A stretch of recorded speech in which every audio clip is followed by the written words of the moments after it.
Welcome to the VinFast IRONMAN 70.3 World Championship. I'm Michael Lovato, joined by Didi Griesbauer here in studio. And as you can see, transition opened at 5 a.m. local time, and the professional athletes, all of the men today, are making their way through body marking. You're looking at Matt Hansen. Didi, I'm excited to cover day 2 here in Taupō.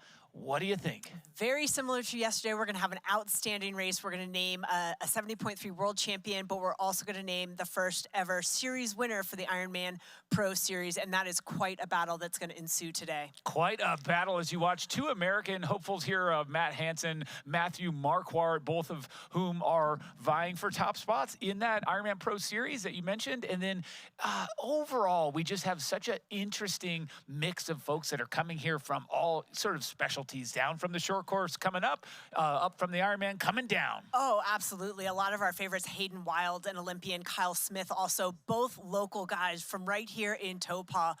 We've got Jelle Heens, also a favorite, Mathis Margerier, Rico Bogan, the defending champion. And just yesterday, we were able to crown the podium of the Ironman Pro Series. Of course, there you were looking at lots of films from the Netherlands who got second or third, and here, Jackie Herring, who took that second spot, the American. But Didi, it was all about that big payday for our winner, and what do you know? Yeah, it was Kat Matthews, who was second place yesterday in the race and won the series. She will take home a bonus of $200,000 as the first winner of the Women's Ironman Pro Series. Representing Great Britain in fine form, both on the course yesterday, battling it out against Taylor Knibb and company, but also, yes, taking this inaugural title. So no one can ever take that honor from a first ever, but pretty cool as she steps up there, congratulates Lotta, who took home $85,000, and a nice hug there for Jackie, who got her share. $130,000 was the bonus.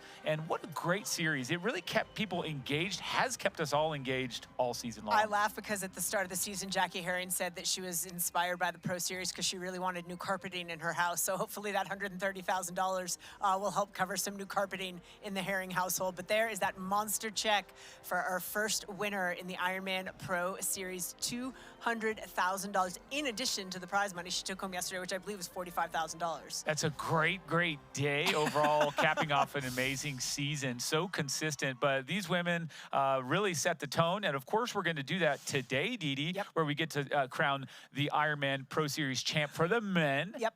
Of course, the leader of the men's series right now, Gregory Barnaby, he will be in our men's field today. Second place, Patrick Langet, not racing. Christian Hogenhog in third place currently in the series. He will be towing the line in addition to a host of others. We're going to talk so much about it when we come back from this quick break. That's right.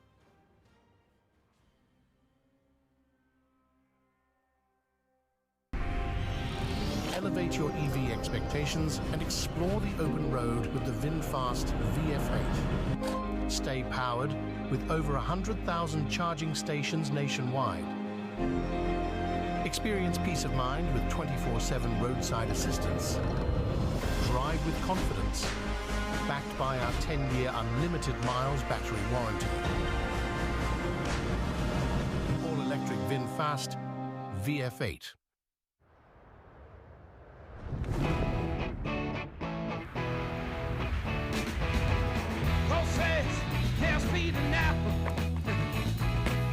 Hey, Chris, come here, watch me now. Fly, fly. Oh, watch me, I'm so high. I ain't coming down. I ain't never coming down. Here's Elizabeth in the middle of the perfect workout for her. To create it, we analyzed her biometrics and genetics, her recovery rate, injury risk, and aerobic potential, her recent training sessions, the temperature, humidity, and elevation, the demands of her next race, and billions of data points from athletes just like her. With TriDot, Elizabeth gets faster. And what does she have to do? I just opened TriDot and did my workout. TriDot. We do the technology, you do the training.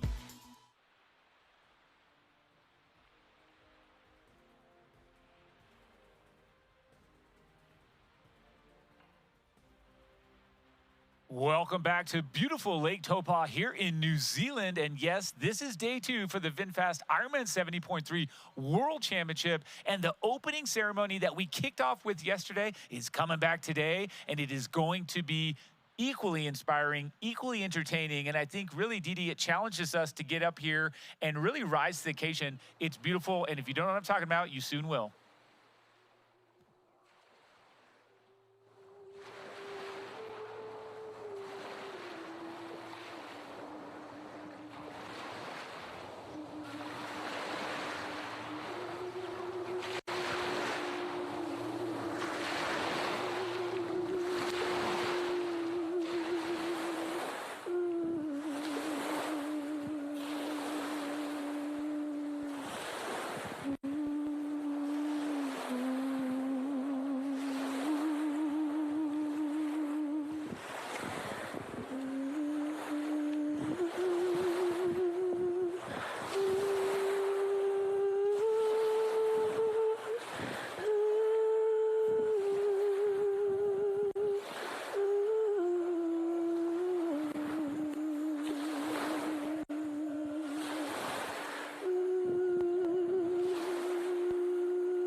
tātou he tūwaiwai.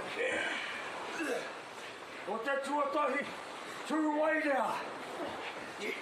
O tēnā I takahinga. O te hoa, pītoro. Ara tēnā I takahinga.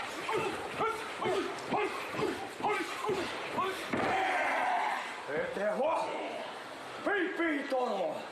Tēnā I takahinga.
tahi, te whakamoa, te nā koutou, ko koutou rā, haere!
And that was a beautiful rendition. We'll call it an opening ceremony, Didi, but realistically, just so much tradition involved as they perform that haka. I know you have a bit more to share. Yeah, the karanga brings the boat to shore. The waka, the warriors on the water, come ashore, perform the haka. It's just such a great illustration of culture meeting world-class racing in this amazing location. What a venue, what a location. We'll be back to it here in just a second, so please stay with us. We're just going to take one quick break. Introducing the Ironman Pro Series Virtual Edition on Full Gas. Join athletes from across the globe as they conquer bike courses from the Ironman Pro Series. Challenge yourself, travel the world, and earn your exclusive Finisher's Medal. Push your limits and make your mark. Exclusively on Full Gas. Unleash your inner champion. Register now at fullgas.com.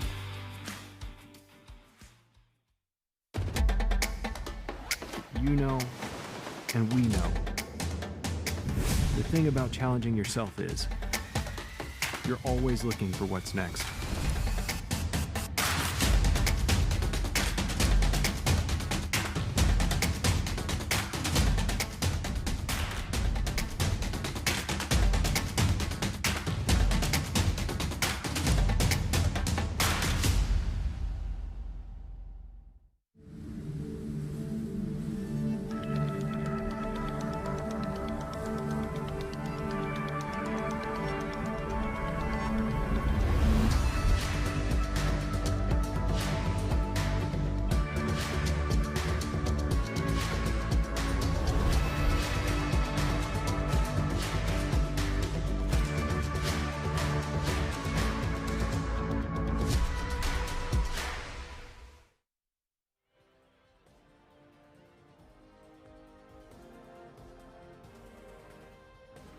Welcome back here. We are watching this collection of nervous energy build and brew. But while we do that, you saw the Hayden Wild sign there, some of the fans. And Didi, you see all these men, and they are getting ready for this giant race, the biggest race for the season here at this distance. But there's a race within the race. Let's talk about that. The race within the race, the Ironman Pro Series for the men. Gregory Barnaby in the field today. He will be looking to defend that first place position, but he's going to have to contend with the likes of Matthew Marquardt, and we'll get into the math much later, but Matthew's in a position to overtake the lead. Christian Hogenhow going to fight for that third place position. Matt Hansen may get knocked down a slot. So many exciting things, and Braden Curry, another local athlete, could bust his way into the top 10 with a good performance today.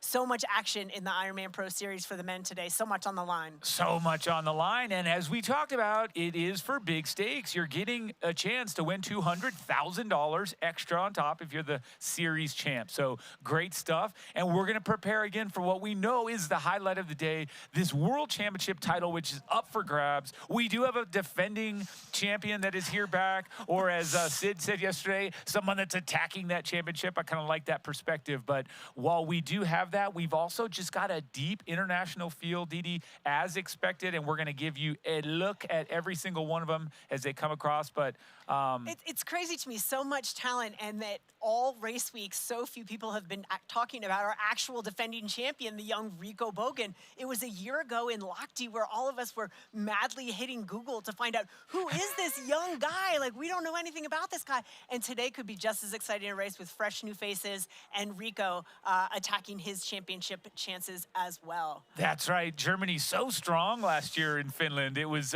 really kind of fun to watch, super fun, as it always is. But it's neat when we see a new name emerge on the biggest stage. But here, as we look at Lake Taupō and we watch these men prepare themselves to dive into that Aroka swim, we are really feeling the tension build. And I think this is the moment they've been waiting for. It's a long season culminating, Didi. It absolutely is. And what I love about this, these back-to-back days, we saw such an explosive race yesterday from the women. The men's race going to be equally as exciting, but in a completely different way. We're going to see such different race dynamics. Our women yesterday, amongst the top 10, so many were racing. Today, not quite as many. Let's see who our top 10 seeded athletes are, Michael. Let's have a look. And of course, rocking bib number 1. We've just talked about him. I want you to look for him in that neon red cap. There he is, representing Germany. That's right. It's Rico Bogan, our defending champ. He was the 2023 winner. Let's see what he's got today. And wearing bib number 2 out of France, it's Mathis Margirier. He's wearing a navy swim cap. He finished 4th at the 2023 VinFast IRONMAN 70.3 World Championship. And coming to you in the orange cap here, all the way from the USA. He was 8th last year in Finland at the 2023 VinFast IRONMAN 70.3 World Champs. His name, Mark Dubrick. There he is, bib number 5. And he's ranked 38th in the Ironman Pro Series. Let's give it up for Mark. And wearing bib number 6 today from just across the pond, the other direction. This is Josh Amberger out of Australia. His wife, Ash Gentle, came in 3rd yesterday. He's going to see if he can step on the podium as well. He'll be wearing the orange swim cap. He's just outside the top 50 at the Ironman Pro Series, so a lot on the line for him today.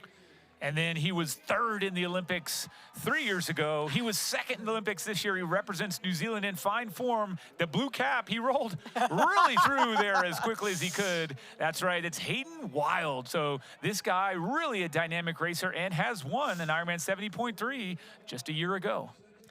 Wearing bib number 9 out of France, it's Leo Berger. He's wearing a pearly gold swim cap today. He was the bronze medalist at the 2024 Olympic Games.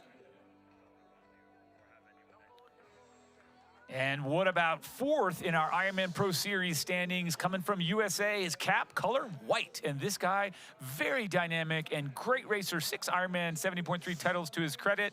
Matt Hansen, watch out for this guy because when he is on form, he is hard to stop. And wearing bib number 12, he's going to have a battle on his hands to try to take down the Ironman Pro Series today. This is the American Matthew Marquardt. He'll be wearing an orange swim cap. He's currently number 8 in the Pro Series, but he will get the full weight of all of the points he scores today, as he only has 4 qualifying scores so far. And he's atop the Ironman Pro Series right now. Number 1, that's right. He also got 6th in Kona 2 months ago, coming off a big win at Western Australia. That is Italy's Gregory Barnaby, Navy cap. And the last of our call-ups, it's bib number 15 out of Denmark. That's Christian Hogenhaug. He'll be wearing a white swim cap. He's currently 3rd in the Ironman Pro Series. He was 9th in Kona and finished 8th at Ironman 70.3 Western Australia. He'll be looking to defend his 3rd place position today in the Pro Series. And remember, folks, we call these people up individually, but that does not exclude a lot of talent that could be vying for the win today. We'll get to cover some of those and dive into them more specifically a bit later. A couple of notables we did see, unfortunately, Kasper Stornes from Norway is not starting. We just noticed that. Want you fans at home to not be looking for him on the start line. A couple others we'll come to here later, Didi. But here's what you're looking at. You've got Bogan on the far right if you're staring at this start line. He's got that pole position, Didi. Yeah, again, some of those notable cap colors, Rico Bogan in the red, Mathis Margirier in the blue, Mark Dubrick and Josh Amberger in orange, Hayden Wild also in blue, Leo Berger in the pearly gold cap, Matthew Marquardt also in orange, Gregory Barnaby in blue, and a couple of others. But the rest of our professional men obviously wearing those white swim caps, but we like those chiclet colors just so we can identify some of our key players as they make their way into Lake Taupō to get this race underway.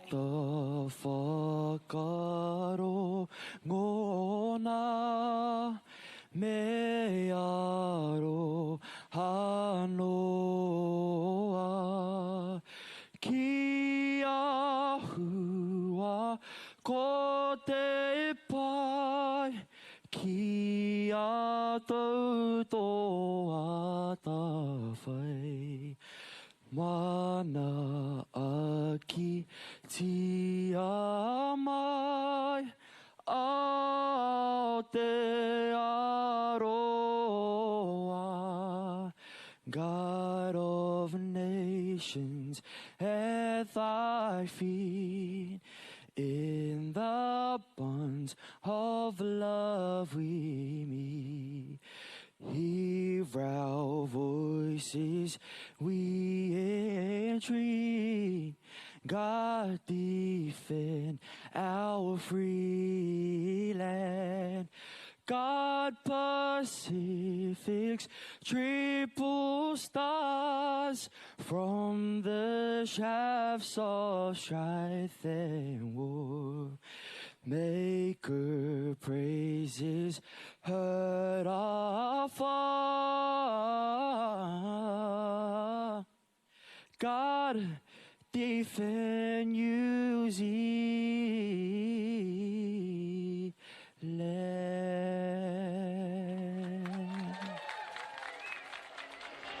Spectacular. Thank you so much, Tyree Wall, for delivering that beautiful rendition of the national anthem of New Zealand. We're a minute away from the start. That's right, folks. Today's VinFast Ironman 70.3 World Championship is going to kick off. Of course, we start, as always, one lap around Lake Taupō here in the Roka Swim. Didi, you've got to tell me who's coming out first. Oh, gosh, it's going to be a massive pack. I know that much. There are so many guys in this field that are going to swim. We could see as many as 25 men come out of the water together in this swim pack. It is going to be fast and furious. And, of course, we've only got 300 meters until that first turn buoy. So where we were expecting carnage yesterday, didn't really get it. I think we might actually get it today. I think you're right. That is a hefty load of top-class men, and no one is going to get left behind in 300 meters. It is going to be right on from the start. And today, just as we did yesterday, we are going to get this action underway in a moment.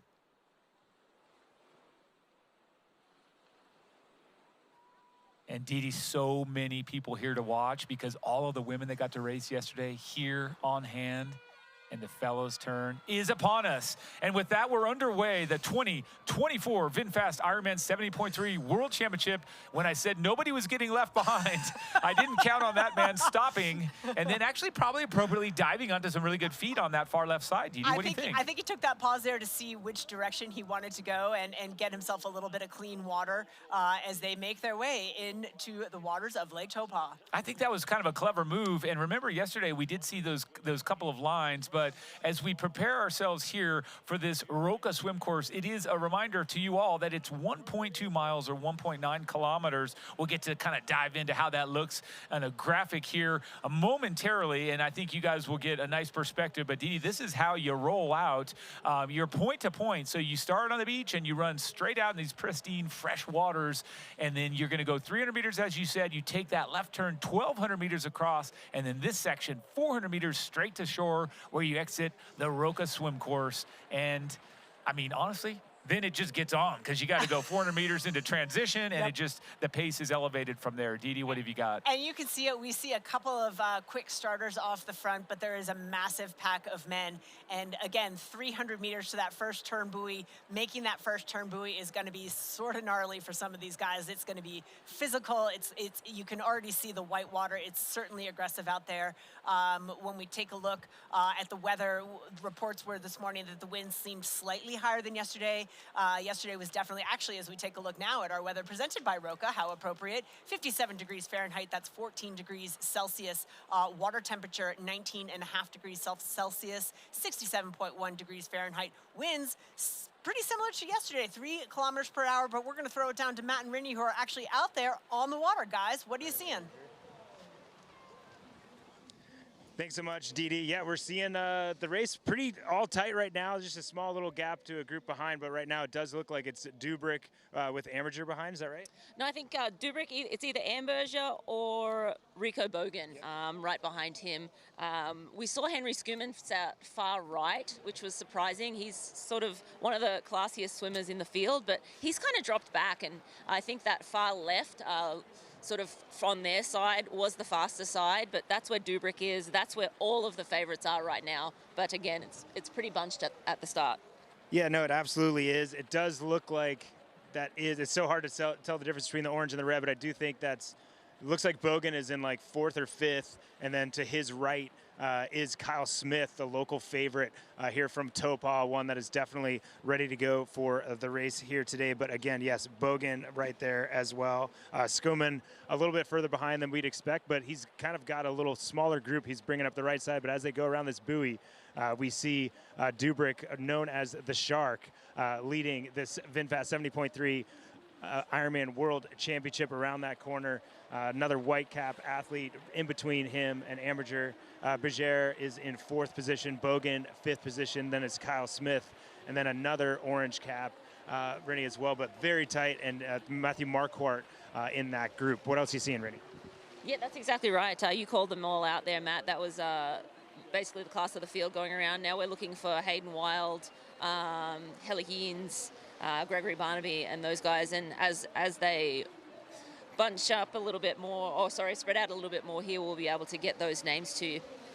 Yeah, but definitely actually spreading out right now. So right now we're getting 4 athletes getting a little bit of a gap on the rest of the field. And guys, it's hard to see how hard it is to see on this course from back at home, but the sun is right in these athletes' face right now. So this can either keep things together or give an opportunity for a group to get away. And right now it does look like Dubrick, Amberger, and I think that's Berger and another white-capped athlete, group of 4, have a gap. And then it is Kyle Smith, Rico Bogan, an athlete in the Navy cap, chasing on. Yeah, I was just looking back. I think Hayden Wild is probably sitting around 20th, right in the middle of this pack here. So sitting back of the front, and it does look like a group of 4 are getting off the front. So if that group of 4 gets away, we're looking at a massive second pack. Hayden Wild sort of sitting in the middle of it right now. And as we say that, Kyle Smith is doing the work to try to get away from 2 other athletes that are with him, get out of that kind of scrum and get to that group of 4, because he knows. They all know, they're saying they think Hayden Wild's weakness is the swim. And if they can possibly drop Hayden, then they can have a gap on the bike and try to win this race. But they're definitely pushing that pace right now, Rennie.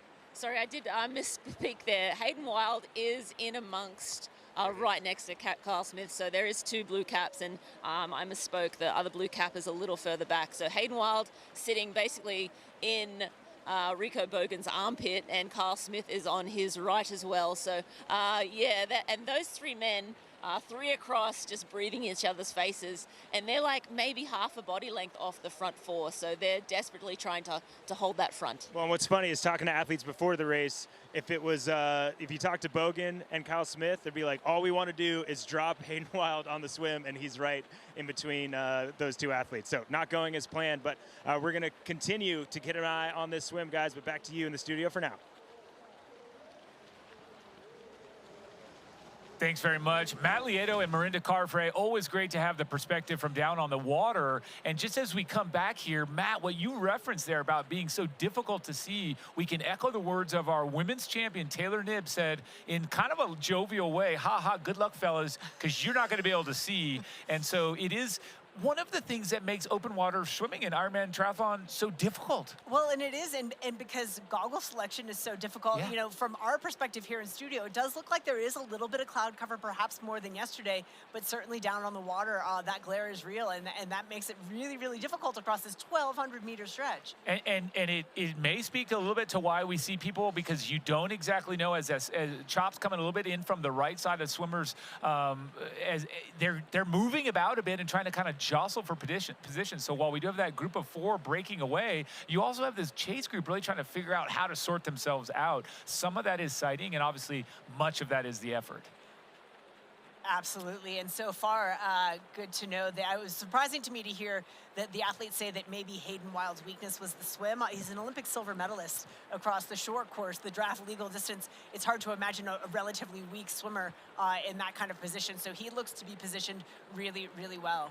Well, it's funny too when you talk about these guys, and they may be referring to 20 and 30-second difference on a 1,500-meter swim, which feels very weak to the people that are at the front. But from our standpoint, it's not that way at all. Speaking of our double Olympic medalist, Hayden Wild, we caught up with him earlier this week, and this is what he had to say.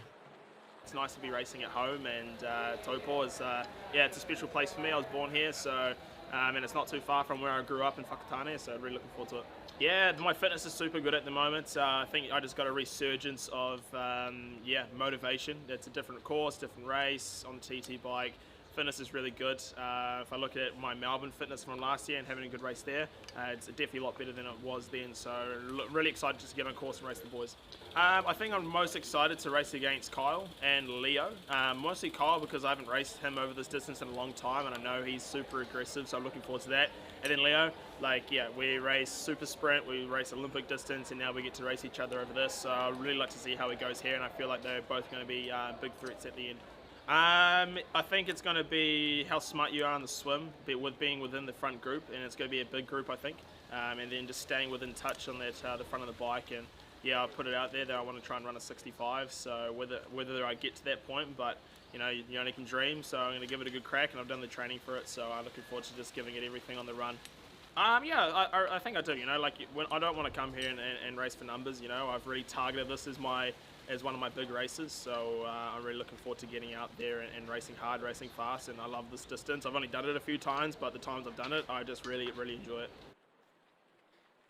What's really fun for me is to just think back through the history of the sport in New Zealand and to see a guy like Hayden Wild, who's 27 years old, has got 2 Olympic medals. You think about the past, though, with Hamish Carter, and you think about Bevan Doherty and those guys leading the way. Realistically, he was just a kid when those guys were winning the big races across the world, but it's neat for me to see that early track here in the front stage. For me, Michael, I think the really special thing is the fact that we have 2 guys in this field who are local to Taupō in Hayden Wild and Kyle Smith, who could land on the podium here today, and the volcanoes literally will erupt with excitement if that comes to be. But how exciting would that be? So exciting, and it's great. Also just a very rich nation throughout all distances. We'll come back to that later, but ultimately it's great to be here in New Zealand. We can't wait to share more with you, so stay with us. This is just a quick break.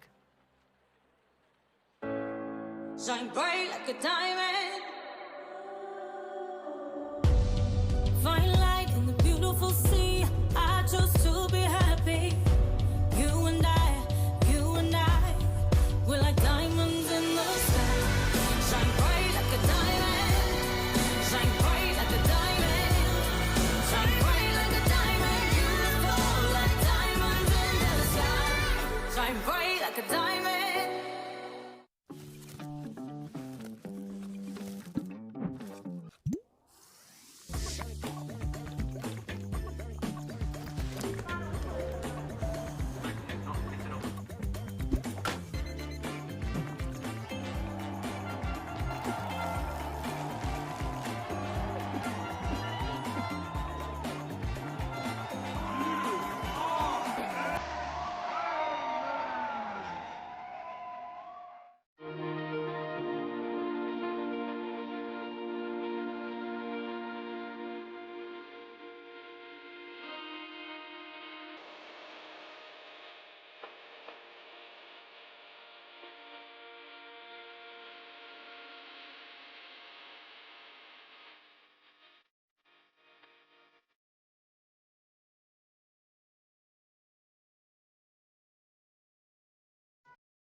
The VinFast IRONMAN 70.3 World Championship is brought to you by Roka. Find faster with Roka. And by TriDot. Better training results in less time with fewer injuries. And Didi, you're looking at a little bit more of the same along that super long stretch, kind of straight into the glare, into the sun. A difficult stretch that takes these athletes to the second turn when they come back into shore. Yeah, the second turn, and just optically, it looks a little bit choppier. The winds are a similar speed to yesterday, but to me, that water looks a little bit choppier. We are seeing the men get a little bit more strung out here along this long stretch, this 1,200-meter stretch from point to point. I think you're exactly right. They are stretching out. I always find it interesting when you look up at the front, when someone starts to navigate, you can see them kind of pulling left a little bit too hard. You can go inside and outside any of these buoys if you want to. It does not matter. They're marker buoys. They're sight buoys. So until you get to that Roka tetrahedron at the end, the triangle-shaped, pyramid-shaped buoy, those are the ones you have to be on the right side of. However, when you start to see that movement, part of it is current. Others, I have to say, too, you get a little bit shoved off to the side when you can't properly see. So just not going to overcook that, but I do think it's at play a little bit for these fellas. Absolutely, and again, I think we're going to see a lot of these athletes. We're seeing small breaks, but there's quite a long run into transition, so I think we could see them regroup as they make their way out onto the bike course. But right now, we're going to throw it down to Matt and Rinny to see what kind of separation they're seeing down on the water, guys. Thanks so much, Didi. And you're right, there definitely is more texture on the water, actually just straight up choppy, some rolling waves that are separating this field a little bit. But kind of not too much has changed. That front group of four still has a tiny little gap. We did learn that second place athlete actually looks like maybe has moved to the front. Is Greg Harper from the United States is now in the front of that group of four. Chasing across, looks like Kyle Smith lost his cap, so he's trying to bridge up. Our defending champion Rico Bogan had done that work before. But what else are you seeing, Renee? It seems like we've got a lot of the favorites right here in the front, and it's splitting here a little bit behind these two blue-capped athletes. Yeah, what I'm seeing is Harper has gone to the front and put the pace on now. He's actually gapping that next three men, and then there's a little gap to Kyle Smith, and then you have Rico Bogan on his feet. Honestly, it's kind of like a little tiny gap opens up and then someone's shutting it down. Before it was Rico Bogan, now it's Kyle Smith. We have Hayden Wild. Yella Hines is kind of the last of this pack. There's two white caps right behind him, but the last of the colored caps that we're seeing making this front group.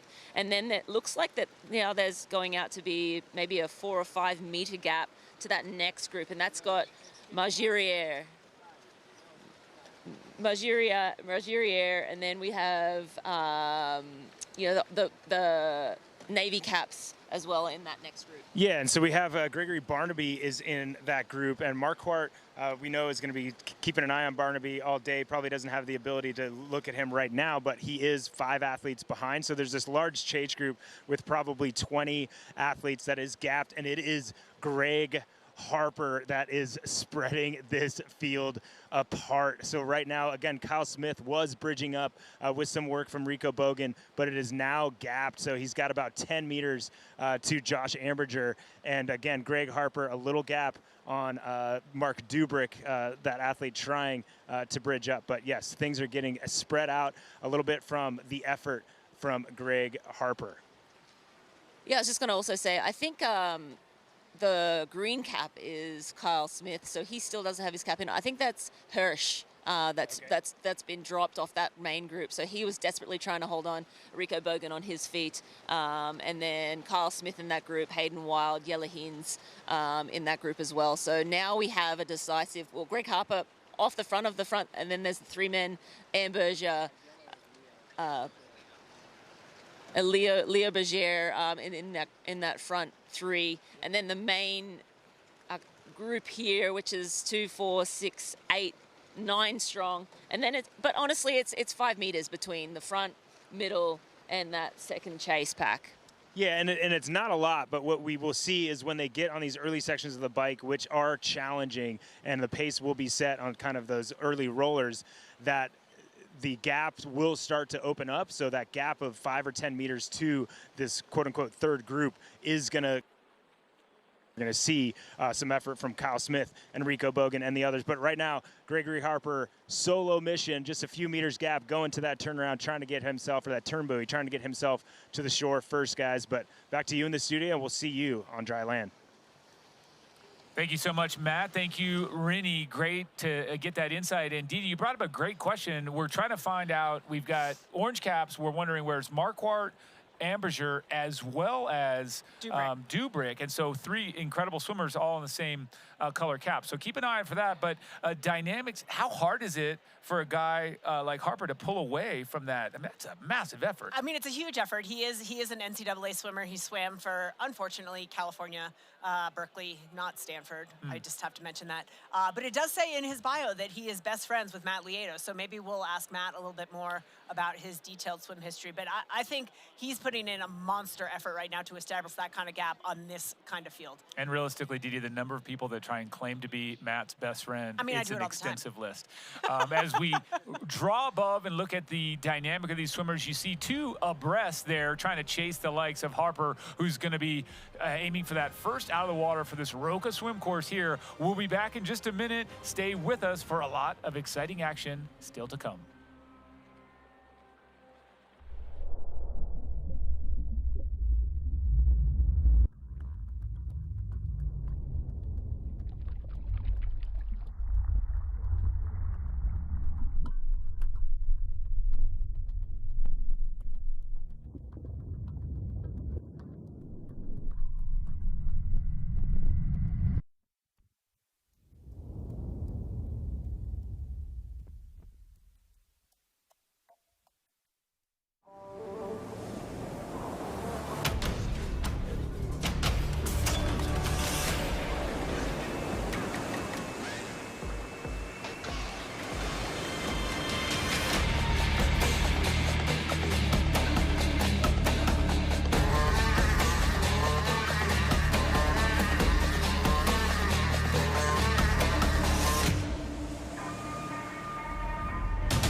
You know, and we know.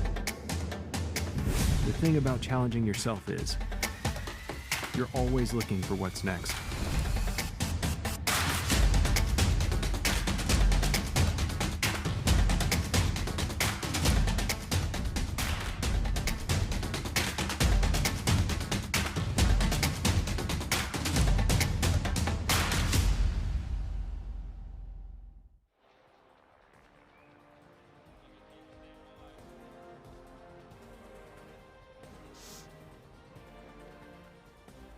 Welcome back to the closing meters here of this first discipline, Didi. Only the first of 3, obviously, but we've got a massive lead there for Harper off the front, and then the chasers doing well. And just a reminder, when you see these folks hit solid ground, they've got to do a transition that is quite lengthy, 400 meters or a quarter of a mile. They're gonna have to run up some stairs, over a bridge, and then all the way to T1. It's a long, long show in that section. There was some great footage on the socials yesterday of the women just thundering down that bridge, and it's really a sight to see. So if you're down there in transition, get yourself to that bridge. It's great to see the athletes coming barreling over that bridge and stomping down the hill into transition. Yeah, those are three great verbs there: thundering, barreling, and storming. So we'll look for them. As well done, Didi. As we look here again, this gives you an idea. As we were panning back to see exactly how far, about 100 meters there left, or a little under, and we're at 20 minutes and 29 seconds. This is a really good effort here, where these men have blown apart the field. It's not as massive as we anticipated. There's not going to be 20, 30 people at once. Yeah, they did get quite a bit spread out. I think part of that first turn buoy, I think, helped stretch them out a little bit. And then the chop on the water, I think, helped create some separation for the men as they make their way towards T1. As they make their way in, and you can see here, nice up-close shot. The water is not flat and calm. A nice little bit of movement there from the wind, a little bit of current. It's not super windy, but remember, a tiny bit of wind on a nice big flat lake like this can generate quite a bit of wave-like conditions. But, man, he's just motoring. A really good turnover there, Didi. We talk a lot about strokes and effective open water, transitioning from what you said, a great pool swimmer to open water. He's done a masterful job. Yeah, absolutely. He's got a good quick turnover, nice strong strong kick propelling him behind. He's just riding those waves as he makes his way by those 2 Roca buoys, marking nearly at the exit of the swim course, takes a quick peek over his shoulder to see the gap that he's established. No doubt he will jump up, take a quick peek again as he makes his way into transition. Fantastic. And then the dueling orange caps, we're waiting to see Dubrick, Ambasher, or Marquardt, because that's always the mystery there. And a yellow cap, pearly gold cap right in the mix as well. Hitting solid ground. Greg Harper, fantastic effort. Josh Ambasher, and then Leo Berger coming out 3rd.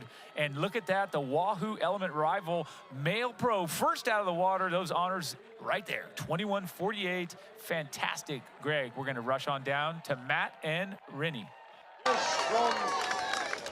Thanks so much, Michael. We just saw that front group go by with Greg Harper running up the hill, giving a smile to the fans. Dubrick as well, Berger. Look at the face of Rico Bogan, Marinda. Yeah, Rico always has that look at Skuman there. Hayden Wild going up, Yella Heens going up there, and that's Kyle Smith, the local boy. Yeah, men are fast and furious up this ramp. Justus Nieschlag was in there. He looked very, very focused, very calm as well. And guys, this is a pretty substantial gap, Rennie. A little more maybe than we thought we'd see when we had them in the water. And it looks like maybe our Pro Series leader right now, that is Gregory Barnaby leading that second group, looking over his right shoulder, Rennie. Yeah, we'll have Barnaby in there on the front, yes, and then we have Margerier in this group. You see him on the left in the orange. Also, Matthew Marquardt. He's just slipped and fell there. No, that was someone else, sorry. But yes, we have a lot of men coming out of the water now. It's a big stream. I see Jason West as well. Yep, Jason West looked good, looked comfortable. A lot of athletes here. We have Mike Phillips coming out of the water, getting over there, looking over his right shoulder. Christian Hogenhog, not sure who he's looking for. You need to keep your eyes forward. A lot to fight for. Maybe he was looking for this man right here, Matt Hansen, also in the top 5 of the Pro Series. So a lot to fight for in the Pro Series. But Rennie, the front of this race, pushing that pace. We saw Kyle Smith there. We saw Hayden Wild there. Anything else jump out to you?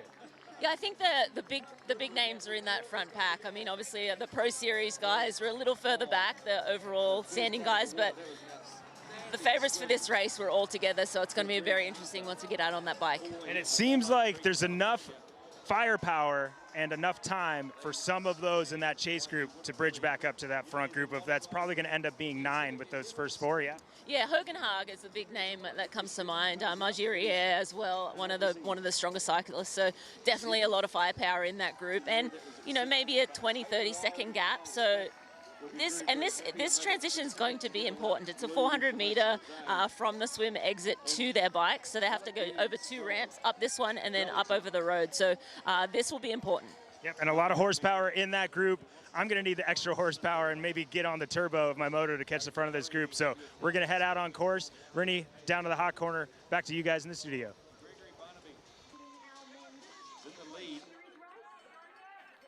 Thank you so much, Matt. Thanks, Rennie. Great stuff. As always, we're watching these men trying to get out of the wetsuit, get going, and transition well onto the full gas bike course. And it's Didi, it's interesting when you talk about the firepower that's there. This group, they're all trying to get after it and put forth that effort to be at the front of the front group. Because as we talked about, the danger is when you're 6th, 7th, and 8th. These guys are all fit, fast, and ready to go.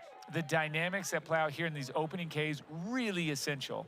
It is, and it's hard because they're all riding so aggressively. They're all bunched up, and so it's going to have to be really heads-up riding to make sure that they're not going to be assessed penalties. I mean, look at that string of guys headed out there. Technical officials going to be on the spot there. Of course, we have Race Ranger in play here as well, but going to be a lot of heads-up riding so that these guys don't get dinged with a penalty. And bad news for the folks that wanted to have distance between themselves and Hayden Wild. Hayden Wild out onto the start of the full gas bike course in fourth position. So 8 seconds in front of Kyle Smith and company. So realistically, that goal, that game plan did not happen as we come in here of a nice shot with Jelle Heens from Belgium. Looks great, has a nice high turnover and really pushing an early effort here. But Didi, the question mark is how quickly can they settle into their their appropriate rhythm and order, right? That's going to be essential. Well, it is going to be essential, but it's also going to be really, really difficult because they're super bunchy right now. So for some of our key players on the bike to get themselves clear, I don't want to say of the riffraff, these are professional athletes at a world championship, but of the guys that aren't going to bike with, it's going to take some time and some patience and some really heads-up riding. That's right, and if you're calling riffraff, would be only maybe the ones that aren't favorites, right, for the podium, because I think it's fair, because I get your point. I mean, your point is only so many of these are maybe true contenders. As we hone right in on our other Kiwi, Kyle Smith, the local, the one who we heard straight out of Hayden's mouth. That guy, I'm excited to go head-to-head.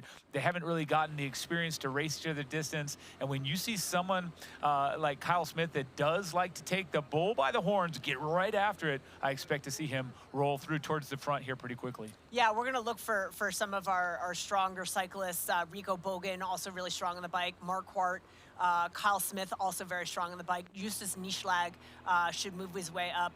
Jelle Heinz, another name that we should see move up as well. And Wilhelm Hirsch from Germany right here on camera, another one of our front 9. So some great folks in there, some young talent. And as we did kind of finally hone back, if you can look, Mark Quart came out of the wire in 23rd. Here it is, the Morton top 3 fastest males through transition 1. No surprise there. Jelle Heinz with a 2:09. And then Hayden Wild with a 2:10, Rico Bogan 2:15. So the race within the race, one of the races within the race, Didi, but that's moving pretty quick, because factor in, folks, that is also an entire 400-meter run, taking off the wetsuit, putting on the helmet. I can't understate exactly, or overstate rather, how fast that is. And for those that are tracking the Pro Series battle, we had Gregory Barnaby out in 22:54 and Matthew Marquardt in 23:02. So keep in mind the math on that.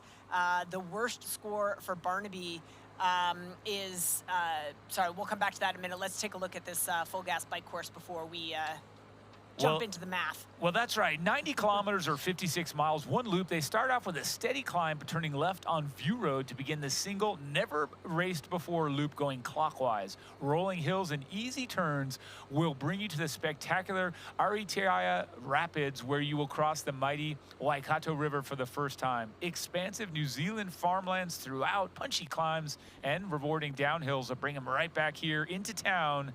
And then you're back, transition 2, and the tasty little run to finish. And of course, as we know yesterday, coming back into town, the athletes most likely going to be facing a bit of a headwind as they climb up and over that Heartbreak Hill.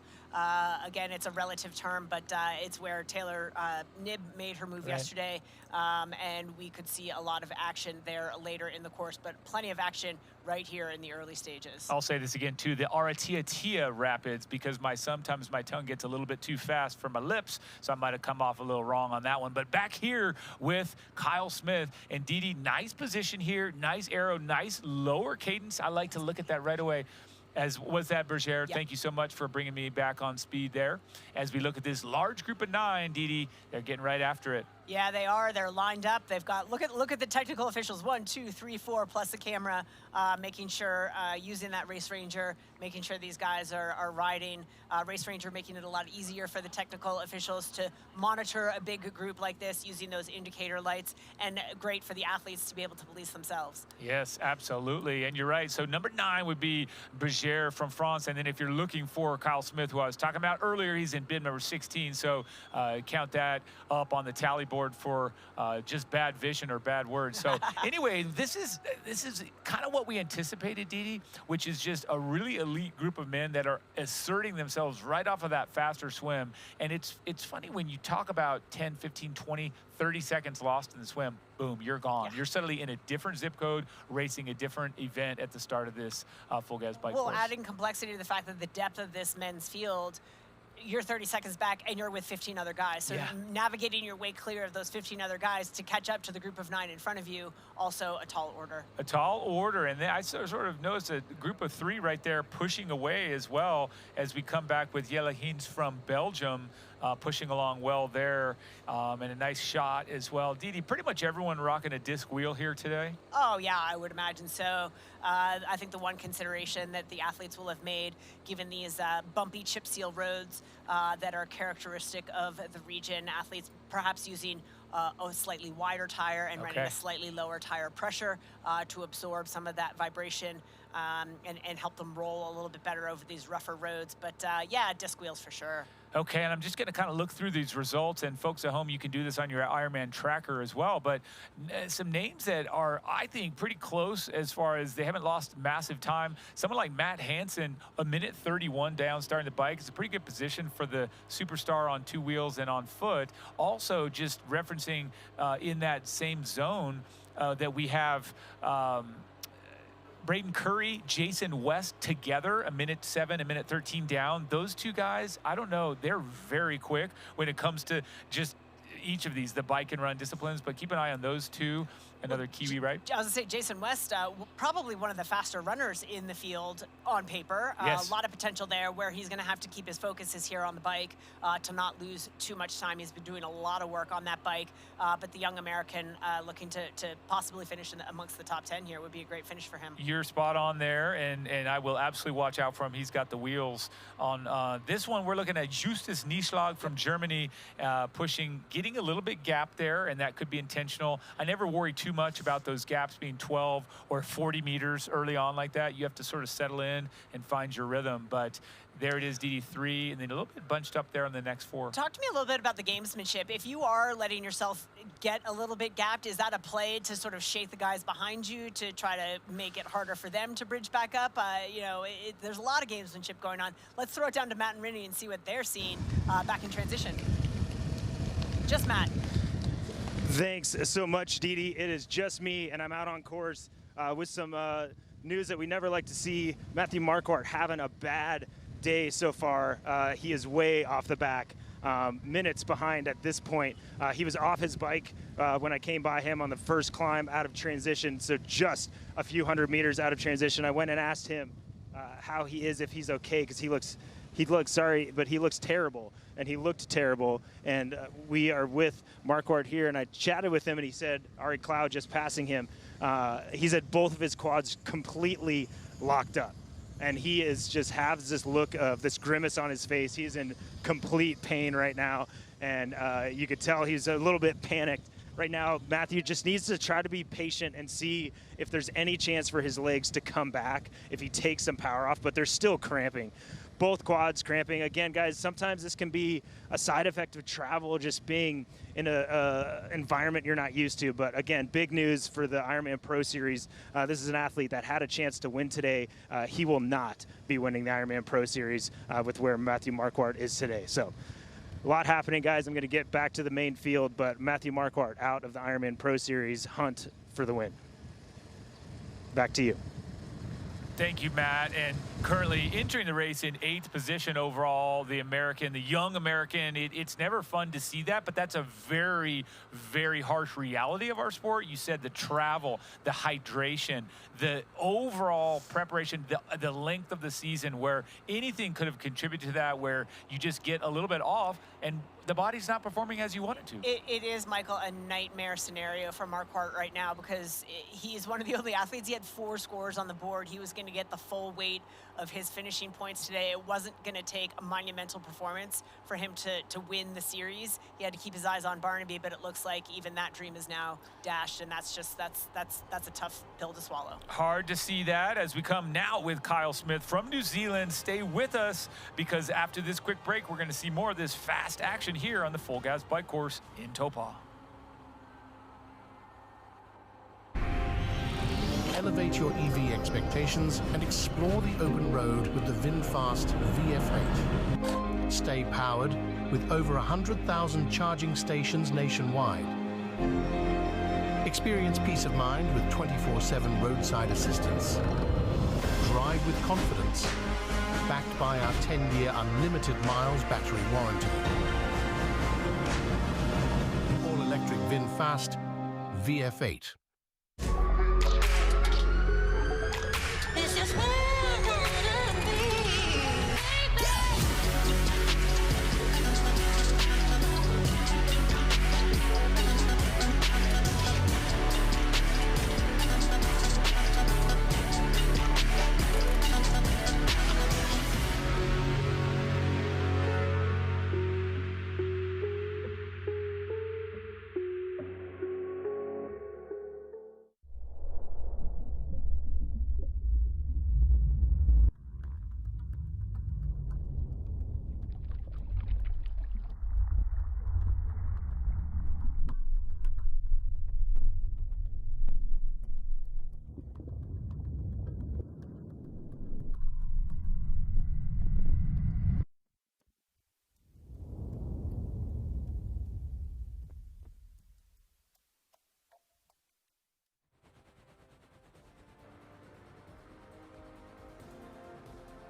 The VinFast IRONMAN 70.3 World Championship is brought to you by Full Gaz, Real Roads, Real Results, and by VinFast, Boundless Together.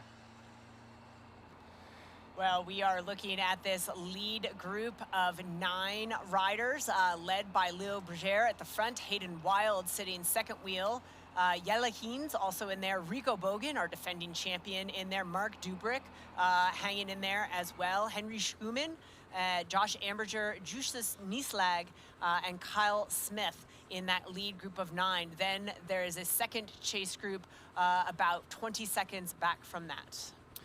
These same great shots we were seeing yesterday as we watched Taylor Knibb take out the title riding away from a group. This one, very different race dynamic, Didi, but still this same beautiful and challenging set of conditions. Wind is low. Roads are a little bit rougher, as we've talked about, which is kind of signature New Zealand roads, the chip seal surface, which can vibrate and beat you up a little bit.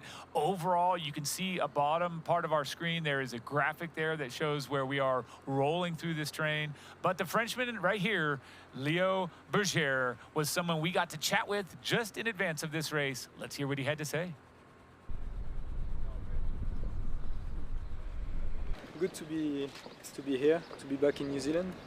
I've been here only once when I was little, so it's good to have the opportunity to visit a bit, because we came here nearly 12 days before the race, so we could like hang around and discover the beautiful nature around Taupō. So that's also part of the experience.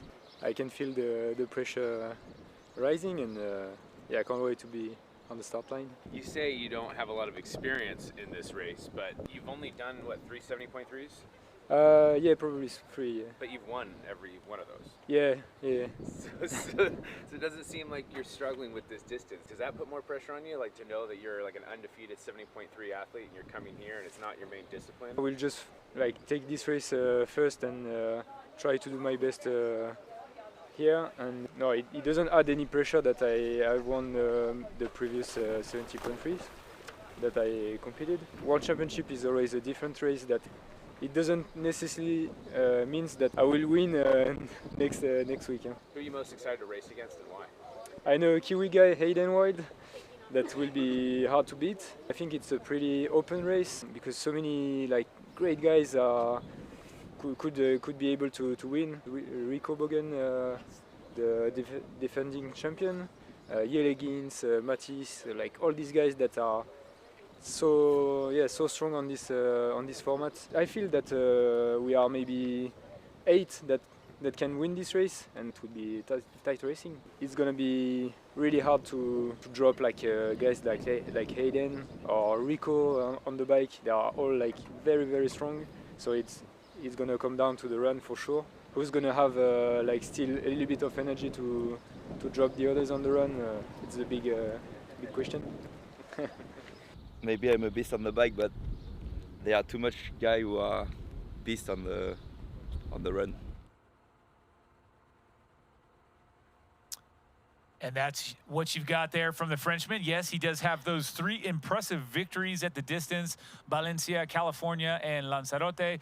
Took those out, Didi, and has those victories, but also a guy that sort of comes in here recognizing that these races don't care so much about the past. They care about right now. Absolutely. Let's take it down to Matt. Matt, where are you and who are you with? Didi, I am out here in the early sections of the bike course, and I am with Christian Hogenhaug, one of the strongest cyclists in the sport, and you can tell why. Look at the focus on his face and that aerodynamic position. And he's an athlete that is in this Pro Series hunt, and maybe a door just opened further up than he even thought he could today.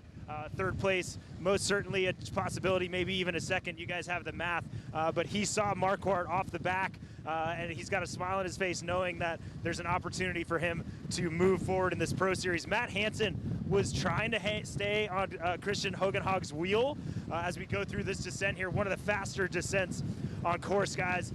He does not get out of his aero position, but he is gapping Matt Hansen as well.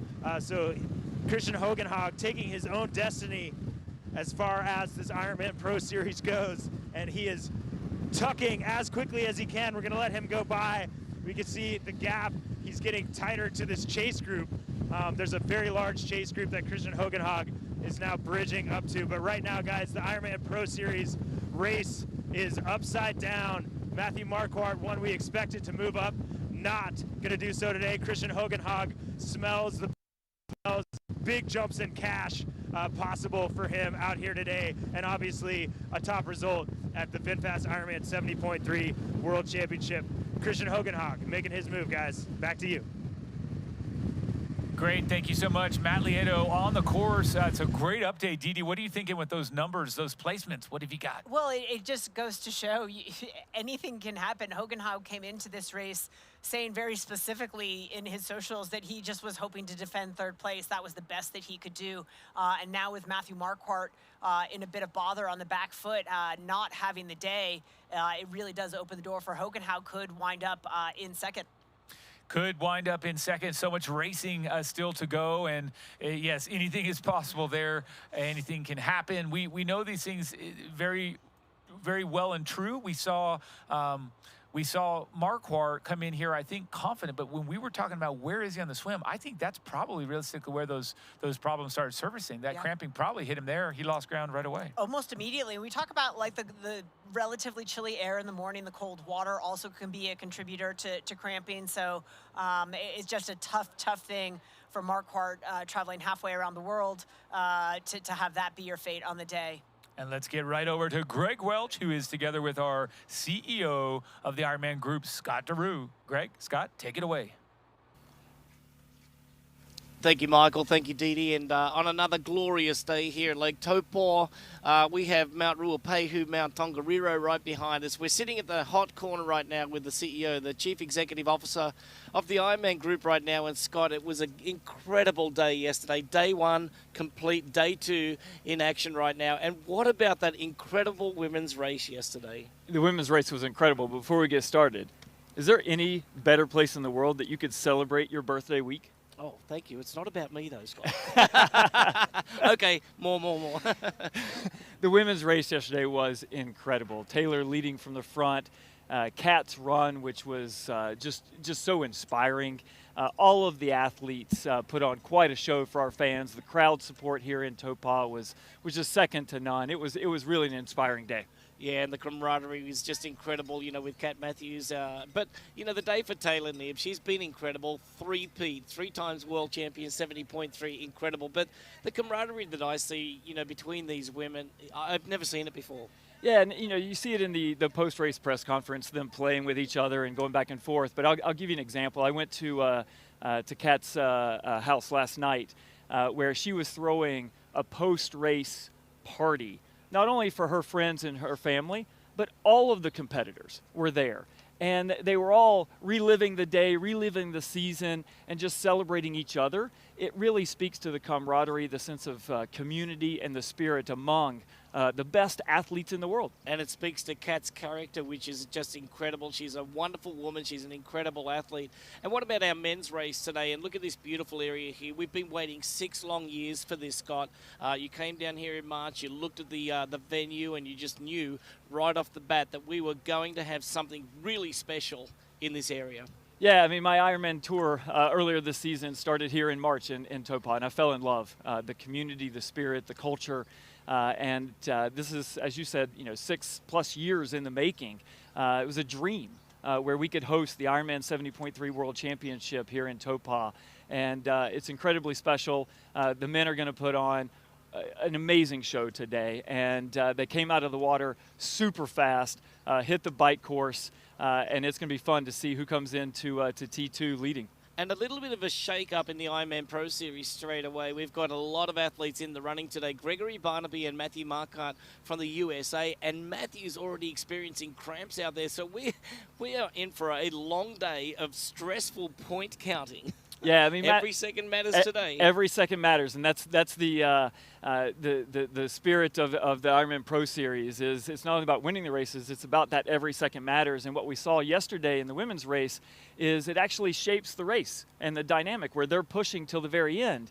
And I think that's going to happen today. Matthew's a tough guy; he'll push through these cramps, hopefully, and it's going to shape up to be a great day of racing.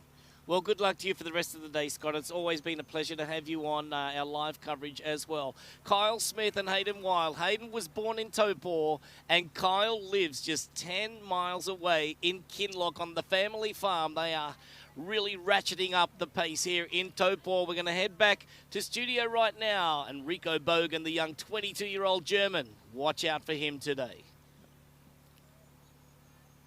Thanks, Scott. Thanks, Greg. As we come here with our defending champion there, bib number 1, all the way from Germany. He looked good. It's nice to see him on camera. Nice to see him where he ought to be here at the front of the race.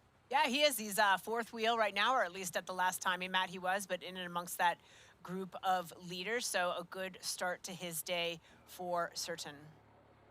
And then coming back here and mixing it up with some of the other contenders on the day. Didi, this is what we were talking about before, just that dynamic of when you get in this group, whether or not you make the pass or do not make the pass, it's essential to be able to do that stuff. And so... yeah, this is Caleb Noble here on screen, again, having his day, part of that PWAG team. We've seen that kid an awful lot across the season, and he is out there getting the job done. We're going to run away to a quick break. Don't go away. We'll come right back.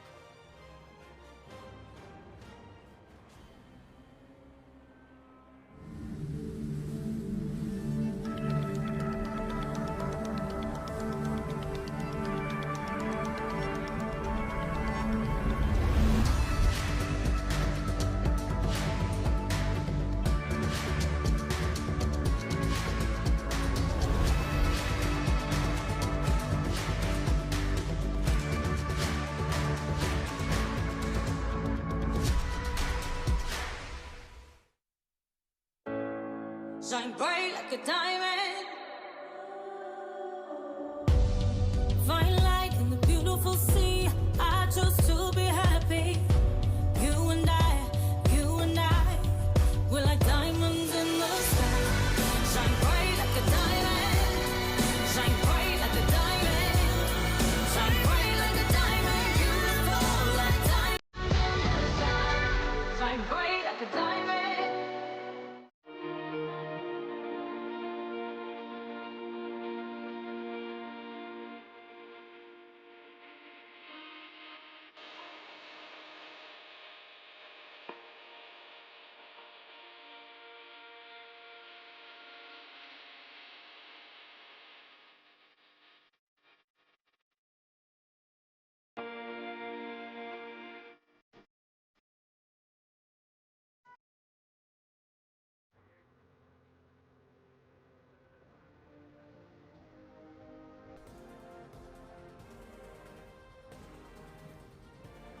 Welcome back here to our beautiful race course, and we are watching these men push along. And Didi, I'm just going to ask this question from someone who's raced all over the world. Can you tell me this? How hard or not is it to adjust to being on the left side of the road if you're a right side racer? Grabbing bottles, anything like that, just navigating the pass, is that weird? You know, it's a little bit different. I think the hardest part is 100% the aid stations and grabbing bottles with a different hand than you're accustomed to.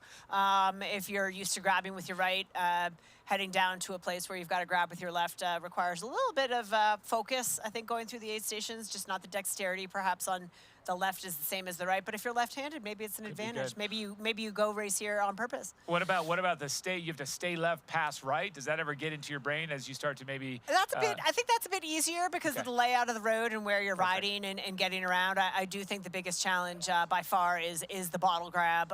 Riding by yourself, I think in training perhaps maybe your mind gets a little bit confused as to where on the road you're supposed to be, but. Yeah, it's a great adventure, and what a great opportunity to be racing here in New Zealand. Finally, after so many years of anticipation, the athletes just been raving about the beauty, the nature, the culture. Just such a fantastic treat.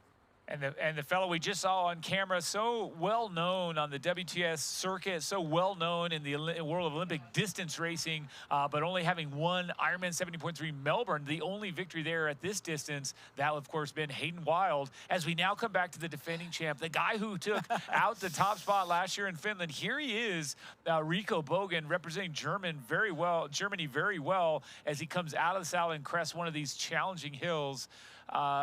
realistically, Dee, there's a lot of up and down in this early section. You can see it on the graphic there before we get into that middle segment where it's a little flatter. But let's rush right over to Matt Lieto for some more updates. Matt? Thanks so much. Thanks so much, guys. Appreciate it. We are with Mark Dubrick. Behind him, Josh Amberger, McDonald, and Hirsch. And these guys are trying so hard to here. And, you know, Josh Amberger just kind of got dropped out of the back, but kind of a light up. And it's so challenging on this part of the course because we have these climbs that it's easier to bridge up. You can see the athletes closer. And, you know, I say easier to bridge up. Dubrick looks at me like, man, it's not easy. But it feels close, and you've got that momentum, and then you get up over that climb, and it's a fast, rolly descent, and it's so much more power to try to stay and try to bridge back up to a group that's of 10-plus athletes when you're solo into a headwind in a fast section. But Mark Dubrick is desperately trying to stay on it, looks over his shoulder, wants some help. He's not going to get any right now. This is all Dubrick, and this is a make-or-break time of the race for an athlete like Mark. You know, we saw him in Western Australia last week that he was in a position where he got dropped. And was able to bridge back up in WA. So great result from him there to be able to do that. He's going to need an effort like that. I believe while I was talking, he said he dropped his chain. So he dropped his chain, got dropped out of that front group, now trying to bridge up. Stiff headwind here. And guys, that gap is opening up. This is actually the section of the course that Kat Matthews caught the group yesterday, and Paula Finley couldn't stay with because it was such a fast section of the course. Mark Dubrick gonna try as he might, but I think he might have to sit up and wait for this larger chase group that certainly is gonna catch these athletes at a certain point. But 20K in, Mark Dubrick still trying to catch that front group. Thanks so much, Matt. Mark Dubrick fighting to stay in touch with that lead group, doing all he can. An athlete that came up from the draft legal distance in the last quadrennium, been doing very, very well across this middle distance as we look at our race leaders. And you know, Michael, we talk about advancements in our sport and just jaw-dropping performances, both the women yesterday and I'm sure what we'll see the men today. And some of that's been improved by the technology of our sport. And one of the things that we have been blessed to be a part of is our partnership with TriDot. So let's take a look at TriDot and how they are helping triathletes around the world achieve their best performances. Thanks so much for sitting down with us today, Jeff. We know AI is a hot topic. It's all over the place right now. So can ChatGPT write a training plan for me? That's funny. Actually, it can. Okay. But it wouldn't be a good one, and I wouldn't recommend following. What AI is trained on, and specifically what it's trained to do, is critically important. TriDot was specifically trained on training data to design and optimize training. So what is TriDot and what does it do? Yeah, TriDot's basically the most advanced data-driven training platform out there for coaches and athletes in the sport. It's based on about 20 years of research and training data. It's prescribed more than 100 million training sessions. Wow. So it answers questions that athletes and coaches have that they can't answer without technology. So it's just as important like what TriDot isn't. It's not a replacement for a coach. Okay. We do have subscriptions for non-coached athletes, but so many coaches use it also to coach their athletes, for those athletes that want to also have the best technology, but also work with a dedicated coach. It's also not a automation of some coach's philosophy. So it's not AI applied to my way or any specific coach's way or just training theory in general. It truly is data-driven training. So you mentioned AI doesn't replace a coach. How does AI help a coach in their role and how they coach athletes? Yeah, absolutely. Well, it changes. There's other industries that use AI and technology as well. Think of the pilot. When you jumped on a plane to come over here to Kona, you're sitting there. Imagine if the pilot came on the loudspeaker, says, "Ladies and gentlemen, I've been flying for more than 20 years. I have tons of experience. I also have my PhD in aviation science. So just sit back. I'm not going to use any instrumentation up here, the GPS, all this equipment. I don't really need it. I'm going to wing it. Y'all just sit back and enjoy the flight." You want the pilot, but you also want the latest technology. And it's the same thing in triathlon coaching. Coaches can use that technology to help with their athletes in answering those questions that they wouldn't be able to see without it. You mentioned results. What type of results are athletes looking for, and who is TriDot for? Yeah, TriDot's for everybody. Athletes are looking for a wide range of results.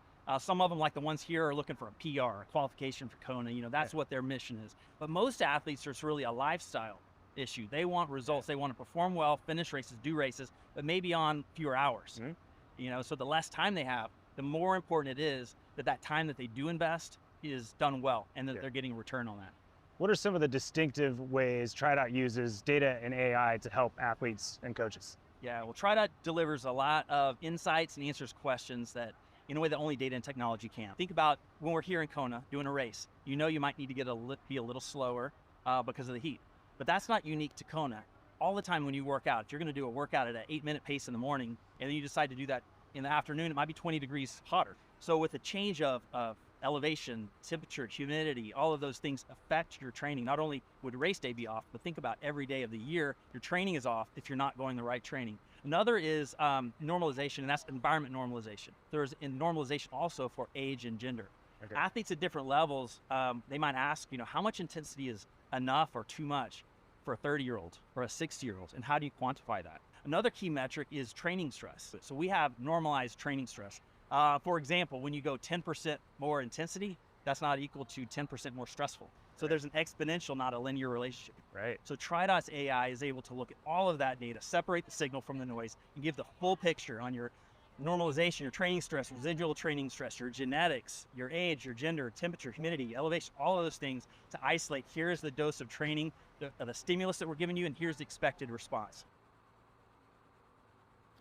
And there you have it, some fantastic technology at use. And one of the other great benefits of TriDot, of course, is that they can compare and contrast these races around the world. It's a really unique platform they use here. And now you're looking at it, it's called the Race Index. So today's score is 42. And what that means is it basically just assesses how hard is this course relative to another course around the world.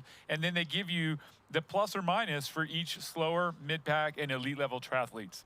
And the impact that the difficulty will have on those times if you are front pack, mid pack, you know, beginner triathlete. But yeah, today's conditions actually are slightly easier than yesterday. I believe the race index yesterday was a 43, and now we're down at a 42. There you go. So now the men have it easy. A little bit easier. And we look at these men from above, great shots coming down here and watching. Now, I'd say, Didi, it's safe at about an hour into this race, almost 40 minutes of cycling under their legs, they can now say, hey, it's not the shuffle out, shake out period. They are now into the zone of they know how the legs are going to feel, you know where you should sit. Now when you pass someone, it's going to be a little bit more intentional, whereas in that early stage, oops, I didn't mean to creep up into that zone. These three men pulling away a bit too. Yeah, I think these guys have looked around. They know who they're with. They know, you know, what the situation is. The lead group through 20K down to 8, as we heard from Matt at last check. Mark Dubrick had been dispensed from that lead group. And then he has been picked up. Well, he's with Josh Amberger, Kurt McDonald, and Wilhelm Hirsch, and then another minute 20 back from the lead, Christian Hogenhaug. He's with Ruben Zupuente, Gregory Barnaby in that group as well. Now we're coming in here, and we talked a lot about this just as we were zipping away there, Hayden Wild, and how he's just got so much experience at the shorter distance, but he really crushed it in Melbourne when he came out and won. And the exciting thing is that he's really trying to match up, as we said, against these other athletes that are going so fast. 65 minutes. Do you think he's going to run a 105? You think that's in the legs? You know, we talked about this a little bit yesterday. I think it's certainly possible. I think the thing that's going to be difficult for him, again, we talked about it yesterday with some of the athletes transitioning from the draft legal. It's the position on the bike. There you go. So, and we're coming in here, and you got a nice look at Mathis Margier there from France. Nice little slow motion. And then we're back here. As you're looking down, Didi, you see at this point now 4 folks pulling away. So it's 7 just a second ago. Oh, we've come back. I'm sorry. We've come back now to that chase group. So zipping back to those 4. I don't think it's likely we're going to see that 7, 8-pack rather shuffle up. I'm struggling with my numbers right now. But ultimately here with this group of 4, you can see big spacing, big gaps between as these men are trying to minimize that gap. Who have we got here? Yeah, this is that chase group. That's Mark Dubrick, who got dispensed from the lead group. There's Josh Hirsch. Amberger. Yeah, Hirsch is in there, and Kurt McDonald also in this smaller group, more manageable, really easier for the athletes to work together. You know, we use that term a lot, working together. We talked about it yesterday with how difficult it was in the early stages of the bike for the women to really work together because there were so many of them in that group.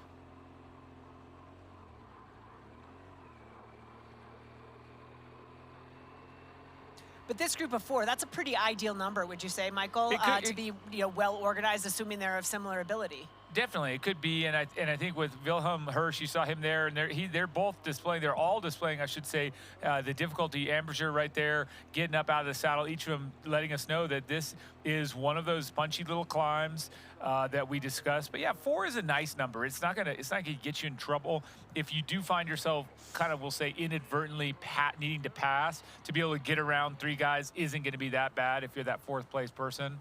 So yeah, it's a good number. And this looks like we are back up. This is either the 3rd group or the 1st group. I believe this is still the 1st group. Yeah, and that's 8 men, and you can see that's the 8th person losing. So typically if you're saying, hey, I want to be about 12 meters, now that's jumped. So let's see what Matt has to say. Matt, what have you got? Thanks so much, Michael. Well, we're here. The drama. We've got Mathis Bargier, helicopter going behind him, looking over. He knows he's in the World Championship. He's in the lead of the World Championship, coming up on a climb here. Leading this group, we see Kyle Smith behind him. Looks like a pass coming actually as we speak. I believe that is Leo Berger making a pass. Off in the climbs, you get a little accordion effect. So he got in that draft zone or close enough to an athlete that he wanted to pass, and he is all the way through it. It was Kyle Smith in 2nd wheel, now in 3rd wheel. Look at this pass here. Great pass there. Number 9 moving to the front again. So right now it's our leader. And then we have Mattis, then we have Kyle Smith, then we have Hayden Wild. Hayden Wild currently getting passed by Yeli Heens. So a lot of shuffling going on this climb here, but now in the lead. Look at the focus on Leo's face. He is not worried about it. There are some super gun cyclists in this field that he is showing, you know what, I'm going to outrun you, and I'm going to outride you for the period of time here too. And he's not looking over his shoulder. Sometimes you could see these athletes will mistakenly get forced into making a pass and then look straight over their shoulder, hoping somebody else comes right back by again, but that is not the case here. So this front group definitely still hot, still tight, little bit of gaps in the back. We see our defending champion, Rico Bogan, has been sitting like 3rd or 4th wheel since I've been here. Kyle Smith content to sit around that same position as well. So still just watching. Guys, I feel like these athletes have a spot they want to try to make an effort because it's on. We could see even the stomach of Leo and the chest heaving. I mean, this athlete is working hard, but it's not full on yet. There are some cards to play, and it's just going to be a matter of time when these guys decide it's time to play these cards. But this front group, comfortable. You guys saw that chase group of 3 making not a lot of inroads, and no surprise with the kind of horsepower that's at the front of this group. But back to you in the studio. Thank you very much, Matt. And it is a nice perspective to get right in there in the mix. So thank you very much. Here's Berger, and it's way too early to predict, but do you think we're going to see this 8? How many are going to come in after 6, 8? You think we're going to drop a few? I think we'll probably drop a few. I don't think we'll see anybody coming up necessarily from behind. I think there's enough firepower in this lead group to help them keep away. But statistically speaking, I don't think we'll ride into transition with 8. Okay, that means we're going to lose someone. Who will it be? We just don't know. Maybe 1, 2. That's fair. But look at that turnover. Is there something that we can talk about there as far as his cadence? Is something you expect to see, or is very normal, Didi? Oh, I think that's a higher cadence for sure, which I think is pretty typical for some of the short course athletes. I think when they're riding the road bikes in the draft legal format, they tend to ride at a higher cadence. So coming up here to the middle distance, utilizing that nice higher cadence as well. We saw some of the women yesterday grinding that really big gear. I think we tend to see some of the athletes that tend towards the Ironman distance and the longer distances to push that big gear. It depends on the athlete, of course, as we have Margirier now taking a turn at the lead. There we go, just through the 30-kilometer marker and getting a refresh as well. So take a look at that. But you can see 1 hour and 4 minutes, 57 seconds through that tick. We're going to rush right on over to Marinda Carfrae, Greg Welch, and, of course, the legendary Craig Alexander. Folks, take it away. Thank you very much, Michael and Didi. What a great race that we're experiencing right now here in Taupō. And joining us right now, Craig Alexander and Marinda Carfrae at the hot corner. And I tell you what, Craig, what an incredible race that we're being treated to right now, especially with Kyle Smith and Hayden Wilde from New Zealand right in the front group. Yeah, we've got the two hometown favourites up in the front, and a lot of the favourites. I think most of the athletes that everybody's been talking about, Leo Berger is up there, Jelle Geens is up there, as we see Mathis Margerier take a turn on the front, and they look fast and powerful. They're laying down some big watts. We saw quite a big group exit the swim and get into T1 together, but it didn't take long for this little elite front group to really settle into their rhythm and get to their work. Yeah, absolutely, Crowe, I think you're right with that. This pack is very strong, and a lot of the favourites in this one. Trying to look back and see who might be moving through, but you know, Hogan Haag a little ways back, one of the stronger cyclists. I don't see them catching. I think Didi said earlier, I don't see anyone coming up onto this pack at this point. Just too much firepower in this front pack. Yeah, there's a lot of firepower in the front pack, especially with Jelle Geens, one of the fastest runners out there, as to Hayden Wilde, Kyle Smith, and you've got to look at Leo Berger. He's just been incredible. He had a great race at Oceanside, and then, you know, been in the pro standings as well. And let's just talk a little bit about the pro standings there, Craig, because right now, you know, let's just go back and look at yesterday. The start of Ashley Gentle's run, it wasn't that flash. And then she was patient. She waited for her body to react and respond, and then she got going again. Now, you fast forward to today, and you got Matthew Marquardt, who's out there suffering cramps early. Do you think it's a good idea for him to just remain patient, let his body respond to it, get every piece of fuel that he can get down to give himself a chance at still winning the pro standings?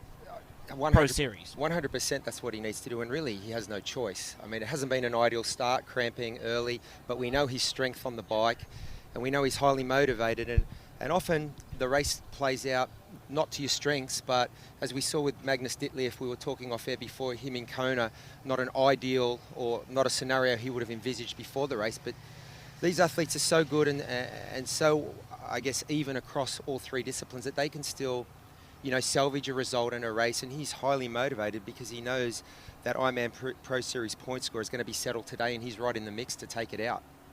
Yeah, absolutely. I think conversely to that, yes, they are all so good that they can salvage a decent result, but you also, when the field is this strong, you can't have any weakness. Any chink in the armor is going to be exposed in a championship field. So here with Kyle Smith, the local boy, he's looking pretty strong.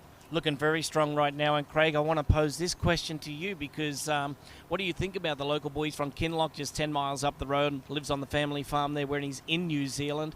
When he's away, he lives in Europe, but he knows this course like the back of his hand. He knows every little piece of that road out there with the chip and seal, the slow surface, and he knows that it may be dead legs when you hop onto the run, so he knows a little bit. He needs to make that break in this race to, you know, to give himself a chance to win the race, I believe. I don't think that he's got the run legs like Leo Berger or Jelle Geens or, you know, Hayden Wilde for that matter. But we see Mathis Margerier from France right now, a very, very good cyclist. I wouldn't be at all surprised if he makes a move as well. But Kyle Smith, the local boy, we know he's got a lot of power. He's a very powerful athlete, and just watching a lot of these top men, as with the women yesterday, they're so smooth. Their transfer of power, their efficient pedal stroke. There's no dead spots in their pedaling. They're getting that power through the pedals and onto the road. But yeah, Kyle, he's the local boy, as is Hayden. They have the local knowledge. They know the roads. I mean, there's been a lot of talk about the chip seal and the rough roads, but I think the athletes these days, some of the technology, the wheels and the tyres, wider tyres, lower pressures, I think that combats a little bit and counteracts a little bit. But as you mentioned with Ash Gentle before, she felt like she had dead legs coming off the bike because of that, but then was able to settle into a nice run later. Yeah, exactly. And Marinda, I wanted to ask you a question about, you know, tyre pressures and everything, because there's been a lot of talk about, you know, this road surface, and a lot of, you know, logistical things go into the planning and the strategy of these athletes. Some of the athletes are riding, you know, 26 mil tyres or 30 mil tyres. Some athletes are running 55, 60 PSI and some others like 72, 74, like a Taylor Nebb. What's your take on it? Did you talk to any of the women yesterday?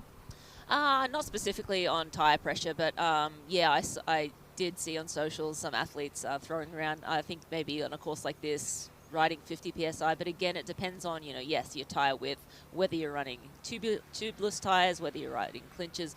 All of those things come into account, and it's almost like a mathematical equation these days. I'm riding these tyres, this width, on this course, what PSI should I? And it's down, it's a fine art. It is, and they do a lot of testing. The athletes all do a lot of testing. I think Taylor was actually running different widths front to back. They have a lot of options, and they test them all on the course. So very specifically to the conditions they're going to be racing in. You mentioned Marquardt before, Greg, cramping up.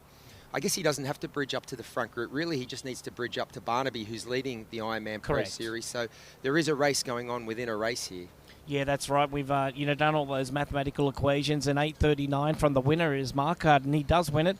If Barnaby's in front of Marquardt, he wins it. So, those mathematical equations have been done. They're all set, and we know that that has to happen. I saw Kyle Smith just a moment ago soft pedaling not to get inside of that draft zone. So luckily we have Race Ranger out here today. So once they're, sitting at around about that 15-metre mark, you've got the blue light that goes into the orange light, and then if it starts flashing red, that's your indication to go around to the front in 25 seconds or less there, Marinda. So looking like right now we've got plenty of officials out there. We've got around about equal, like one moto per rider out there on the course at the moment. So this is the World Championship. This is where the World Champion will be crowned today, and then also the Ironman Series Pro Series Champion as well. Someone's going to walk away with $200,000, and somebody is going to walk away with that World Championship crown. Yeah, absolutely. It's exciting racing here today, and it's important for us to have safe and fair racing. And you saw the athletes all spread out there, and Race Ranger just gives the athletes that extra assurance that, okay, am I in the right spot? You see that red flashing light, you have to make the pass, and you have 25 seconds to make that pass. And we saw it. There was a lot of marshals out there. Obviously, some of those motos were cameramen too, catching the action for us. But yeah, you need to make sure you're mentally fully engaged in the moment you're in. Don't make any mistakes. Do everything right. And these athletes have been racing with Race Ranger all year, so it's no new surprise for them today, which is great. You mentioned earlier, Greg, about Kyle Smith and his local knowledge. I think he does have to make a move in the second part of this bike, and I think he's going to. I think he's waiting for that sort of section that comes 60 or 70 kilometres in, that false flap before the climb, coming into the headwind. I think he's powerful enough to make a move. The question is who will go with him, because I think there's plenty of other, Uber bikers, as we call them these days, in that front group. But I mean, just looking at Leo Berger on screen here, he just looks so comfortable, so composed, as does Hayden Wilde. And they're probably the two best runners in this race and possibly in the history of the sport. I mean, Hayden's certainly in that conversation, and we know he's raced over this distance, as has Leo, so that they're experienced, and I think they're just biding their time. I really think Kyle has to make a move at some point. Yeah, and I think that if Kyle does make that move, it's going to be followed by Rico Bogan. You're watching the 90-kilometre, 56-mile discipline here. The swimmer's done. They're on the bike. They've got the run to go right here in Lake Taupō. We're going to throw it back to the studio right now for Craig and Marinda. I am Greg Welch. Back to Michael and Dee Dee. Thank you so much. Great insight as always. Looking at about an hour and 15 into this race, we are on that bike. Looking forward, at least I am greatly, to seeing them on the back half of this bike ride, because I do think that group of 8 is starting to put pressure on one another. You're starting to see them hit it hard. There you get another pass, just as I say that. And again, if there's 12 meters, you can pull in there to the left, which it looks like he's going to do. And then the one that has been overtaken must back out of that 12 meters. So, Dee Dee, this is maybe a little bit of a tricky spot, some ups and downs. You've got to be very vigilant and attack when you want to and stick with it. Otherwise, you could end up with that dreaded blue card and a sit-down penalty that no one wants. So stay with us. We'll be back. We promise. We're just taking one quick break.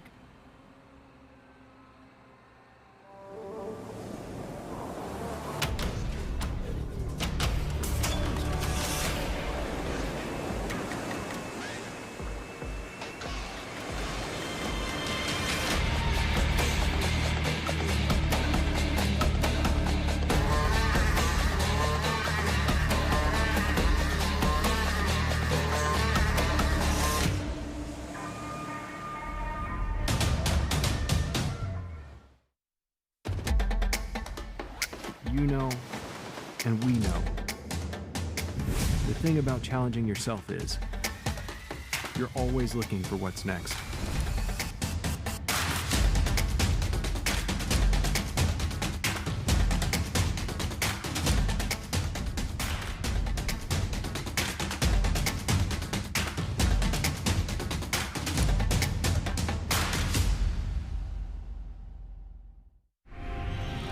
Elevate your EV expectations and explore the open road with the VinFast VF8. Stay powered with over 100,000 charging stations nationwide. Experience peace of mind with 24/7 roadside assistance.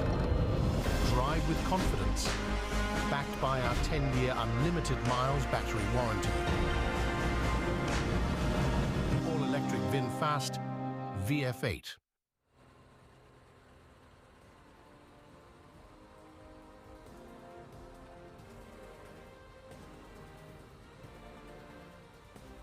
Welcome back here. We're watching these men freewheel through that turn and get right back up to speed. The very seldom opportunity we get them to see them coasting, Didi, because the gas pedal is all the way down. These 8 men taking off, and under great, gorgeous skies, Roca has shown us the weather once again to be ideal. 58 degrees Fahrenheit with 15 degrees Celsius. That's pretty good. Scattered clouds, and look at that wind. About where it was yesterday, 4 kilometers per hour at this point, just barely notable. And that humidity right about 84%, similar to yesterday, Didi. And what I'm loving are these drone scenics overhead. Really gives you a sense of this gorgeous, gorgeous New Zealand farmland, countryside, spectacular, spectacular venue, though the athletes probably not enjoying it so much as we take a look at our lead group of 8 still intact. Jelle Heens at the front, Mathis Margirie, Leo Berger, Hayden Wild, Kyle Smith, Rico Bogan in there. Rico Bogan has not been at the front at all. I think he's racing pretty smart, pretty tactically. I think we've seen Margirie and Berger at the front quite a bit. Everybody else seems content to let them drive at the front. And then, of course, Henry Schoeman and Justus Nieschlag at the tail end of this group. Yeah, we haven't seen the South African really yet at all, but a dangerous player as well that we have to keep an eye on, Henry Schoeman. And then Didi, it's I would say safe now that you feel like some of those gaps that were starting to form, people getting a little bit pushed back. It wasn't anything sort of urgent to say, hey, they're getting dropped. It was really maybe just a little bit of a dynamic of the road. But let's not guess. Let's jump right over to Matt Lieto and see what he has to share with us. I'm sure there's some good facts coming, Matt. I was going to say, Michael, make no assumptions, because we know what that means. But yeah, no, athletes were dropped. We definitely had Justus Nieschlag was dropped pretty hard off the back of this group, actually, and was sitting at like maybe 10 seconds for a long time. So the pace has actually gone out of this group because he's come back on. Right now I'm with Rico Bogan, but behind him is Henry Schoeman, who you spoke about. That's your side of him, with Nieschlag behind. But Rico Bogan is the athlete that is the most vulnerable of our favorites. He's been kind of getting distanced frequently from this group. Kyle Smith right now is the athlete that's in front of him. Kind of how this group's been shaking out for a bit is a Rico Bogan with the Kyle Smith and the rest of these athletes. Jelle Heens making a move, moving up. So yes, a lot of tactics. We could see the elastic kind of stretching out and then coming back together, and you'll see, as you guys noted earlier, these kind of forced passes, forced moves that the athletes have to make generally on these hills. But you know, Rennie earlier said that this athlete here on screen, Rico Bogan, often pulls kind of a face. He's been pulling a face all day. You could tell it's really challenging. So he's getting caught in that situation where he has to make a pass on Kyle Smith standing out of his saddle. And for an athlete that's been, as I've said, on the ropes, you don't really want to have to move up and make a pass on Kyle Smith. He is just hanging on. So that was a huge effort. Look, even the expression on his face has gotten even more exacerbated, a larger gap in his mouth, really trying to get as much air as possible. And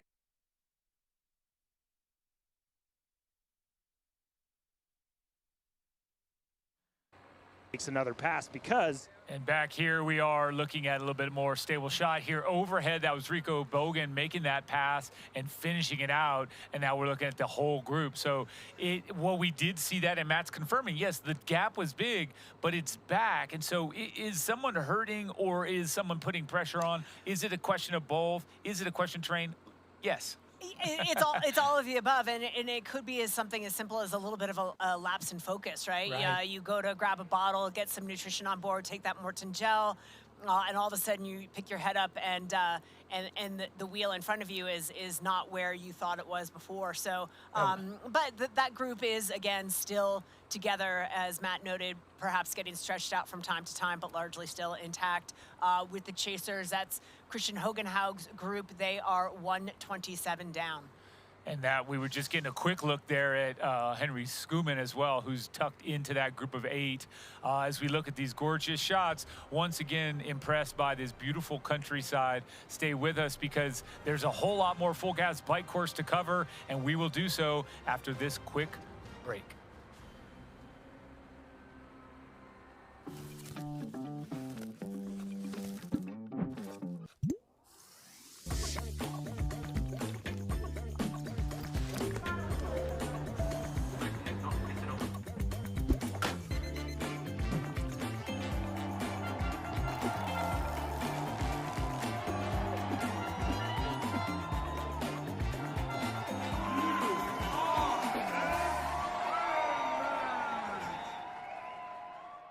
Introducing the Ironman Pro Series Virtual Edition on Full Gas. Join athletes from across the globe as they conquer bike courses from the Ironman Pro Series.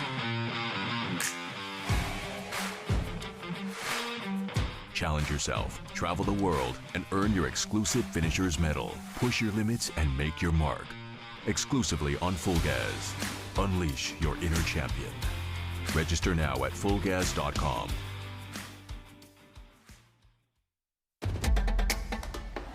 You know, and we know. The thing about challenging yourself is, you're always looking for what's next.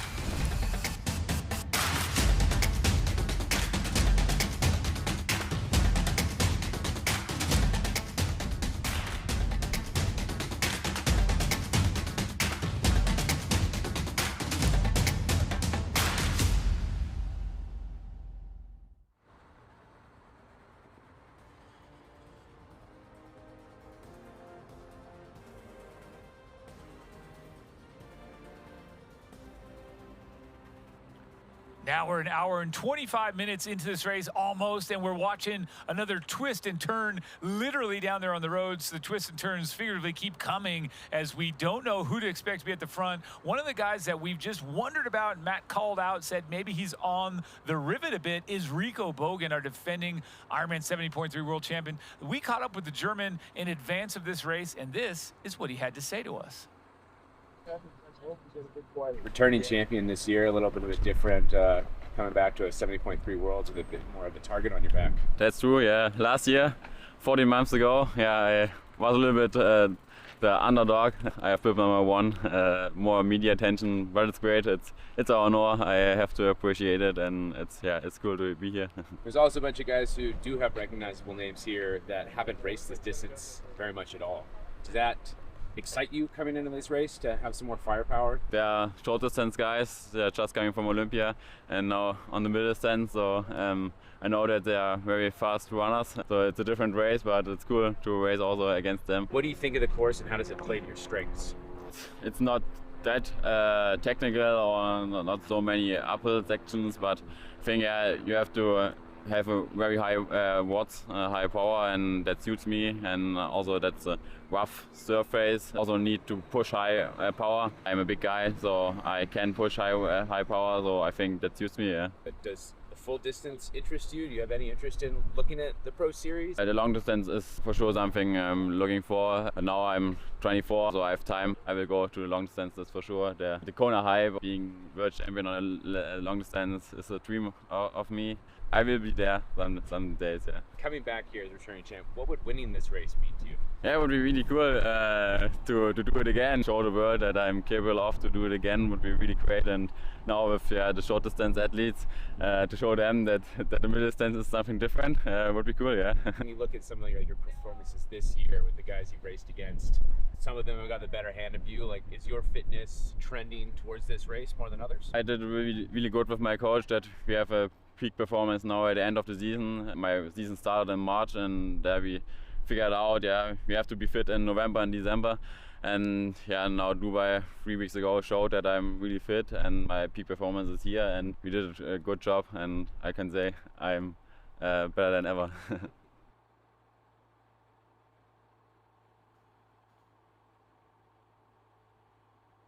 And just like that, he said he's better than ever. To be better than ever when you've won and beaten everyone in the world is a good place to be. So I like his confidence, Didi, as we come back here with these leaders on the day, a group of 8, a very fast-paced group of 8. And we can assure you this. We don't know how it's going to play out, but it is going to be a crazy quick run from the outset. I can tell just based on where these guys are together at this point in the race. Oh, absolutely. And again, this is just a little snippet of some of the back and forth at the front of the race. These aren't material lead changes. These are just guys sharing work at the front of the race.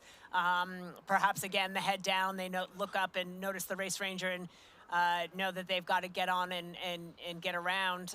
So nothing significant there, but good to see them sharing the load at the front of the race. That's right. That's right. And you can see that we've kind of watched Mathis Margier get through, push to that front. You have to do that. You have to commit when you are going for it. You've got really that rule. That is the main rule, right? Stay left, pass right, get through the zone, and he's doing that well. I mean, he looks also like he's head down and really trying to assert himself here at the front. So good stuff for the Frenchman here in bib number 3. I tell you, and just looking at the makeup of this group, obviously Kyle Smith, Hayden Wild. I like how Hayden Wild is executing this. He's staying safe. He's tucking in. That's not to say he's not working hard, but sitting 4th, 5th wheel throughout most of this full gas bike course. If he can throw together that 65-minute run he's talking about, he's laying the foundation to give himself the chance that if he can do that on the run, he may run away with this today. Not to be outdone by Kyle Smith, the other local boy who's going to have a lot to prove as well. Yes, take a look there at the bottom as we're getting a look at conditions as well, the weather passing through, but also since they go through those spots, you can see at the bottom, all of our athletes are chasing. Yelegin's at the front there in that 1:17 through the timestamp, and then Braden Curry. Look throughout all of these fellows, 2:35 down for Curry. There's 4:07 for Jason West. Yep. We saw those two athletes riding together earlier. I think Jason, in order to weaponize that run, he needs to be a little closer on the bike. If he's to be in contention for the podium, certainly. But I think even top 5 would be an outstanding performance for him. Perhaps top 10 would be great as well. And there you go. Have a look at this VinFast performance analysis through the 41Ks. And the Frenchman, Mathis Margier, has gone at 1:30.40 with an average speed, smoking fast, 51.24 kilometers an hour, or just over 30 miles an hour. That is very quick, very fast stuff for that section. I'm just wincing seeing that ticker along the bottom. Matthew Marquardt, 11:45 back, sitting in 40th place, still obviously struggling with some physical difficulties today, some cramping obviously during the swim and early on the bike. Hopefully some proper nutrition on the bike can help him rectify that, but time slipping away for Matthew Marquardt.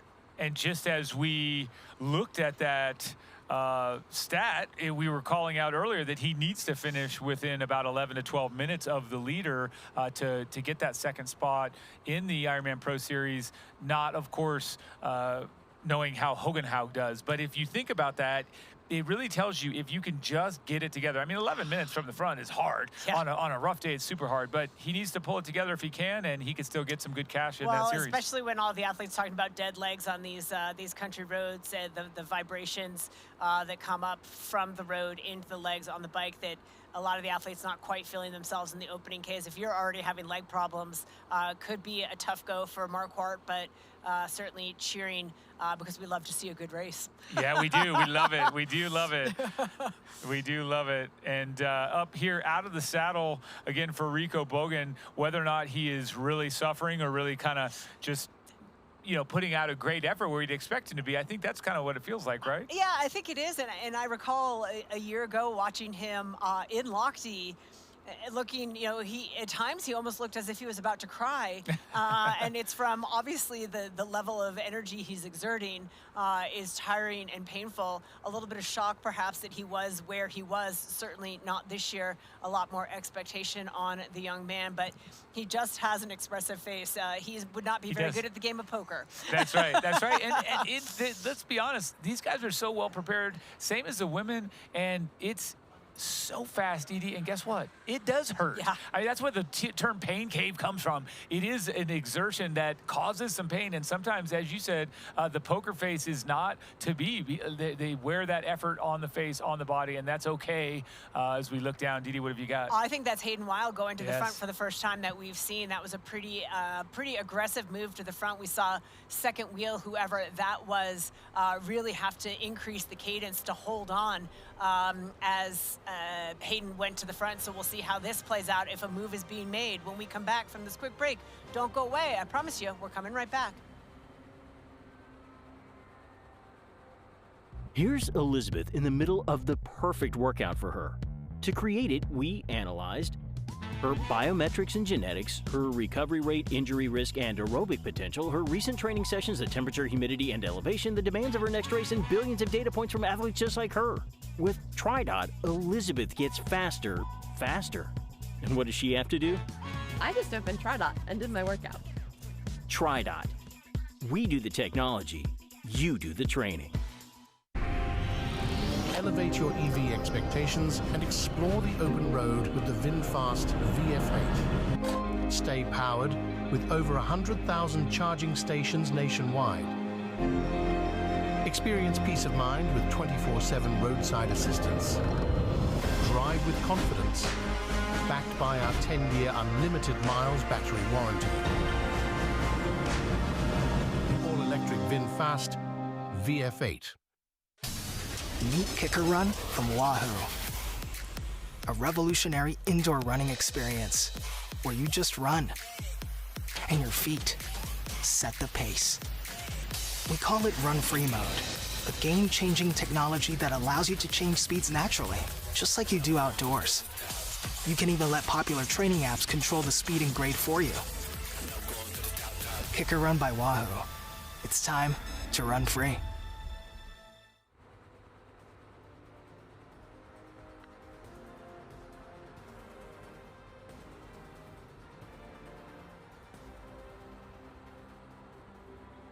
The VinFast IRONMAN 70.3 World Championship is brought to you by Morton. Get used to it. And by Precision Fuel and Hydration. Crush your next race with Precision Fuel and Hydration. And now, as we come in here, Didi, you're looking at Hayden Wild. You said he got up to the front. We know that he was saying, hey, I'm excited to race Kyle Smith, who likes to be aggressive. He's being aggressive now as well. I enjoy that. I think that these guys are two young, dynamic, super fit, and competitive racers, and they're going for it at the front of the race, leaving nothing to chance. I think when you finish, if you end up with that 65-minute 13.1, or if you end up with 68 or 70, as long as you've given a great effort and done your best, you've got to have a little bit of pleasure, a little bit of happiness there. So let's see what happens, but I do like that they're getting after at the front, the two young Kiwis. And of note, as the men went through 51 kilometers, the gap to the chase pack is still being led by Christian Hogenhaug, very capable rider there. And Christian Hogenhaug is holding them. It's 127 gap, and that gap is holding. He is towing a group including Ruben Zapuntki, Harry Palmer, Gregory Barnaby in that group, Mark Dubrick hanging on in that group as well, Tom Bishop, Wilhelm Hirsch in that group, and Kasper Stepniak also in that group, and Kurt McDonald. And then it's another minute or so back to Josh Amberger. We're going to throw it down to Matt, who I believe is with our lead men. Thanks so much, Didi. I'm not with the lead men, but I'm with Hogan Hog's group, and I'm so excited. That was a gift. I was going to try to remember the names of all the athletes in the group, but you just set it up for me. So that's the group that I'm with Christian Hogan Hog at the front, pushing the pace. As you said, 127 behind that front group, but a large group behind him. As we saw in the dynamics inside this group, we had Zapunt really pushing the pace earlier just a few minutes ago, and it was actually separated to just him and Hogan Hog for a brief period of time, and then Mark Dubrick closed the gap, and a few of the other athletes were able to close the gap, and now it's all 8 athletes together, as you said. But the powerhouses are Hogan Hog and Zapunt.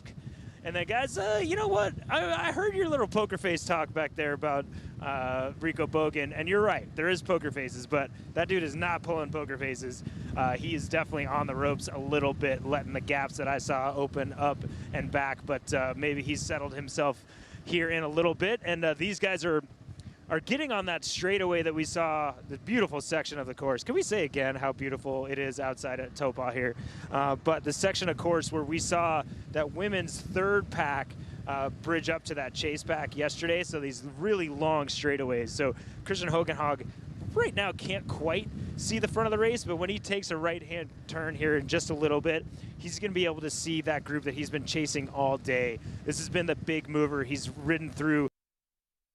And, you know, he knows, as you said, he's trying to get more points in that Ironman Pro Series. He's got Gregory Barnaby behind him, the series leader, Zapunt there as well. But this guy also wants to get to the front of this race. He's one of the best cyclists in the sport.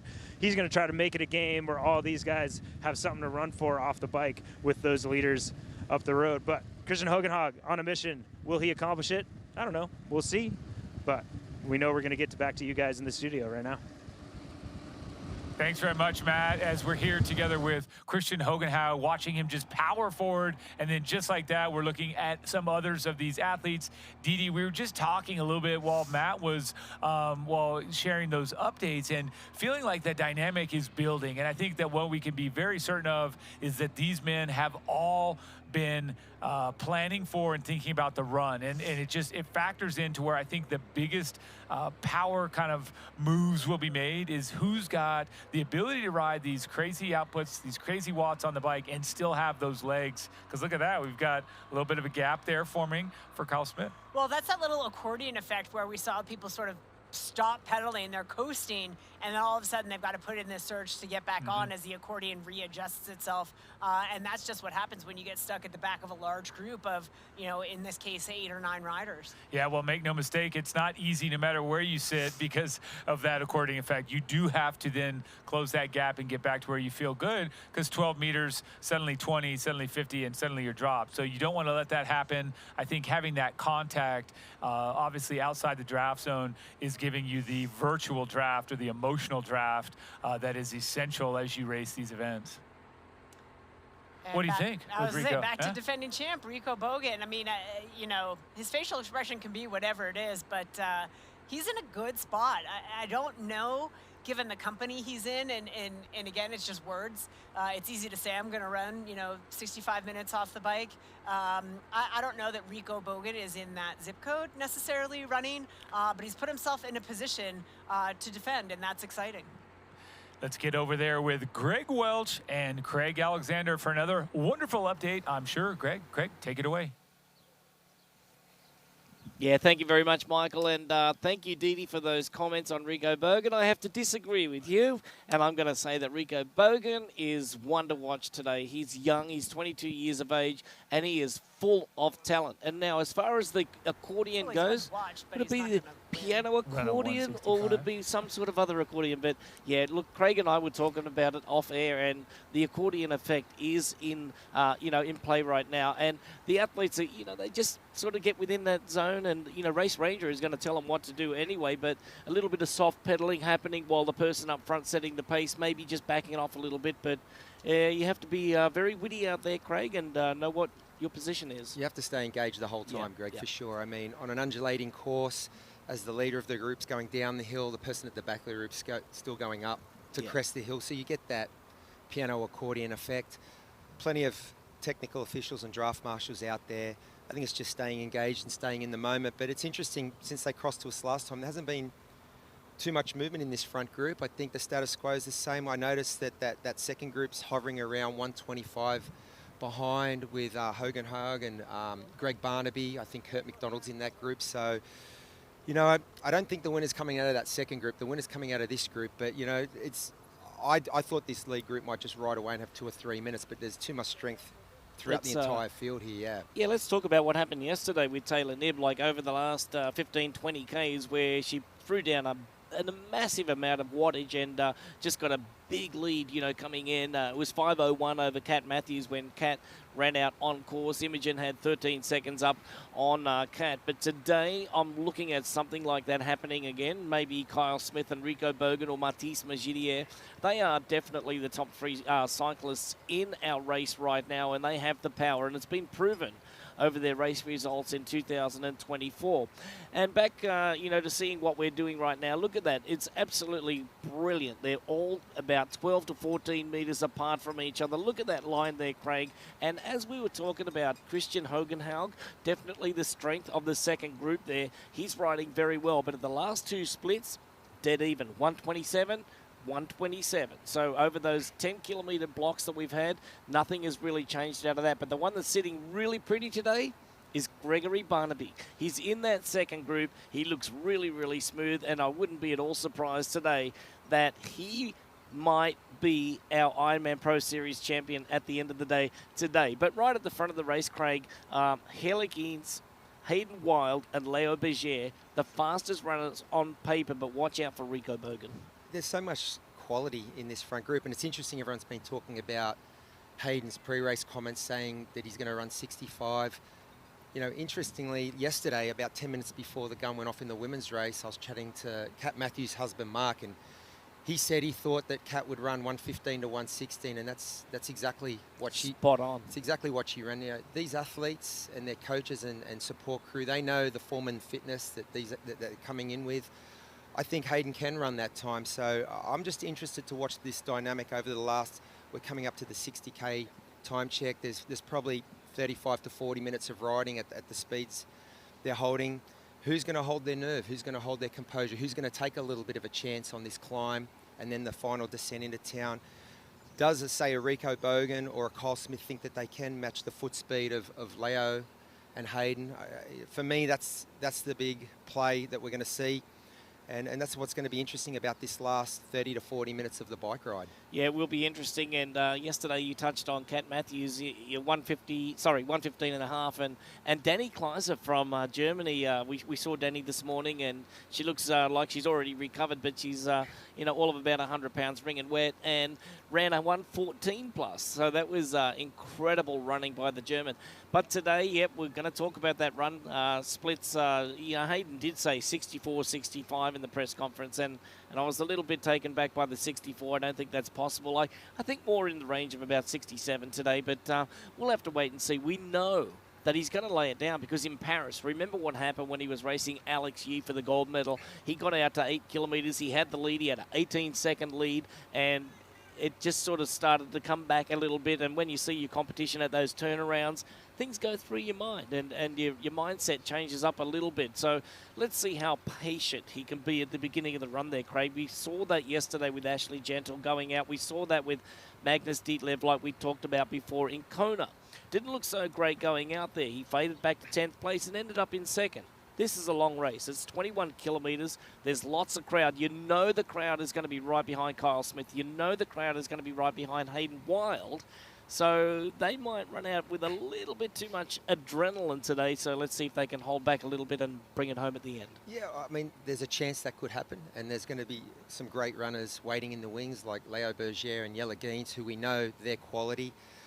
I just rate Hayden. I just think he's the best runner, or one of the best runners, along with Alex Yee and I'd also throw Ali Brownlee into that, the three best runners that we've seen in our sport. So he will be excited. I mean, his MO is to get out fast in the run.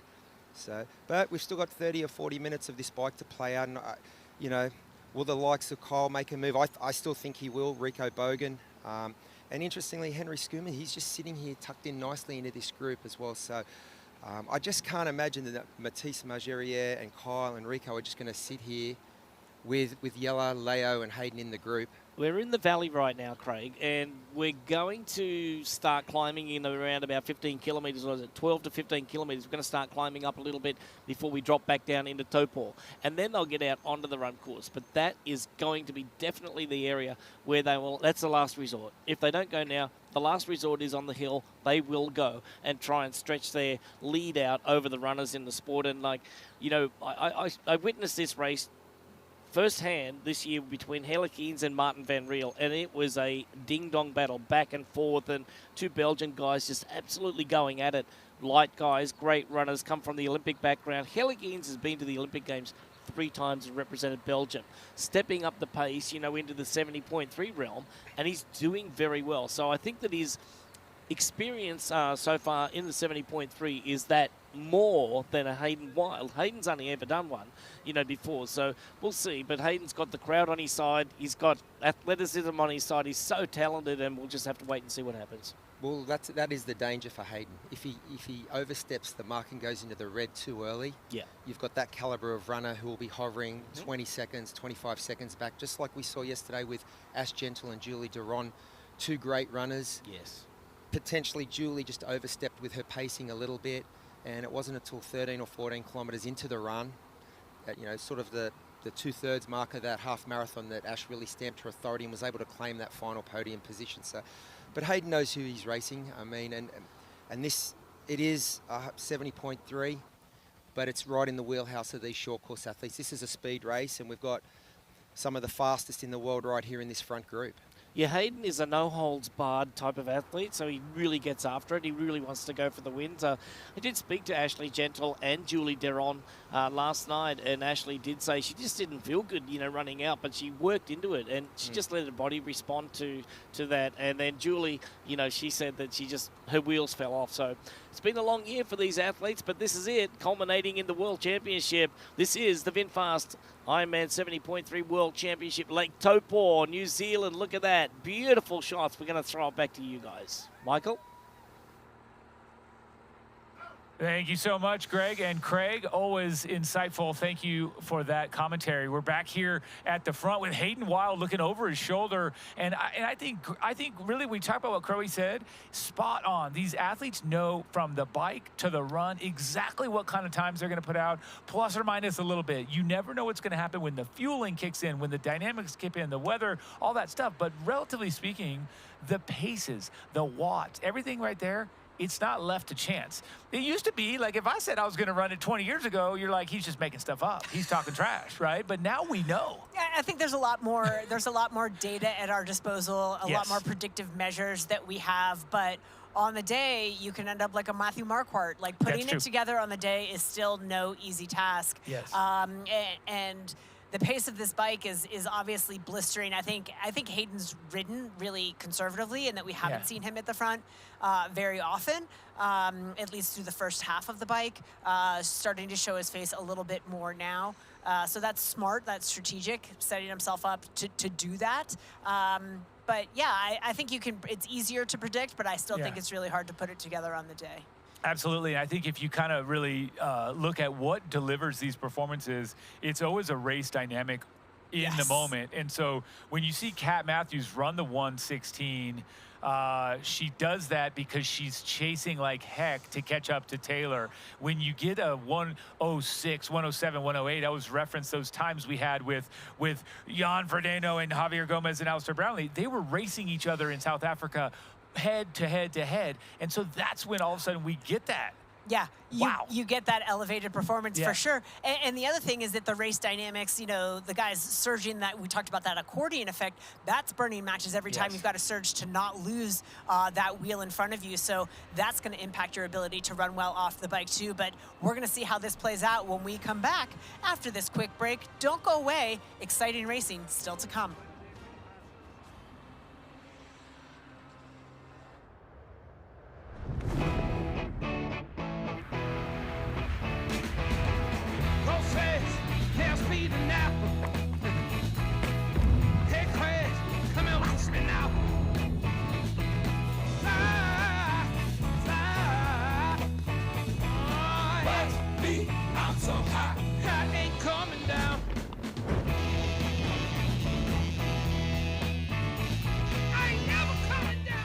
Beyond the finish lines, our commitment goes the extra mile. We are the Ironman Foundation.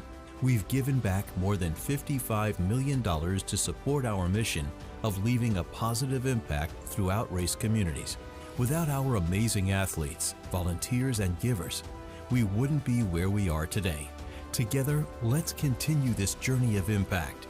Join the Ironman Foundation and be a part of something extraordinary.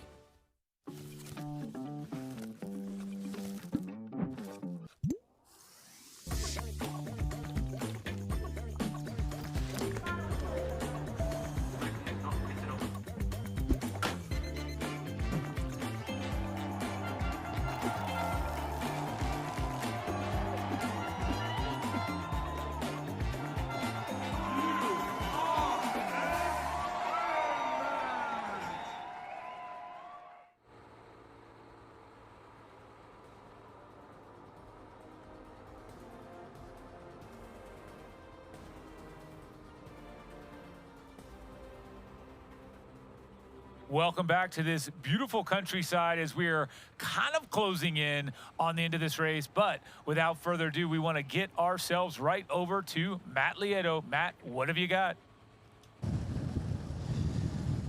Thanks so much, Michael. Well, I've got Kyle Smith.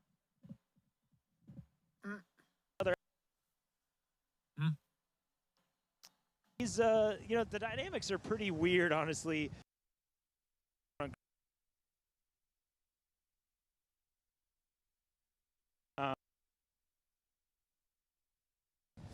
Just sit up and start stretching. Didn't really tell anybody he was in the front, and then everybody kind of had to go around him. So some interesting stuff happening here. And Kyle Smith has kind of been sitting on this large gap. He's not as comfortable being as tight as some of these other athletes are. Doesn't like that orange light very much. He tries to stay away from that. So he's keeping a bit of a distance. Behind him is Henry Skuman and Justus Nieschlag. Those two have got dropped off this group a few times. Again, kind of a noticeable gap of 5 to 10 to 15 seconds.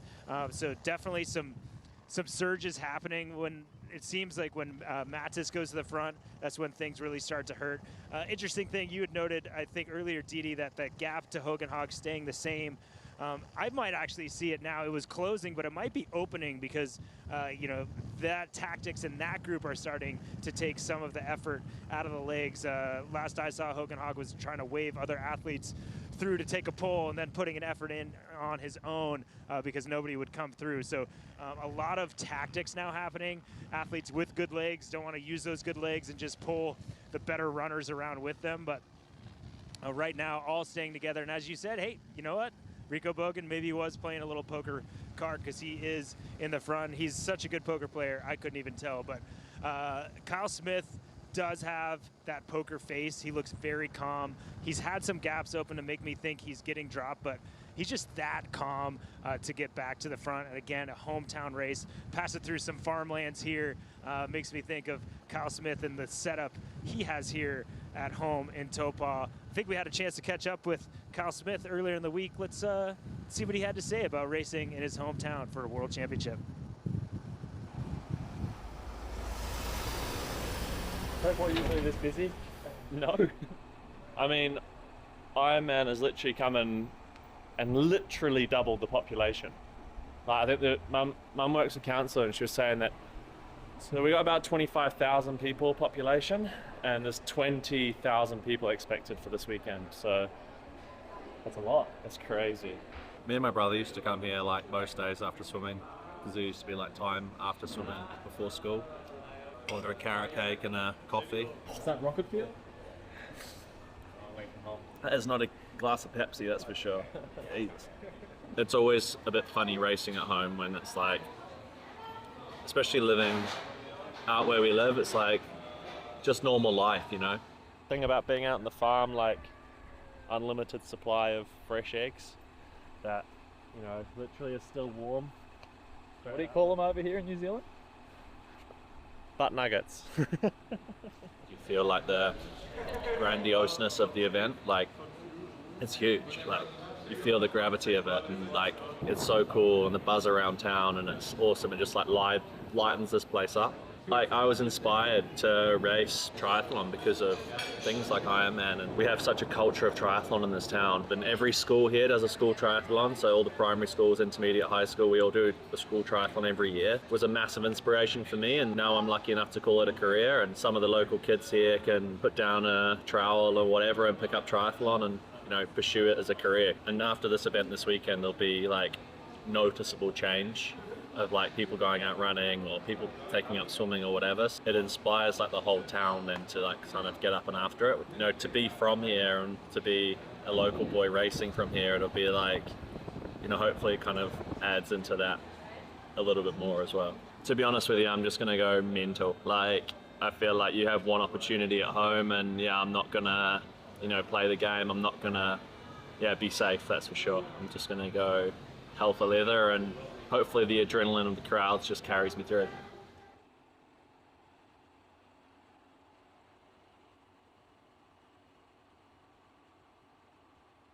Well, Didi, we've got about an hour and 57 minutes of racing done, and just over, we'll say, what, another hour and 50, hour and 40, about 40, hour and 30, somewhere in that zone, because we're going to finish about 3.5 hours. It's coming up, Didi. The fun stuff is coming up. It's been fun so far, but it gets increasingly more enjoyable from my lens as we progress.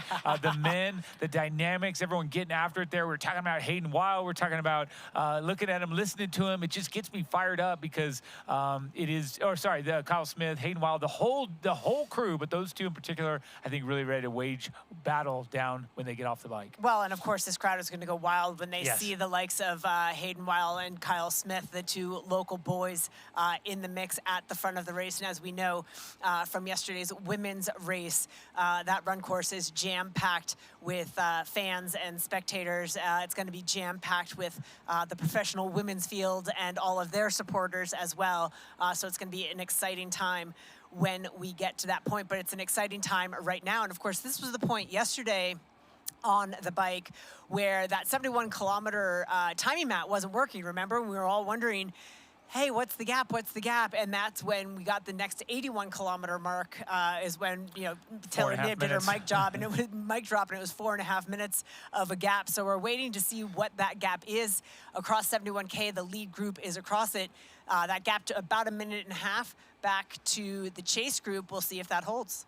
We will, and 13 seconds separating first from 8th place. 13 seconds, wow, pretty tight. Obviously, that's what it looks like to be rolling through as they are, but Didi, I don't know, if I start to kind of question what's going on here and what we're going to see next, I watch now Mark Dubrick on camera on the left there, bib number 5. So he's showing his form looks pretty good in that other group. So we'll see. Yeah, he swam, obviously, with the guys who are now at the front of the race. He got dropped pretty early, but has found a home in that second chase pack and seems pretty comfortable there.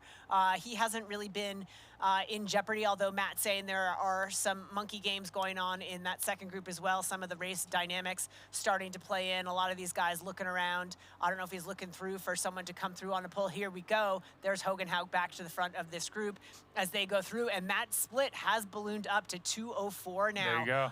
Though that group looks, nope, I was going to say looks smaller, but here come the rest of them. So Mark Dubrick, Gregory Barnaby, Ruben Zapuntke, Harry Palmer, Tom Bishop, Wilhelm Hirsch, Kasper Stepniak, and Kurt McDonald, all still in that chase group, but the gap has blown up to just over 2 minutes. There you go.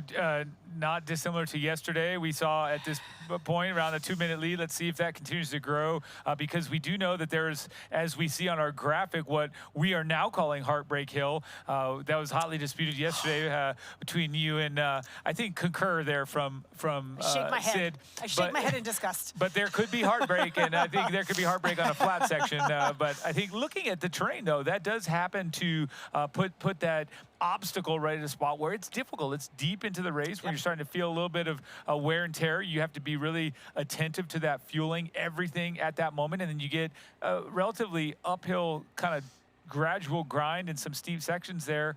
It's tough. It could break my heart. Well, and I'm saying that the Taylor said yesterday after her race, you know, the slower parts of the course are the parts where you can make the most advantage. And she said, I knew when she got to this section and started the climb, it was a bit of a headwind, not as much as anticipated perhaps, but you get to that point, you're tired. The miles don't seem to be ticking by as quickly as they were. And the mindset was, well, hey, if I'm in this much pain and discomfort, everybody else is too, and let's capitalize on that and take advantage. And she was certainly able to make a move. We'll see if that gap increases for the men here and if this lead group splinters at all.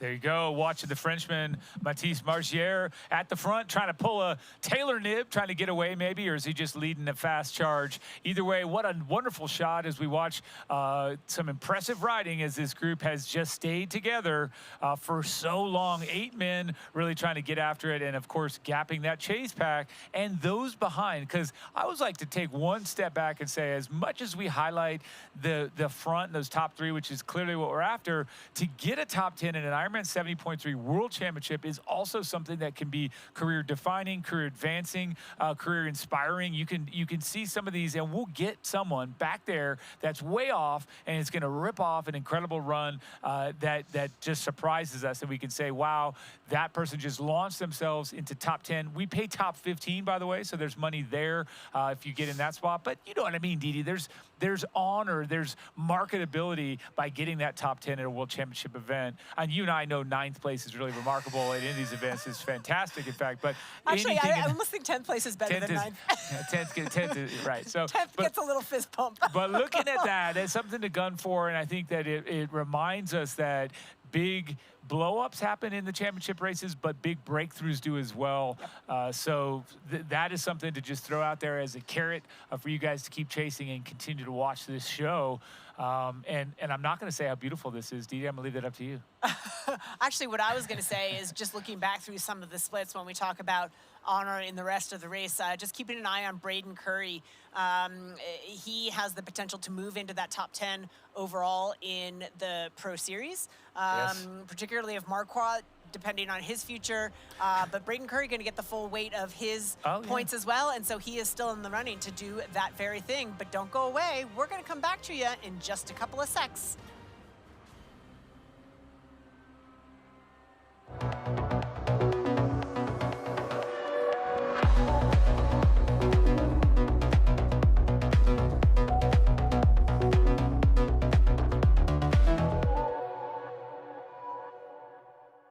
Introducing the Ironman Pro Series Virtual Edition on Full Gas. Join athletes from across the globe as they conquer bike courses from the Ironman Pro Series. Challenge yourself, travel the world, and earn your exclusive finisher's medal. Push your limits and make your mark. Exclusively on Full Gas. Unleash your inner champion. Register now at fullgas.com.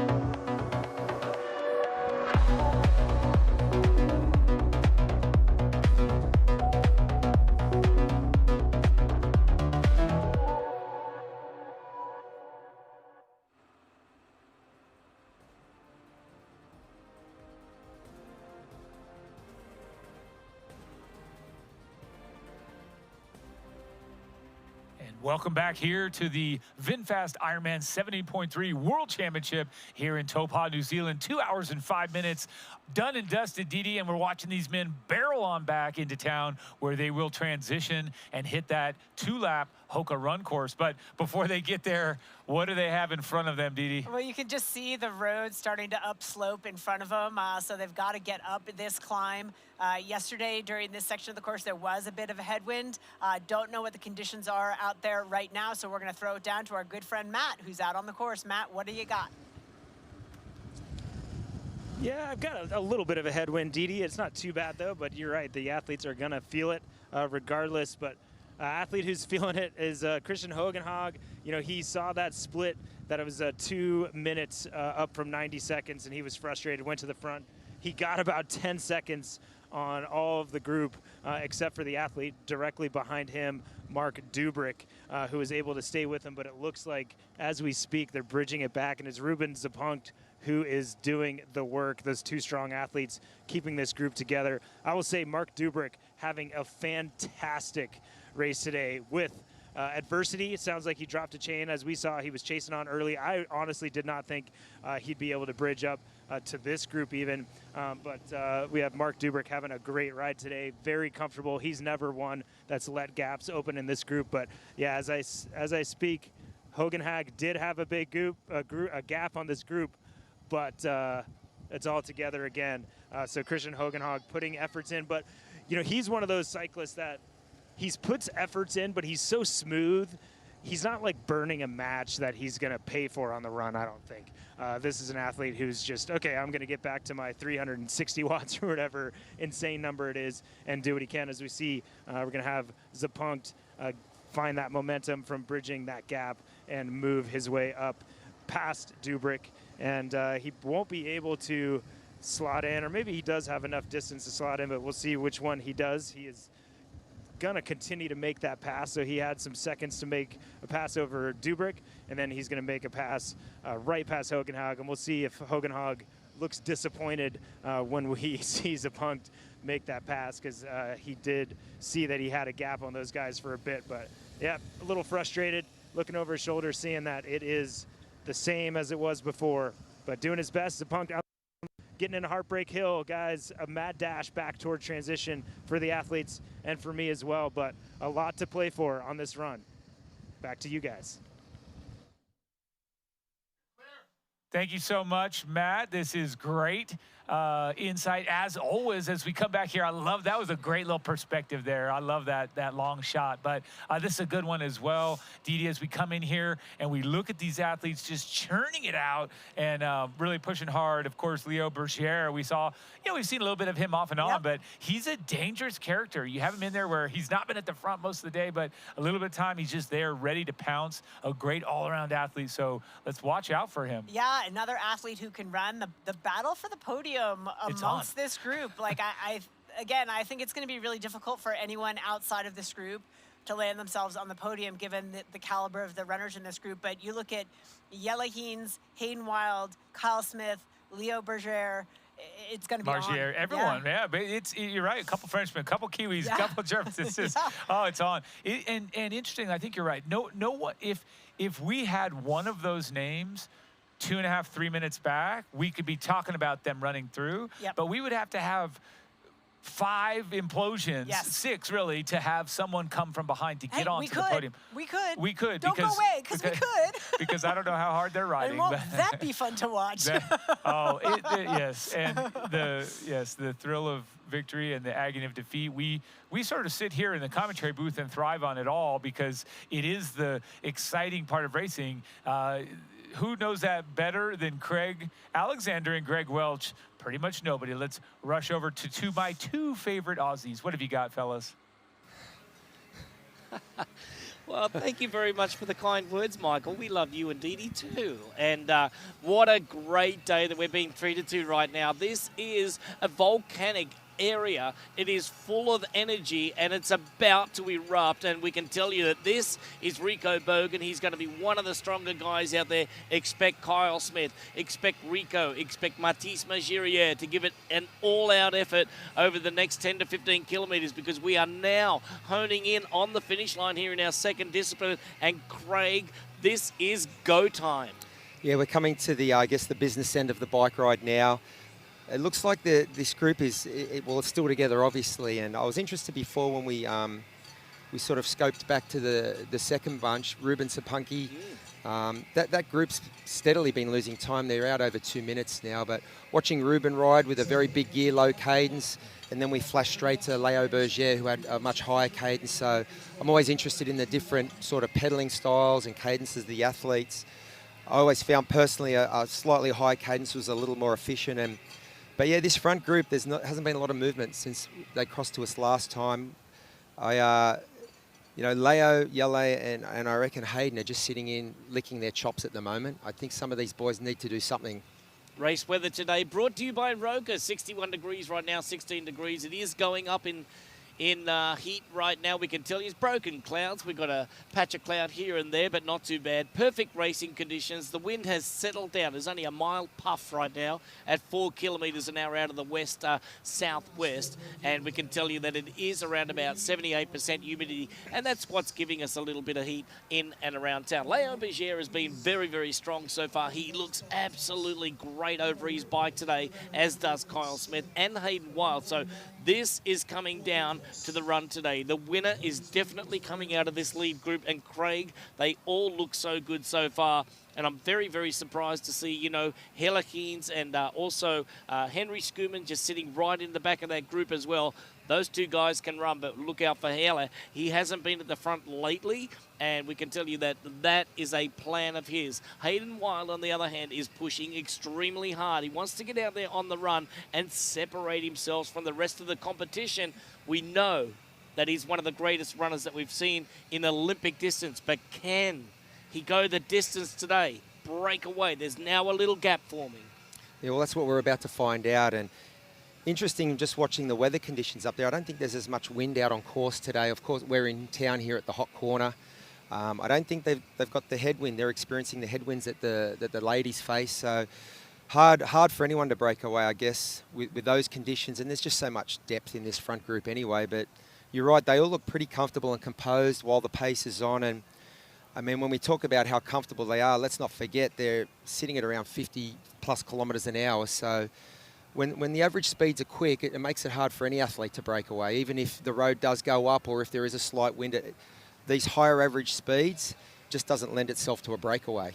Leo Berger riding nicely. He looks one part, like you said yesterday, of the bike, just like Taylor Nearbin. The ladies come home yesterday, Craig, with an 8 kilometre an hour headwind from the west-southwest. So the same wind direction, but twice as heavy. Now, the men today at 4 kilometres an hour, they're going to come in with sort of a little bit fresher legs than what the ladies did yesterday. So Leo, watch out for Leo. Watch out for Yelle. Watch out for Hayden Wild, the 3 fastest runners in this group right now. Watch out for Rico Bogan. He is so consistent. He's only 22 years of age, and I think that he's batting way above the maturity levels of an Ironman 70.3 athlete. And we saw him last year. He came in as a nobody. Today, he has handled himself with grace and a lot of dignity, and I do think that this kid is one for the future. He's a superstar, and he's laying down a worthy title defence so far. I agree with you 100%. Conditions are much more favourable today. Lower winds, lower temperatures. So I think that lends itself to fast times and particularly a fast run. We're seeing on the screen here the athletes very, very vigilant with their nutrition, their hydration.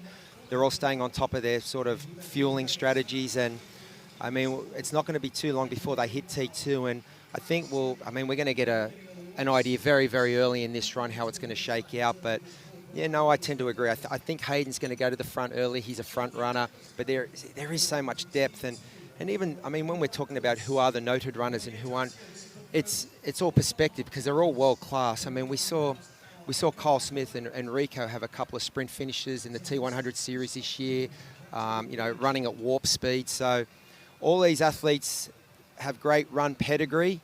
I agree with you, though. I think that the standout runners on what we've seen recently this year, Hayden, Leo and Yele, I mean, they're the ones who have laid down the really fast run splits.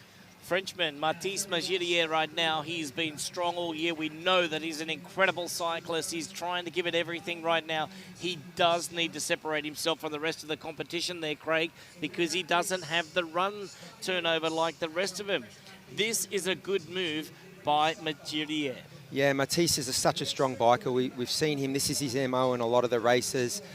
As we just see on the screen now, the splits in amongst that front group, it's just starting to separate ever so slightly. I think he's got like a 10-second lead. But again, when the group has this much depth and strength, you tend to see these little gaps open and then close again. So let's watch closely and see if Matisse can go on with it. And I want to know a little bit, you know, what's your opinion on, you know, the athletes like Yele, like Rico, like Hayden Wild today, letting somebody like Matisse go as they know that they could probably run a little bit faster. Even Leo Berger, I mean, that's his countryman. And as they make their way back on Broadlands Road, they've only got 2 streets to go. Broadlands Road onto Rifle Range Road, down into transition, and then screaming into town. A couple of turns in town as the crowd builds. But give us your opinion on, you know, if Magirier does make a break, do you think that the rest of them will be worried about it? No, I don't. I don't.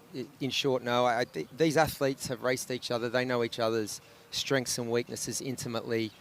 They know the run splits that have been posted this year, and this is where it gets a little more tactical and it becomes a race within a race, and you save calories where you can at this stage of the race. It's going to be a very, very fast 21.1 kilometres, and I'm sure Hayden has got his sights firmly set on Kyle, you know, on Yele, on Leo, even Henry. I mean, if Henry can produce his best here, I mean, we could be in store for a cracking half marathon. I can't wait. This race it's setting up beautifully.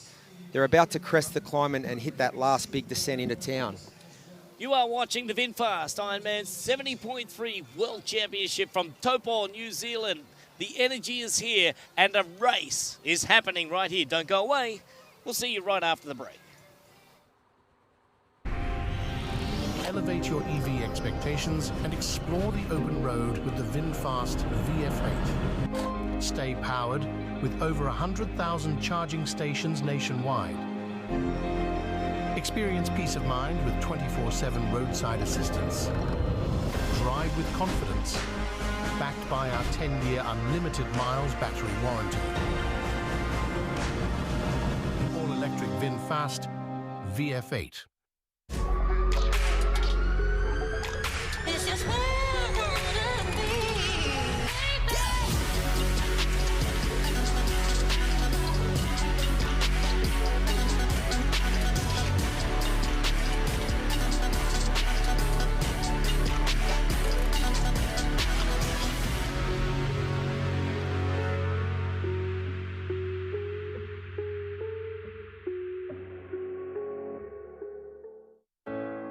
Shine bright like a diamond. Find light in the beautiful sea. I chose to be happy. You and I, we're like diamonds in the sky. Shine bright like a diamond. Shine bright like a diamond. Shine bright like a diamond. Beautiful like diamonds in the sky. Shine bright like a diamond.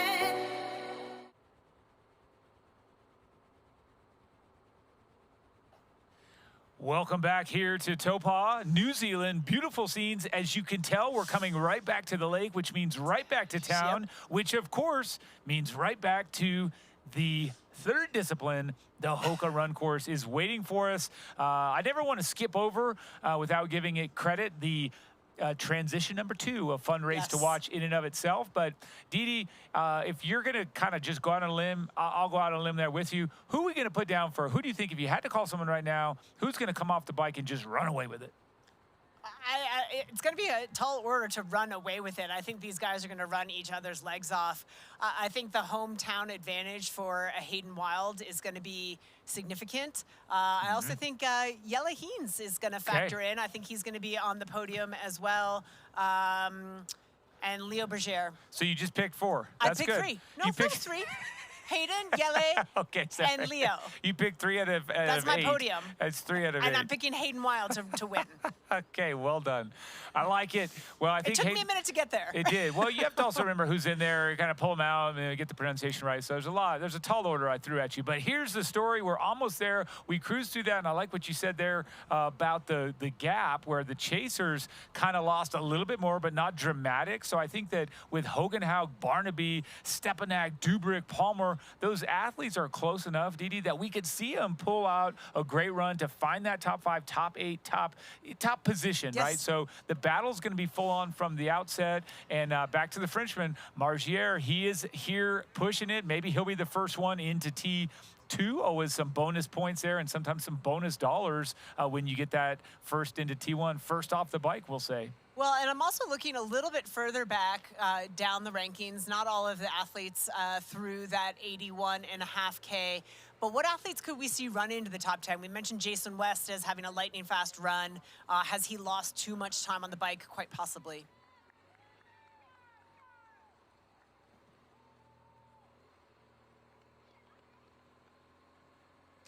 Other athletes, obviously, we know Matt Hansen, great runner, waiting for him to come through 81.5 to see what the order is for him. I think the worst he could do in the Pro Series is slip to 5th place, but might end up in 4th, depending on how things shake out with the men in front of him. I'll give you my pick for the top 10. The runner from the 20s down, it's going to be Braden Curry. This guy is going to come in. That's just, hey, I got to pick someone, and I think Are you going to pick a Kiwi podium?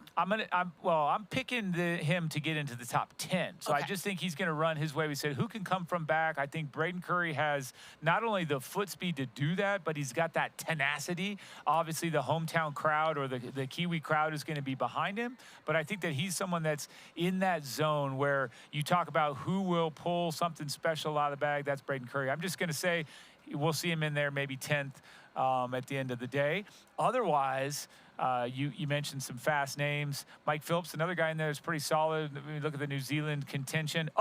We've got a story here. This could be why Matisse Margier was off the front, is because he just pulled into that penalty tent. That's why I didn't pick him for the podium. And that's why you sectioned him out of that. You didn't keep him in 4 of your top 8. Well done.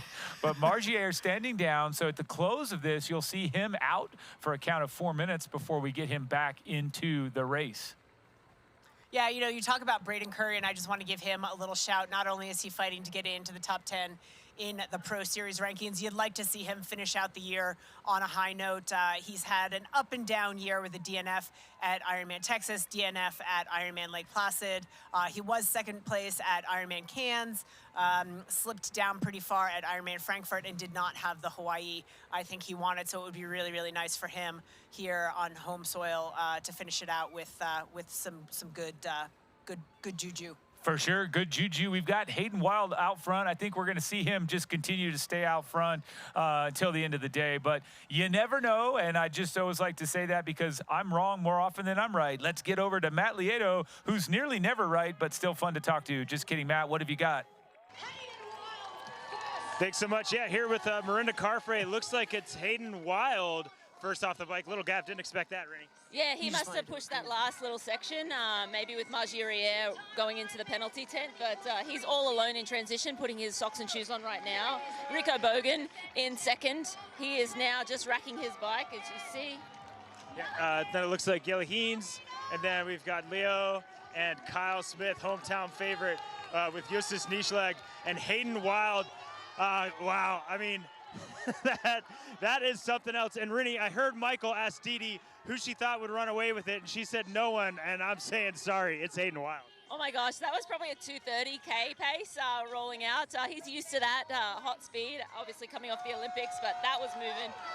That's Yella Hines, Rico Bogan, Kyle Smith right there, Bergerier, and Justus Nieschlag out of transition. But holy cow, the way Hayden Wild ran out of transition, he already has about 100 yards on the rest of the men. Yeah, and how intimidating that must be to see him just like fall downhill while you're still putting your shoes on. Be like, I got to try to catch that dude. That doesn't seem sweet. We have, looks like Henry Skoman coming in as well. But Yelly Heens looked good. Kyle Smith also looked good, but the foot speed of Hayden Wild, Rini, I don't know if you heard, but pre-race press conference, he said 105. Did that look like 105 pace? That certainly looked like 105 pace. I want to see him again in 10K, and we'll see what it looks like then. If he's still running like that, 105 all day. Yeah, and we're going to send it back to you guys in the studio before we get back to the second group. Word on the street, though, second group was clear of penalties.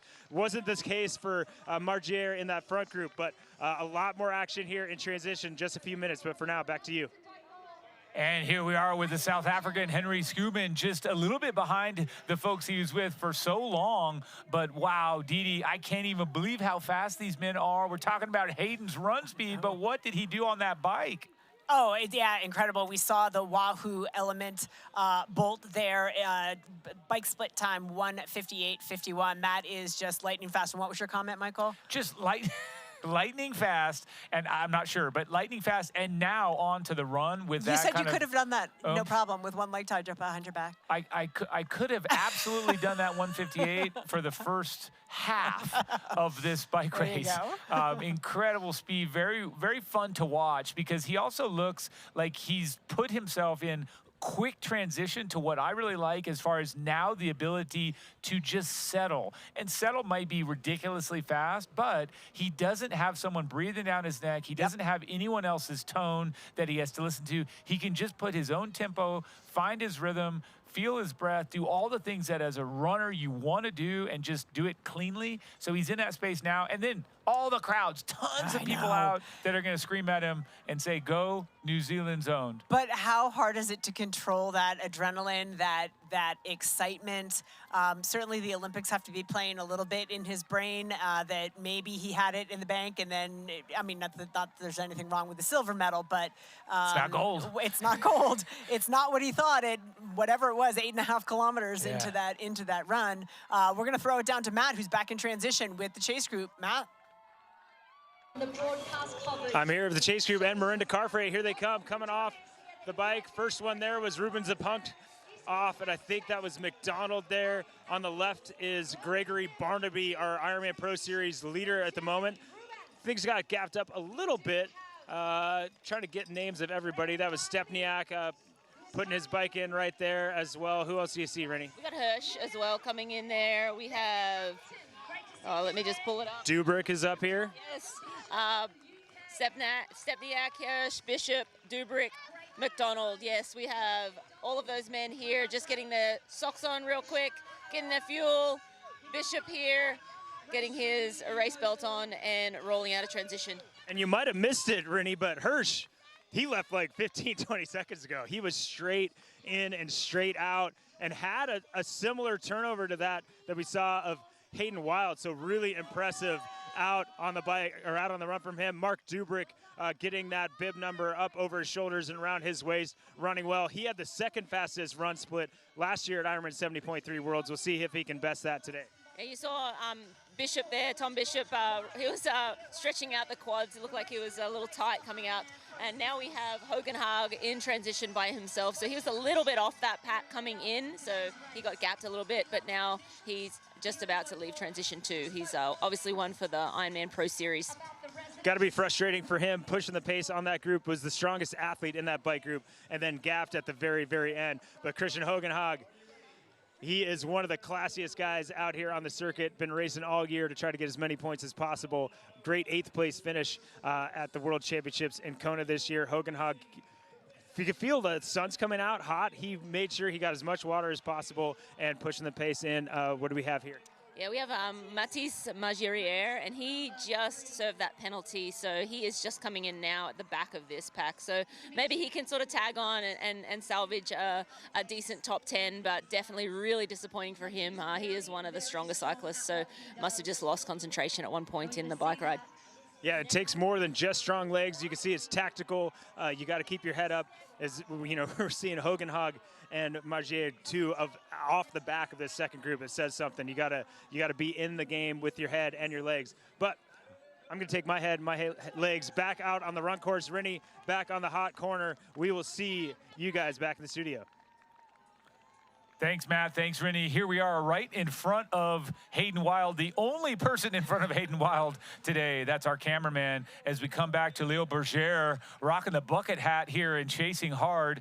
Remember, Didi, that the women are out on course. Some of those women that raced yesterday, I think we get to catch up with some of them a little bit later today, but the teaser comes with this. I remember watching these women run up and down these hills. So much elevation change, so much in front of these guys that they have to overcome. It's not just the distance, and it's not just all that we see. It's a lot of elevation change, Didi, in this race course. It is, but one of the things they have tackled, Michael, is T2 and the fastest transition times presented by Morten Hirsch at 45 seconds, Kyle Smith at 50 seconds, and Nishlag at 53 seconds. Yeah, for a course that people were pegging as, hey, it's a flat course, we saw yesterday it definitely is not. Of course, the first part is this little loop-de-loop down to the yacht club where the athletes started the swim this morning, back up the hill and out for the first of 2 loops on this Hoka run course.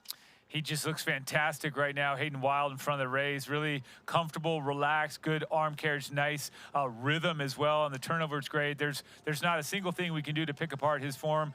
Zipping up the kid a little bit there, maybe a little bit too much flop there, just some discomfort. But you see what I see, Didi, is that like breathing into it. It's not easy by any stretch. He's not overdoing it, but he's certainly running assertively. Absolutely, and taking the time, and he's got the time. He's got 20 seconds on Jelle Heens to find the legs. We know that, you know, the tough bike course and obviously the pace of the bike course, 158. Wow.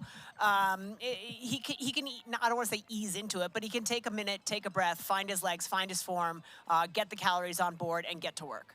That's right. I chuckle just to think back in time when we used to reference some of these Olympic distance short course athletes didn't have the chops on the bike. All they could do was swim and run. Ha, ha, ha. Those days are long. Even if they were ever true, they're long gone now, where a powerhouse who took 2nd and 3rd in the last 2 Olympic distance triathlons, Olympics, I should say, is now cranking out a sub 2 hours, which is pretty untouchable in a lot of circles. On air quotes, slow roads. On slower roads, yeah. Right. So there we go. And the nice look here about the people chasing. We mentioned how it would be. Here's Jelle Heens that is coming here from Belgium. He looks comfortable in a way that he's asserting himself, right? It's not like, oh, it's just easy breezy. He looks like he's in a spot where he can assert himself. I say it's comfortable running. And again, we talk about our judgment zone, and we're going to use the first 2 kilometers as our judgment zone, but checking some of the paces of our runners, Hayden Wild at just over 3-minute Ks, 3:02, Jelle Heens at 3:05, all the way down to Rico Bogan at 3:25, Henry Skuman 3:17. So Hayden Wild and Jelle Heens really separated themselves. We got to catch up with Jelle Heens pre-race, and here's what he said about his prospects. Yeah, I'm feeling good. I'm excited to be here. It's been a big goal of me since I qualified in Oceanite earlier of the year. I was planning, I was focusing on the Olympics, and after the Olympics this was a big goal, so excited to finally be here. Training has been good. I've been training down in Australia, which was good. The travel here was quite easy and smooth, not the big jet lag that we'll have from Europe, so yeah, excited and hungry for a good race on Sunday. I've been, my resume in 70.3 has been good. I've never finished worse than 4th, but I've never won. So having that win in Las Vegas definitely helped my confidence. And yeah, also training afterwards, I knew if I could do the training I was able to do before Las Vegas, I would be in a good shape. And yeah, I've been able to handle every single session, and so that gives me a lot of confidence that I'll be here in my best version, and then we'll see how that stacks up against this incredible field. That's it. That's a nice thing about coming from short course, moving into middle distance race. You race against some new people and not always the same faces. So I'm excited to race everyone that's on the start and hope I can beat them all. You've heard it straight from the Belgium who's on chase, and then right here back into live action of the Hoka run course. This is anyone's game. Hogenhaug now on camera, and word from the course is that he served a penalty, so that's why he lost all that time, Didi, but he's back in the mix, pushing it, not giving up, obviously looking to the overall Ironman Pro Series standings and his ability to move up and his lack of desire to move down those ranks. So extra incentive there, Didi. Yeah, definitely. And it looks like it would have been, just based on timing splits, probably a 1-minute penalty There you serve. go. So that's not a drafting penalty, but another infraction there. Stopped for the 1 minute, but got to get his head back on. There you go, and we're back in the front with Hayden Wild, and we talked about how exciting it is to race in front of a home crowd, but where are we exactly? Well, we're on this Hoka Run course. It's a 2-lap course where you head out and you turn right under that swim bridge, and a teaser, you run past that finish line before you head out to the Taupō Yacht Club, and then we go again past these scenic points, these iconic points throughout. The view's incredible, and you do it twice. It is not a true out and back at any point. You can see right here where there are very few sections where you get to look back at your competition or look up at them in front of you. But nonetheless, overall elevation gain 1,200 feet. And that's, well, sorry, 1,200 feet is where you start, finish at 1,217 with the overall gain 151 feet. So it sounds a lot less than it is. I think it's just punchy hills, Didi. But what are you seeing with regard to Hayden Wild? Is he look just as good as he did when he started? He looks dreamy, Michael. Dreamy. I like that. He does. He looks smooth. The face is relaxed. Got a good arm carriage there. He really does. Shaking out the arms a little bit. He looks very, very in control. He does. He looks great. And so getting some love there from the sidelines. They also feel he looked quite dreamy as we come back to this strung out. Look at that as you watch Leo Berger there in the bucket hat in the background coming up here trying to make the approach on Kyle Smith. And I would say that this is appropriate. When you look at Kyle Smith, you see that he's working quite hard, getting those big exhales, trying to manage that effort. I wouldn't say that it's an ideal spot for him. Look, position-wise, he's great, but I would say that he looks to be a bit labored. He's not leaning into the pace, making it happen. But let's find out what Craig and Greg think. Take it away, my friends. Thank you very much, Michael. Thank you, Didi. It is so exciting down here. Craig and I are just like beside ourselves. The crowd is building. It's crazy. They're like 5 deep up and down the finish line, all lined up and down Tongariro Street here, the main street, and then all the way down to Transition and beyond. Craig, haven't seen crowds like this in a long time. They're right behind the race today. No doubt about it. We got 2 Kiwis in the top 3 right now, but Leo Berger is coming. We've got fireworks early. I mean, what a great little move by Hayden at the end of the bike ride. Yeah. Get through T2 quickly, and man, his pace early was electric, but Ella Geens was running quick too. Those two were definitely visually the quickest on course, and that seems to be what we're seeing on the splits that we're getting. Kyle looked nice. He looked like he'd settled into a routine, but yeah, he had Leo hot on his heels as well. So, mate, I'm tipping that they're going to run in the mid-60s. Yella and Hayden particularly, I think they're going to run in 65 splits. Yeah, running around about a 3:04 pace right now, and no doubt about it. Hayden Wild is known at the Olympic distance to run the 29 flat 10K or 6.2 miles in the WTCS races during the year, and that's exactly what he did in Paris. Now, when you look at Hayden Wild right now, Hayden Wild is so fast, he turns the switch off for the light. He's in bed before it's even dark. That's how quick he is. Anyway, getting back to Hayden, he realised that Mathis Magirier, this is how sharp his mind is.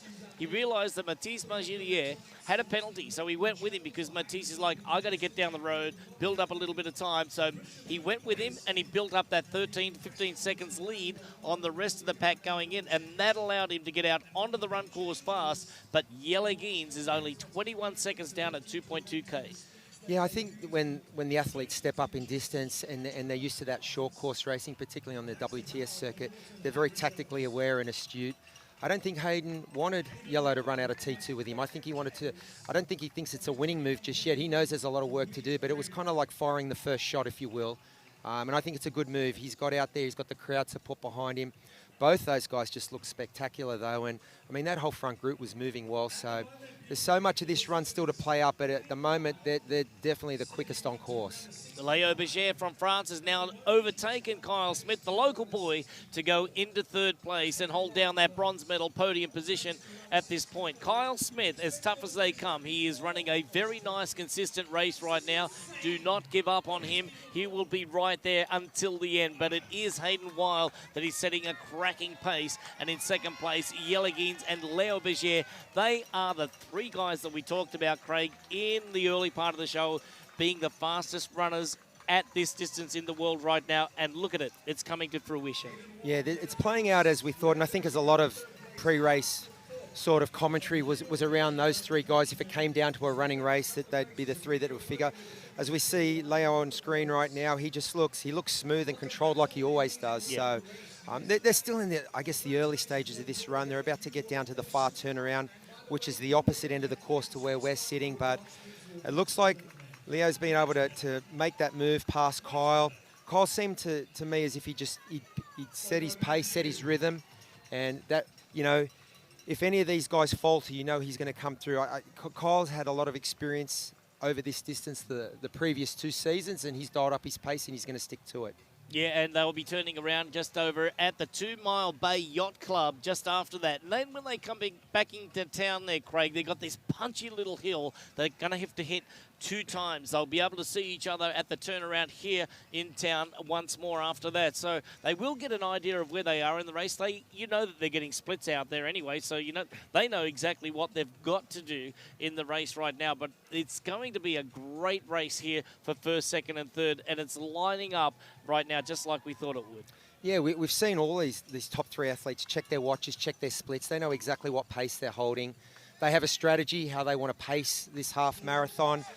It is definitely not a flat course, but I think it is a fast course. There's a lot of long, prolonged downhills, which suits a good runner with high turnover, and short, punchy uphills. So this has been a lightning fast start to this half marathon. I think it's going to continue for the whole half. Got a couple of questions for you, Craig. Firstly, nutrition. Hayden Wilde's used to running 10 kilometres today, twice the distance, 21 kilometres and a little bit. So what is his nutrition plan today? Pacing versus nutrition versus being smart and tactical. And then the second part of it, Gregory Barnaby looked great and in striking positions for the Ironman Pro Series. Well, let's talk about Greg first. He looked like he was in the top 15. He's currently, I guess, on the road, our leader in that Ironman Pro Series, given the trials and tribulations that Matthew Marquardt has had today. So Gregory looks in a really strong position to take that overall series. I mean, these athletes, they're practicing their nutrition, their hydration. Hayden would have done a lot of race simulations. His calorie uptake is going to be a bit more, and his intensity is not quite the same as the WTS, but he's all over it. You know that. All right, and Hayden's nutrition is going to be on point today for sure for the win. We're going to go back to Michael and Didi. Well, that's great insight as always, and my favorite part was just how excited they were. You could feel that energy down there at the hot corner. You could feel what they were feeling, and just in the faces and in the energy. That was great stuff. And we're back here, and what are you seeing aside from a massive effort here, Didi? Massive effort, but just a couple of updates. Barnaby in off the bike at 3:52 down, so he is poised really, really nicely, barring catastrophe on the run, to take the series win. Got to get him across the line. Right now, this is totally drawing a blank. Sorry. Carry on here as we watch and pan back Braden here. Curry, sorry, that was Braden Curry who looks poised to move into the top 10. That's what I was going to say. Exactly. As we talked about earlier, the effort there and the tenacity, you see it on his face and the stride and everything. Back to Hayden Wilde, but just for a second because we need to zip off for a quick break. Stay with us. We'll be right back.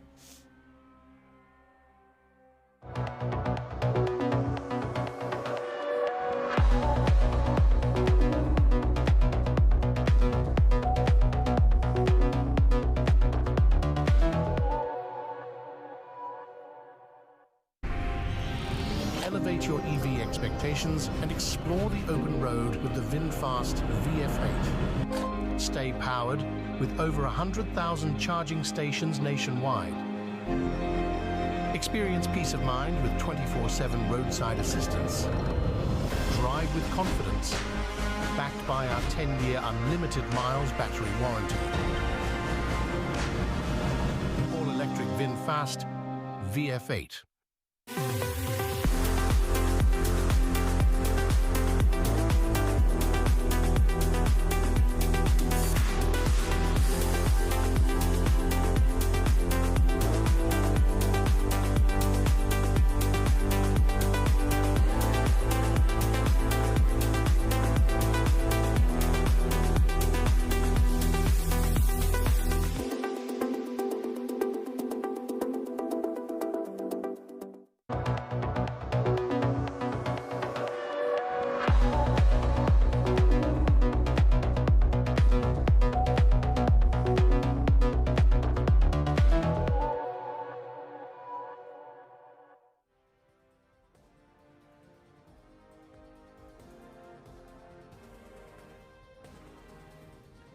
Right here at 6.1 kilometers into this Hoka run course, 2 laps is what you get. We're on lap 1. Hayden Wild is in front of Jelle Heens by 40 seconds, who's in front of Leo Berger by 1:22. And then we've got Kyle Smith in 1:40 in arrears of his countrymen. So top 4 through there. And now Rico Bogan rolls through at 2:13 back with Justus Nieschlag at 2:17. So it is a close and tight race, but it does look to be blowing apart here in the favor of Hayden Wild.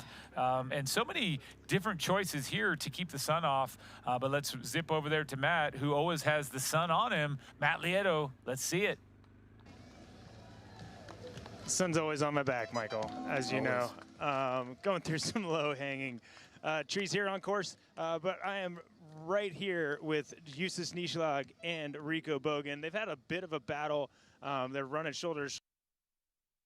Justus got dropped there a second ago, and then actually dropped his nutrition and did not hesitate to go back and get it, lost himself a few seconds, and then bridged almost up to Rico's shoulder. So these two pushing the pace, and they're both chasing all the athletes in front of them. Obviously, in this out and back section, we can see on the left side of my screen, it looks like that's Jelle Heens coming around. So that's kind of a section where the athletes can take a peek as they're getting encouragement from the spectators on this beautiful section of course, but they can see kind of their competitors that are a fair bit in front of them, so they know that's at least a minute. But these two athletes can see the back of Kyle Smith up the road. He's kind of out of shot right now from my point of view. If you look to the left of that big Hoka inflatable, you'll see Kyle Smith on the screen. So these athletes can see him.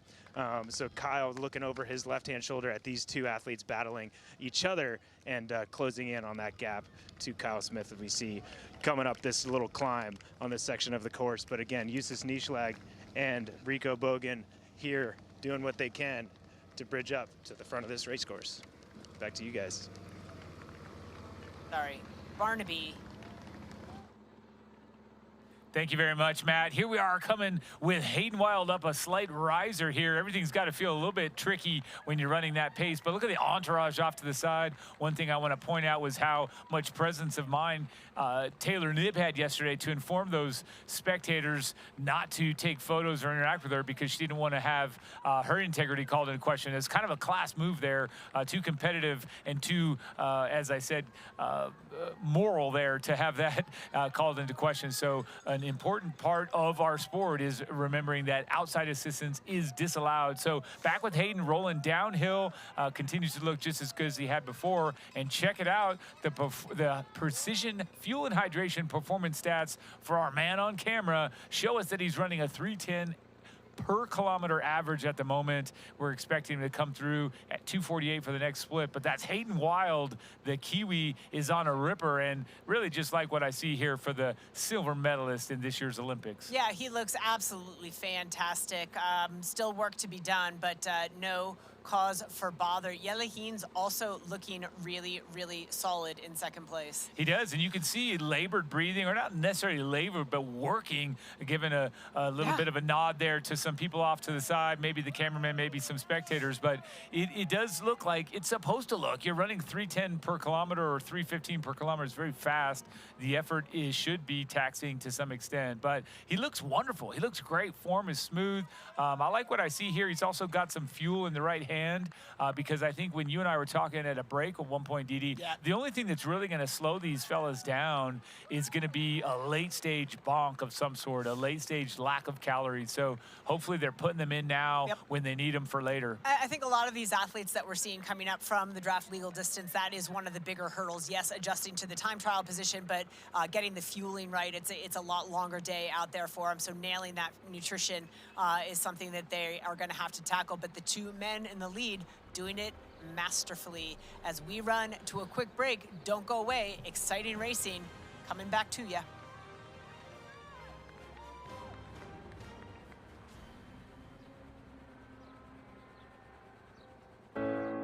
Shine bright like a diamond. Find light in the beautiful sea. I chose to be happy. You and I, we're like diamonds in the sky. Shine bright like a diamond. Shine bright like a diamond. Shine bright like a diamond. Beautiful like diamonds in the sky. Shine bright like a diamond. Introducing the Ironman Pro Series Virtual Edition on Full Gas. Join athletes from across the globe as they conquer bike courses from the Ironman Pro Series. Challenge yourself, travel the world, and earn your exclusive finisher's medal. Push your limits and make your mark. Exclusively on Full Gas. Unleash your inner champion. Register now at fullgas.com.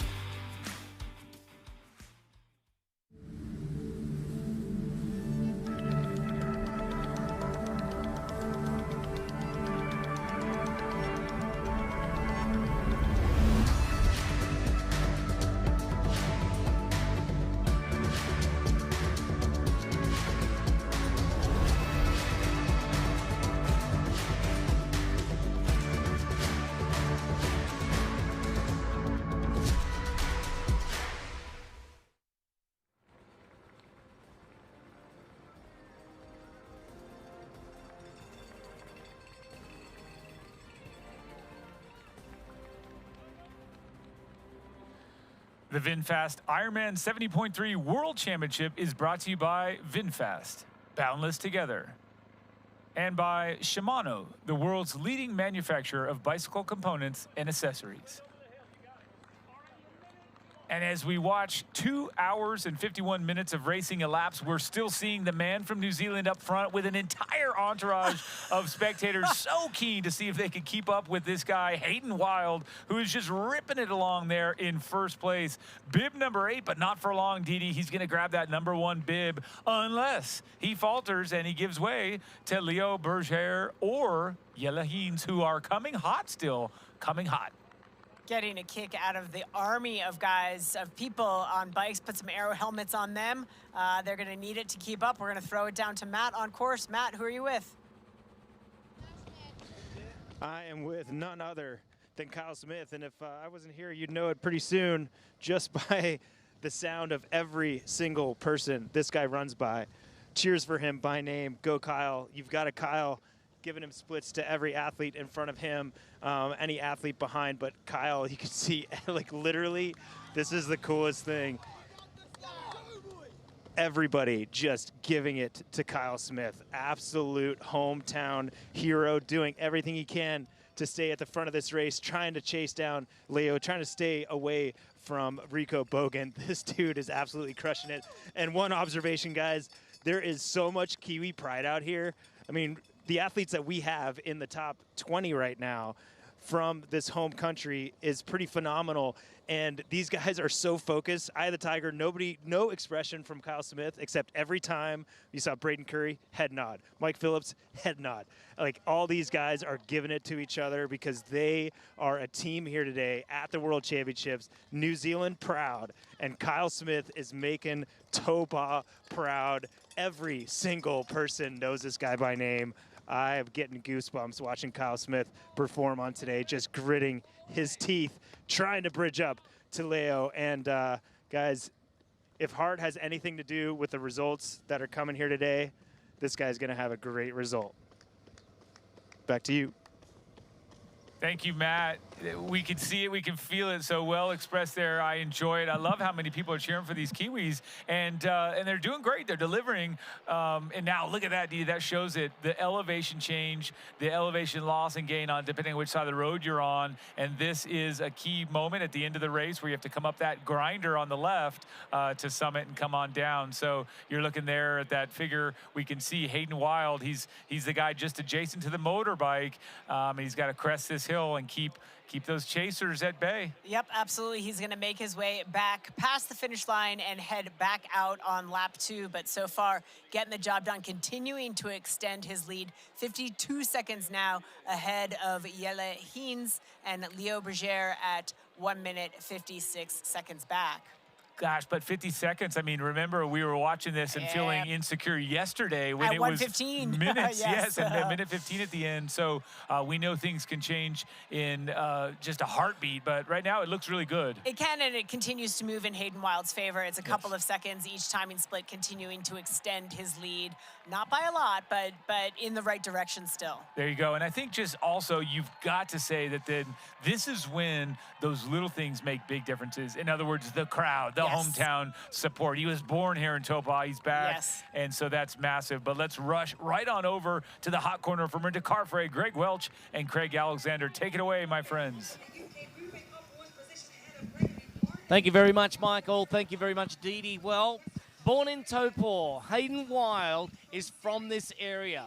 It will be electric today if he wins this race. Lake Taupō and Ironman 70.3 right here has never seen a homegrown champion at Ironman 70.3 World Championships. Today might be the day. He's running along at 3:07 kilometre pace at the moment. He's extending his lead. It's out to 52 seconds, and Craig did a quick mathematical analysis here. He's running 6 seconds per kilometre faster than his competition. Craig, the guy is on fire. We know what he did in Paris over 4 laps.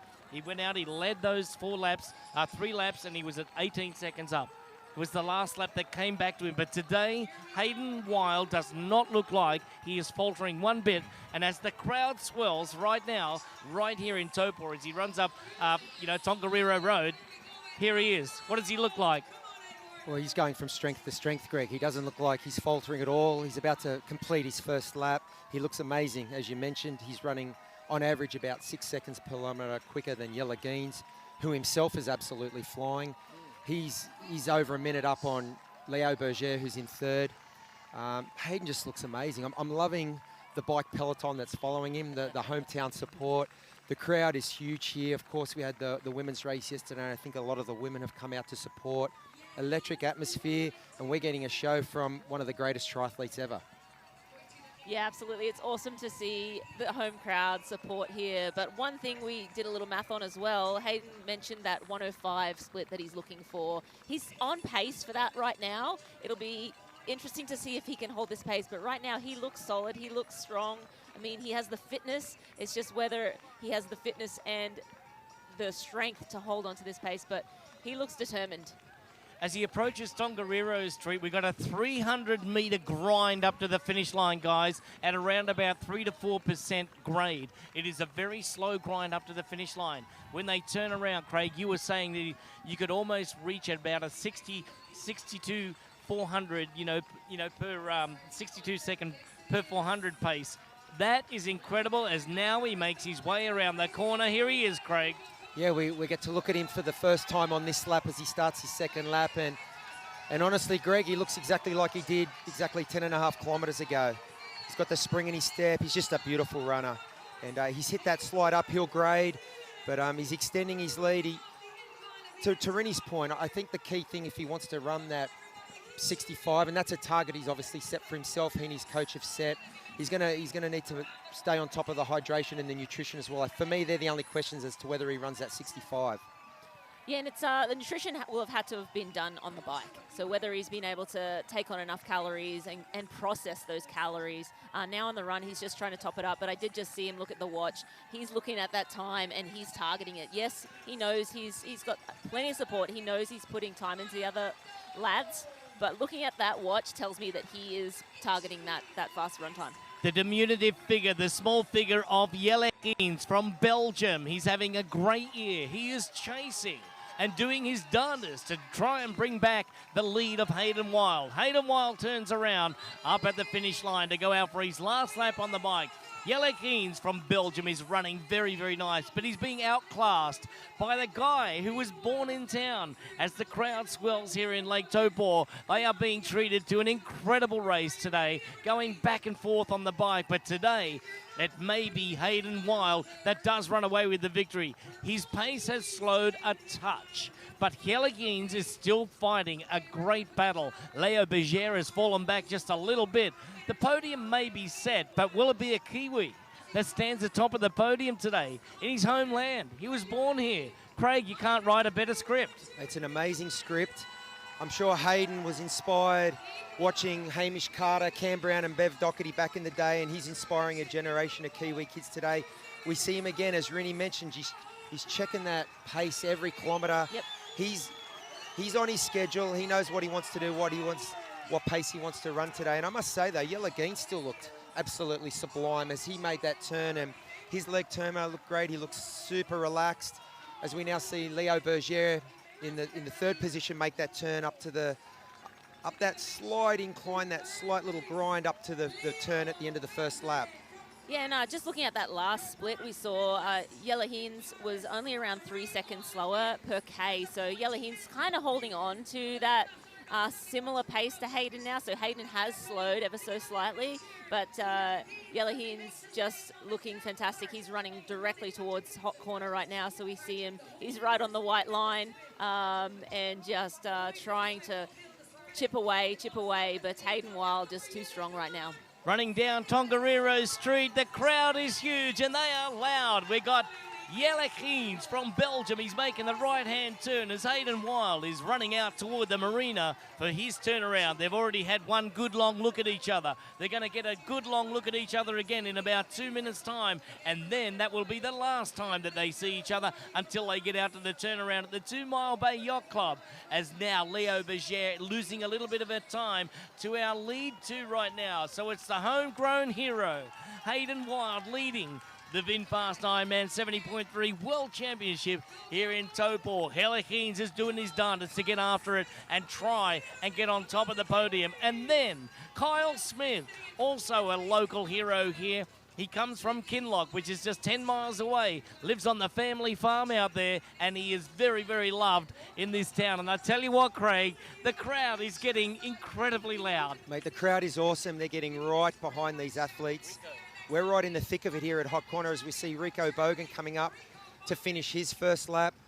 Rini talked about Jelle Geens running down the white line. I think he's tiptoeing around the red line as well. He's right on his threshold, but still looking great. And he's playing the long game, Jelle. Hayden's gone out quick, trying to hold on. Jelle's playing the long game. So let's just see what happens in this second lap. But there's a lot of separation between these top 3 athletes. Yeah, it's not super close. So right now, but we saw yesterday, Ash, losing time in that first lap and then turning things around and putting time into her competitors in that second lap. So if Jelle Geens has something, now is the time to use it. I believe he does. Yes. And I can see it. And I do think that Hayden's pace has slowed just a little bit, but I do believe that Jelle Geens is really going to come back at him in the second lap. Now, that's just my opinion, but I've seen him race all year long, and that's what he's done to his competition. You are watching the VinFast IRONMAN 70.3 World Championship. It is electric down here, and here is Hayden Wilde just about to come up onto the hot corner as we send it back to you, Michael and Dee Dee. Thank you so much. What an exciting race, and you could just feel it with those 3. And here's where I'm going to go with what you and I were talking about while those 3 were discussing this. I think we still have an exciting race over this last 8-10 kilometers, and here's why. What Craig said, I think that with Jelle, we've got the opportunity for him to bide his time a tiny bit in here, and what Rumi was saying, the time to use it, it's coming. And I think that despite this incredible performance of Hayden Wilde, I think we're going to see them closer at the finish. I kind of am betting on Hayden Wilde to hold it off, but I'm betting they're going to be a lot closer when they come to the finish line than 55 seconds.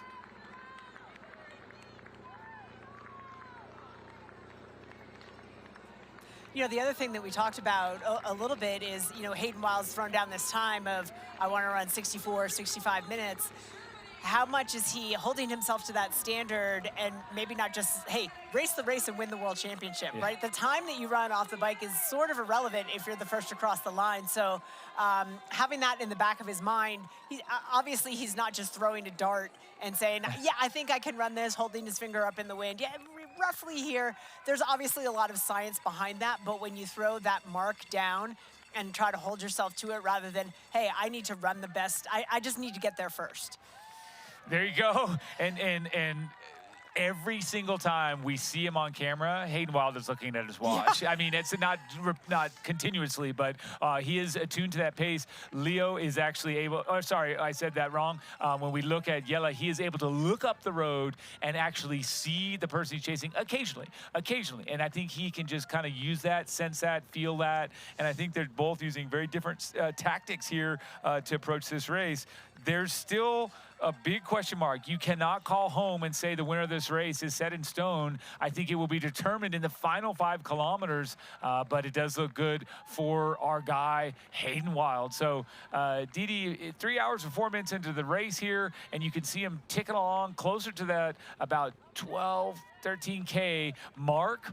And then we've got to say, if you translate that to the American version, realistically, we're getting into the zone of about almost 8 miles. So with 5, 6 miles to go, woo, it's going to get pretty hot. It is Leo Berger at 2.25 minutes back, with Kyle Smith holding on to 4th at 3.5 minutes back. Rico Bogan in 5th, 4 minutes back. So 30 seconds separate Rico Bogan from Kyle Smith. Let's throw it down to Matt.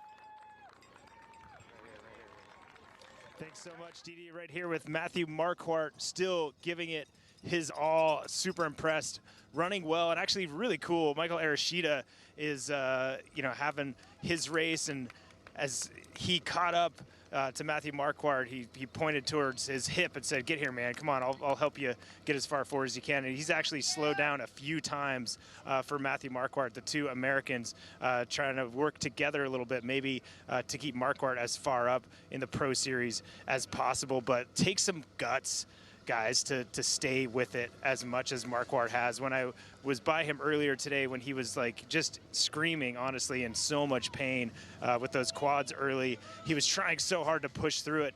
And, it took a second to maybe get off the pace a little bit and realize, okay, I got to let these legs open up as much as possible, whether it's the cold or just weird electrolyte stuff happening. I got to let these legs open up and do what I can. And he's put himself in a position, we know he's really far back from where he wants to be, but he's still moving, and he's getting as many points as possible today. And every second does matter for Matthew Marquardt, and Michael Arashida knows that every second matters for him, and he's trying to help pace his fellow American as far forward as possible. Amazing, gutsy performance by Matthew Marquardt. Excited to see where he's able to keep himself in the Ironman Pro Series, but hats off to this young man and his performance today. But back to you guys. Yeah, quick math would indicate Barnaby should be our winner. Hogan Haug should finish second. Depending on what Marquardt can turn out, he could move ahead of Langa into 3rd, but it looks like he may end up 4th. But he's got every reason to keep the pressure on, so kudos to him for continuing to battle. Here we are with the Frenchman, Leo Berger. He just looks rock solid. He doesn't look like he's making a massive move to the front, nor does he look to be losing time behind, just rock solid on that 3rd step right now, the podium, trying to stay there. So I'm impressed with his moves. He's been solid. We saw him. He's won 3 Ironman 70.3s at all those 3 starts, and now here he is putting a solid effort, still keeping with the trend, number 3. So, folks, the conclusion of this Hoka run course is coming back here in a minute after we take a quick break. But I'll remind you this, about 5K to go, about 5 miles to go, about 7K to go. We're going to get through it, so stay with us. We will be right back. Here's Elizabeth in the middle of the perfect workout for her. To create it, we analyzed her biometrics and genetics, her recovery rate, injury risk, and aerobic potential, her recent training sessions, the temperature, humidity, and elevation, the demands of her next race, and billions of data points from athletes just like her. With TriDot, Elizabeth gets faster. And what does she have to do? I just opened TriDot and did my workout. TriDot. We do the technology, you do the training. Elevate your EV expectations and explore the open road with the VinFast VF8. Stay powered with over 100,000 charging stations nationwide.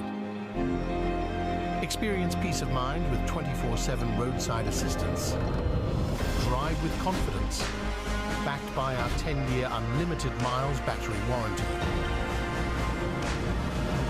All-electric VinFast VF8. This is where I wanna be.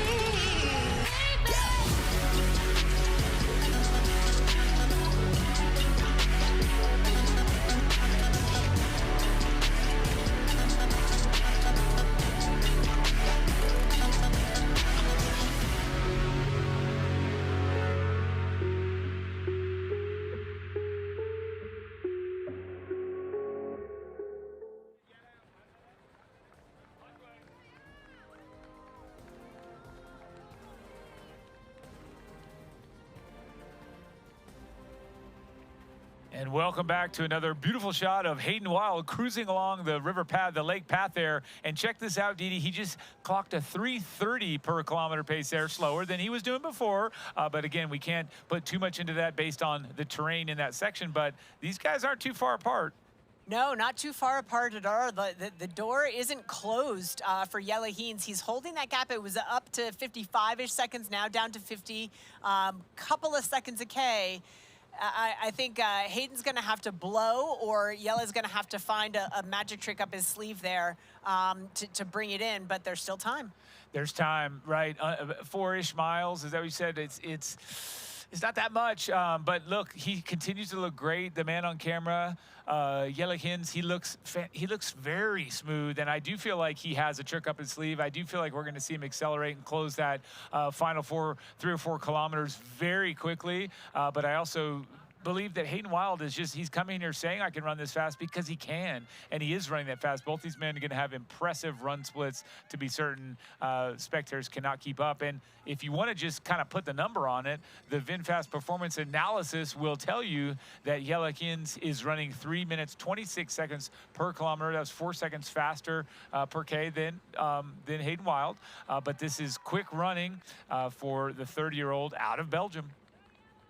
Quick running indeed as we take a look at this, the final lap for our leaders.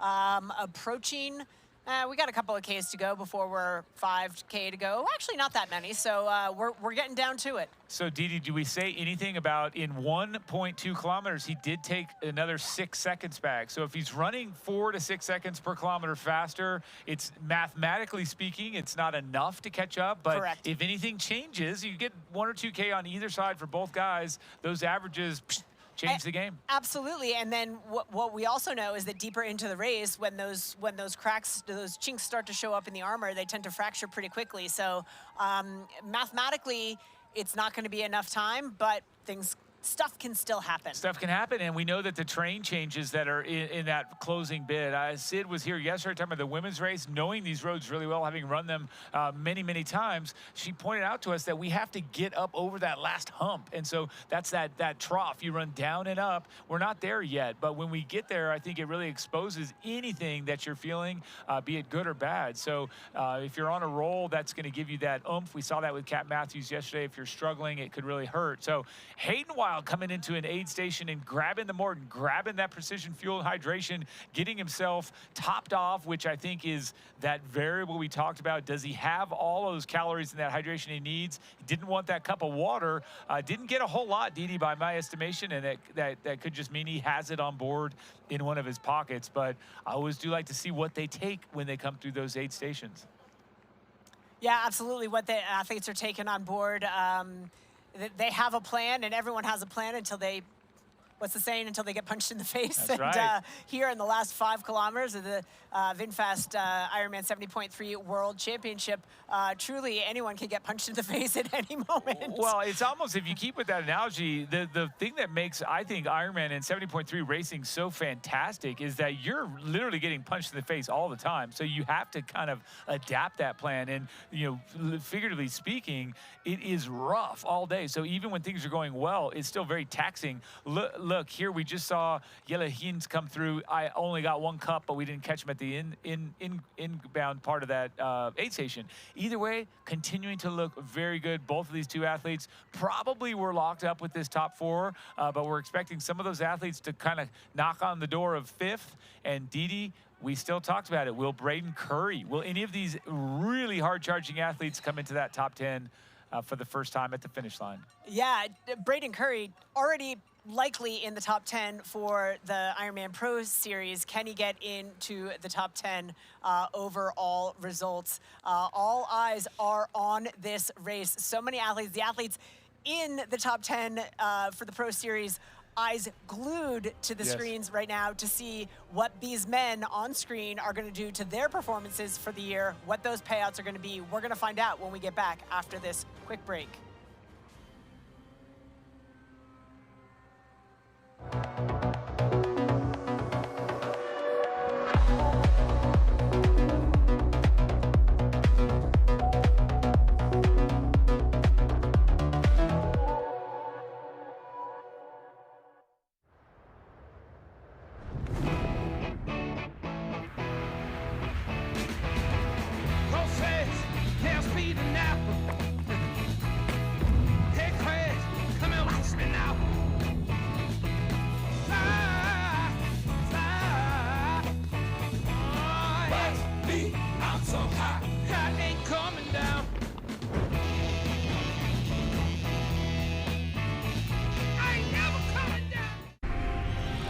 Elevate your EV expectations and explore the open road with the VinFast VF8. Stay powered with over 100,000 charging stations nationwide.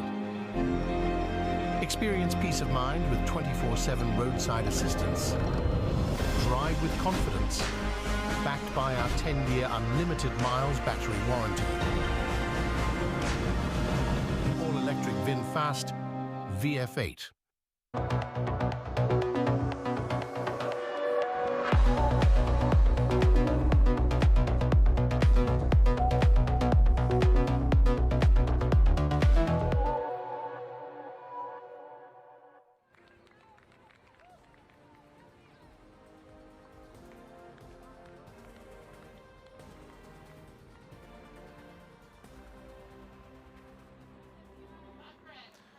Welcome back here. Hayden Wild shaking his head a bit, looking at some of these amazing fans who are giving him that support that he needs in these closing 5.5 kilometers. But before I continue to talk about this, I want to take a quick break myself and pass it off to some champions, Marinda Carfrae, Greg Welch, and Kat Matthews. What have you got for us over there at the hottest of hot corners? Take it away. Thanks so much, Michael. Yes, we are fortunate enough to be sitting with Miss Kat Matthews, our newest and first Ironman Pro Series champion. Kat, how does it feel to be Ironman Pro Series champion? Yeah, really proud. Really, like, just the whole year has accumulated yesterday. So I think it will build as well, that satisfaction. And as we go through the year, obviously you got second place in Nice, second place here. You know, a solid all-around year, a lot of wins as well. What was like the highlight of the year? Yeah, solid isn't the word I would like my performances to have. So I think there's still a little bit of me that's a bit like So as an athlete, as you guys know, you're never quite satisfied. But I think there were factors from all of them. Not one specific race that really ticked the box, to be honest. I love it. That's such a high performance mindset. Happy but never quite satisfied. I want to ask about the race yesterday. There was a lot of talk leading in about the Pro Series, but it's a World Championship in its own right. Were you giving any thought to the Pro Series, or were you just thinking World Championship? I want to win. I want a world title. Yeah, no, definitely. The Pro Series was on my mind, but me and, you know, Mark, we were based, it was like podium or nothing, as in there's nothing, no one cares in my, you know, from 4th back to 34 minutes, you know, for the Pro Series win. So it was like a bit of a boom or bust. So it was definitely there, but the primary goal was the podium, and obviously in an unrealistic world, the win. Well, you had just a stellar performance. Came really close to taking Taylor Knibb down, and no one's been able to do it yet. So we're looking forward to some more fireworks from you ladies. I know you'll keep pushing forward and won't stop, won't rest. Yeah, there's so many of us sort of just like clutch, like every race, just trying to get her. It must be stressful for her, but the crown is heavy. Yeah, no, well, Taylor set the bar, but that's a rising tide floats all boats. I just think the standard across the board with the women's racing just continues to be elevated and elevated. And I just wanted to ask you, I guess, one final question. I was standing with Mark. Obviously, I'm not going to say your better half. I'm going to say your other half, your lesser half. Before the race, he was confident that you would run a 1:15. Did you share that confidence? Because, I mean, you ran a 1:15, second quickest run of the day, and considerably quicker than a lot of who were considered the so-called runners. Did you feel you had that run in you at the end of such a long season? Yeah, if I'm honest, I felt really fit for Nice, and I had a couple of things that really let me down, obviously. So I have still had this sort of energy to have my, you know, good run for the year. And going into this race, I already set out, you know, I was going to run 3:30s to the far end and then see where it got me. So no, 1:15 was definitely, if anything, I think it was sort of like, I'm going to run a 1:15 as a sort of joke, but actually in reality I don't make those as jokes. You know, I ran a 1:16 last year, so this year I need to be better, right? It's a natural progression, but let's turn our attention to the race at hand, and we do have a great race on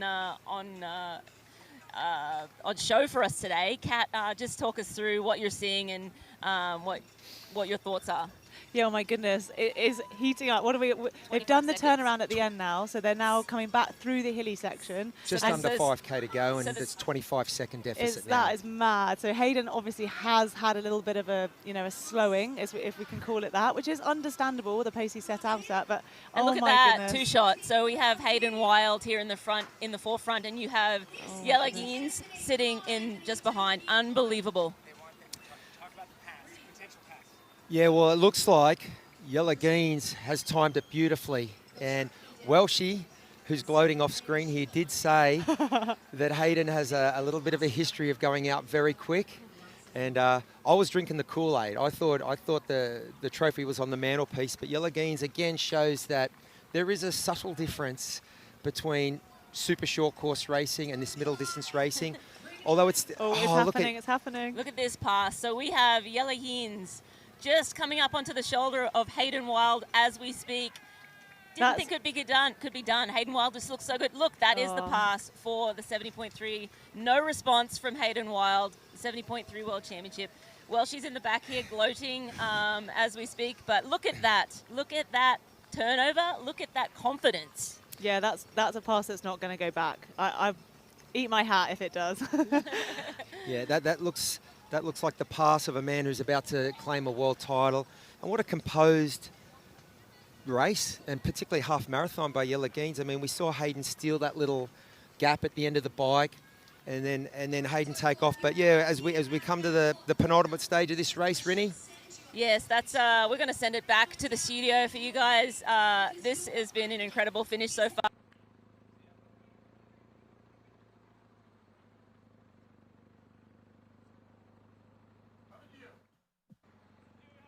And for the first time in a little while, we have a brand new leader. What a drama, what a twist. And look at all the bikes. They stayed with Hayden. They did not continue. They are trying to get their man back on the horse, back in form. But guess what? Execution right here has been perfect for this man, looking over his shoulder, but a confident look back with stride. That was well played. Congratulations to the Belgian for this move late in the game. Hayden just looked empty inside. When Yella came by, there was nothing he could do. No response, no reaction whatsoever. Michael, you called it about 5 kilometers ago, the last 5K. You said they're going to finish closer. But boy, what a move from Yella Geens. again, we talked about the risk, Hayden going out after a time, maybe not necessarily going out after the win. And boy, Jelle Heens scripted this perfectly, and doesn't he look fantastic? And I think he went out for the win thinking that that was the time. And really it comes down to when you throw down. He threw down early, and then he kind of paid the price, and that's ultimately, if that's something he would do differently, I doubt it. We saw this in the Olympics. He looked like he was going to win right up until he wasn't, and Alex, he came back strong. You look at it now and you say he looked like he was going to win right up until you saw him falter. The stride shortened a little bit, the wear and tear on the face, and also I think a little bit of a caloric bonk. I mean, that comes in. You're burning hot at that pace. Here we are. I have to say, like, voices around the world are screaming. I'm getting messages from our Ironman world champion, Patrick Lange, who is screaming at his screen, inspired by what he's seen his competitors doing here. It's inspiring all around. What a performance, what a race. Well, for sure. And when we look at someone like Jelle Heens that has that that rock solid composure, and I think that was what it was. You have to be okay letting that break off the bike go first things first. Hayden went, he was okay with it. Come into transition, Hayden goes again. Yep. You have to be okay with it.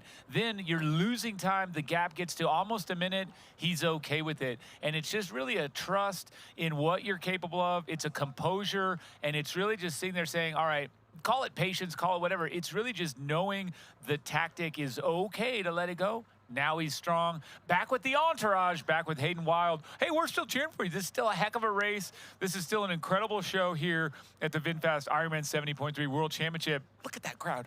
It's amazing, the sea of bikes following this local hero. Amazing to see. Behind Leo Berger at 2:20 back, and waiting still for Kyle Smith to see what is going on back there. But right now, all eyes here. The move from Jelle Heens, decisive, dominant. Hayden Wilde can do nothing about it. Well, that's right. And it's also going to be a case in point here. Big, long season, lots of big races, lots of big racing done. But when you talk about the man who's in first place right now, he won in Las Vegas. Otherwise, he has not won anything. Yeah. He is timing this well. He's coming in here, and there's got to be something as well to that emotional energy bank that is still full and ready to spend. So, look, we talked about this section and how it's going to be pivotal. He's got to hold this over the hill, and he's home free.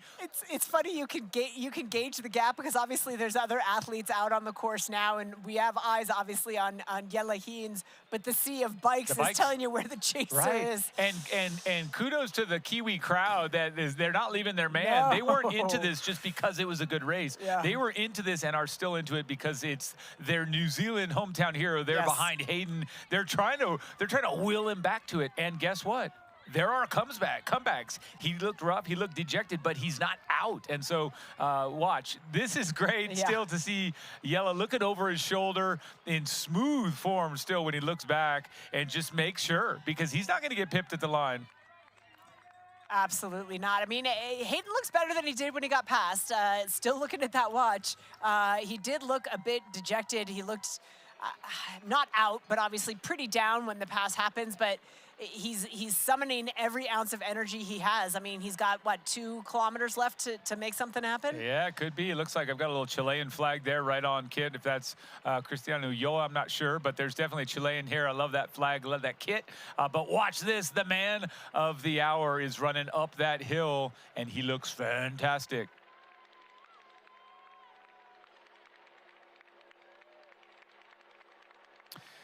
And Didi, this is where we were talking yesterday, that once you crest this hill, relatively speaking, there's a lot of downhill to reward you.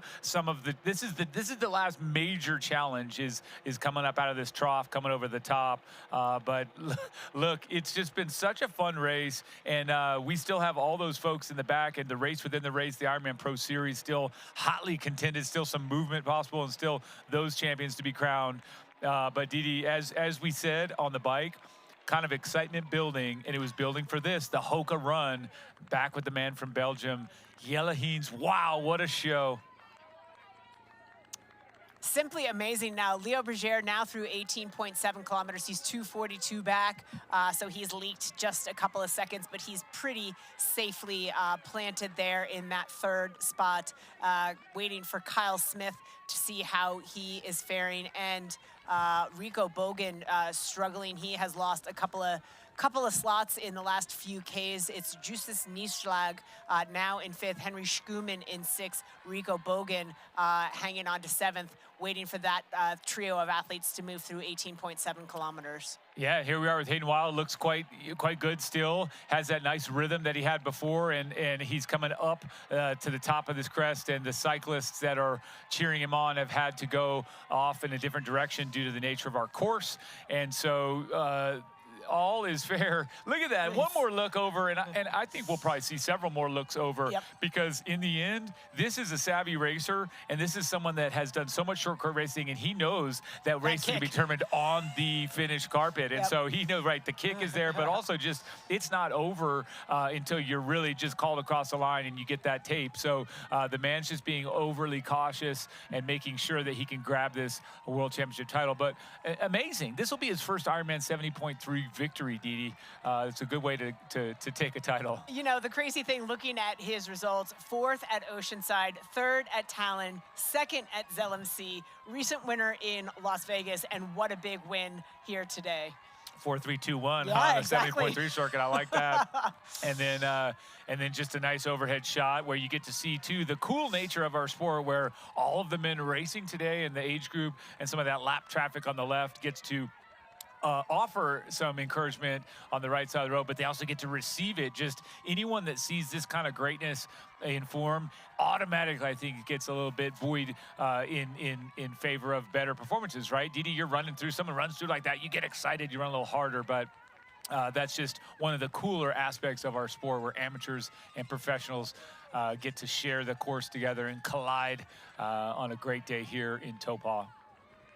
Great day indeed. You can just tell by the crowds that are out there. We had great crowds yesterday for the women. Now all the women out there cheering the men. Just a sight to see, as we will be welcoming Jelle Heens to the finish line momentarily. What a performance. Gosh, flip-flop from 5 kilometers ago, a 50-second spread in the other direction. Now he's got 50 seconds. So bam, that's how you really pace it. If you want to say what's the best way to run a half marathon, it's by following in this man's footsteps. Strong, strong, and stronger is the way you broke that down. And we're not there yet. There's still some running to be done, but gosh, does he look smooth, and does he look to have just really mastered this effort. So folks over in Belgium, I have no doubt they're getting ready to celebrate. They're probably screaming at the screen as well, just like Patrick Lange. Just a really well-liked competitor here, enjoying his moment. You can see the smile is starting to come across the face. Still a little bit of steps left to go. Leo Berger now at 2:55 back through 19.8 kilometers, but safely in that third step on the podium. There you go. The other thing that we talk about is just not to pick about the individual nature of everyone's form or everyone's stride, but you can see he looked one more time and then he gave a fist pump, so that's the first time the look generated that response. But what I was going to say, the form has not degraded one bit. Now another fist bump because he knows he's got it. He can look back and see nothing. And one more look, it is yours, my friend. Some 5s even, but Didi, his form has just been impeccable throughout. Yeah, and you have to be slightly heartbroken. Could have been such a dream come true, and had it worked out for Hayden Wilde, the hometown kid, the delayed race. I mean, this wouldn't have happened back in 2019 when this race was, supposed to happen. Could have been the day, but this man was just too good, scripted it perfectly. That's right, and now the 2024 VinFast IRONMAN 70.3 World Champion goes to Belgium's very own Jelle Heens in a smoking time of 3 hours and 32 minutes. Wow, what a celebration. Well earned today.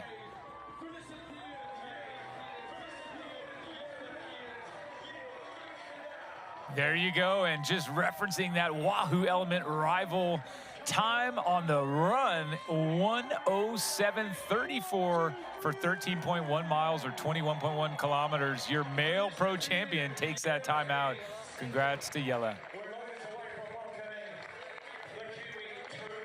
I'm glad we got to witness that. That was greatness. And look at him sitting down the curb. No more fanfare, just a little rest. Just a moment to soak it all in. The realization of what he has done, and in particular, what he has done in the last 5-6 kilometers of this race. Of course, it was part of the plan all along. It came to be. You have to give it up for this man. He put it out there. Literally, he absolutely went for it and has every reason to be so proud. Heartbroken, but proud. And at 26, a future ahead of him that's as bright as the present. I mean, well done. A good fight there for Hayden Wilde, second place in 3:33 and exhausted, fully spent.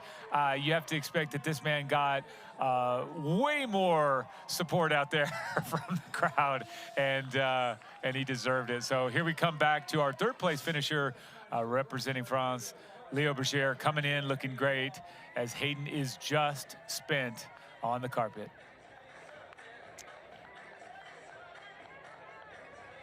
He is just waiting there for Leo Berger to come across the line, offer him a high five from the carpet. Maybe he'll jump him. And there we go. Look no further than the bucket hat of the Frenchman. He had up until now a pretty perfect Ironman 70.3 record with 3 victories. Now a great way to cap it though in third place, the final podium spot. And he has also, in my estimation, just really executed a great race. Looks solid. Has been taking in the fuel every time we see him come through, just really managing that. And I think he paced it very well. Didn't ever have his spot in jeopardy from behind, and likewise never really at the front going for a second, but just really a well-run race for the Frenchman. I'm sure he will hope that, you know, maybe he would have been further up on the podium, but it's a nice position to be in, to be secure in that, and he's been secure in that third place for quite some time. Script your own race from there, take care of the details, and those details will earn him the right of third place here at the VinFast Ironman 70.3 World Championship. Correct. And see if you can at least give us a little smile, stop the watch. A little early, but you know, who's counting? See that? He didn't want to be doing the watch at the finish line photo. Great stuff here. Job well done. Leo Berger, the Lion, well done. Third place in capping off our 2024 VinFast Ironman 70.3 World Championship podium.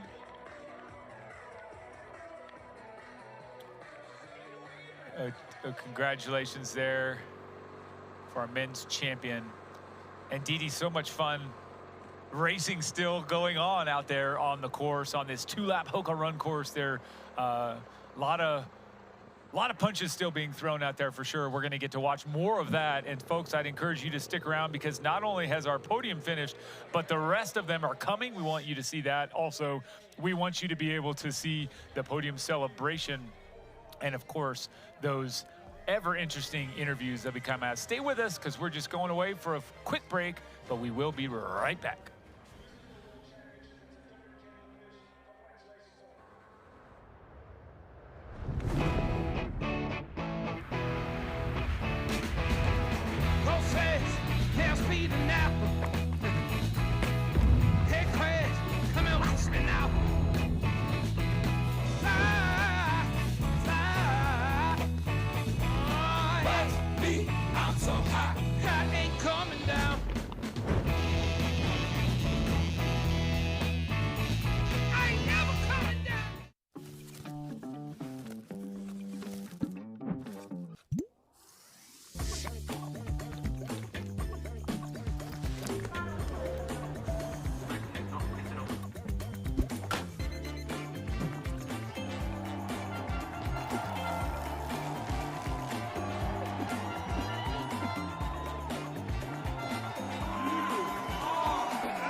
Here's Elizabeth in the middle of the perfect workout for her.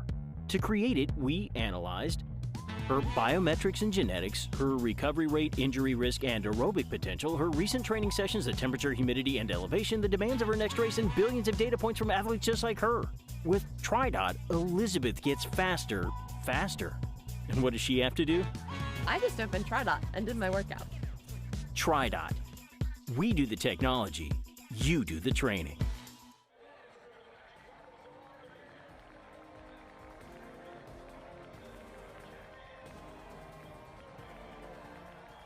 And there you go, Kyle Smith from New Zealand holding off and coming into that beautiful spot there, 4th place, and thanking the crowds. What a finish. And just behind him, what a battle representing Germany and giving a hard charge to try and snag that spot, Justus Nieschlag. Wow, what a battle, Didi, worthy of a world championship. The VinFast IRONMAN 70.3 World Championship is brought to you by Hoka, Fly Human Fly, and by VinFast, Boundless Together. And look at that right there at the finish line. Absolute admiration and respect for one another. As Kyle Smith says, look at you, man. Hayden, you did great. Congrats on that 2nd place. And then a little shake of the hand there for the 5th place finisher from Germany, Justus Nieschlag.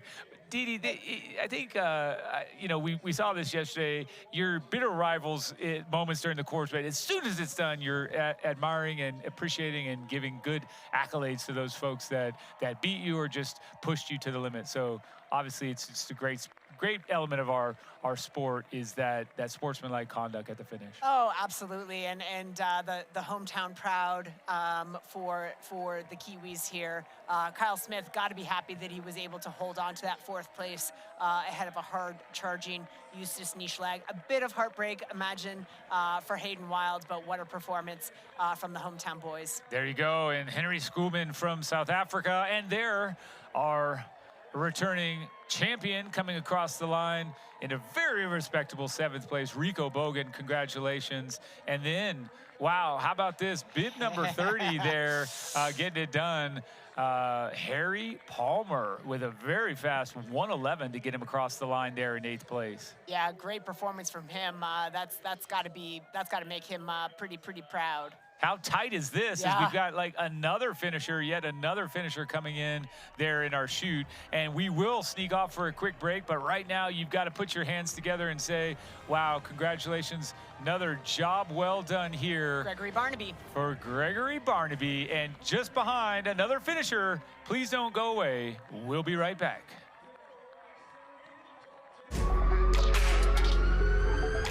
This is where I wanna be.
Taupō, we knew that it was going to be a very powerful race today with plenty of energy.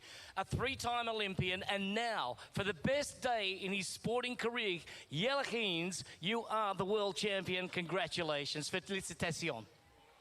Yeah, thank you so much.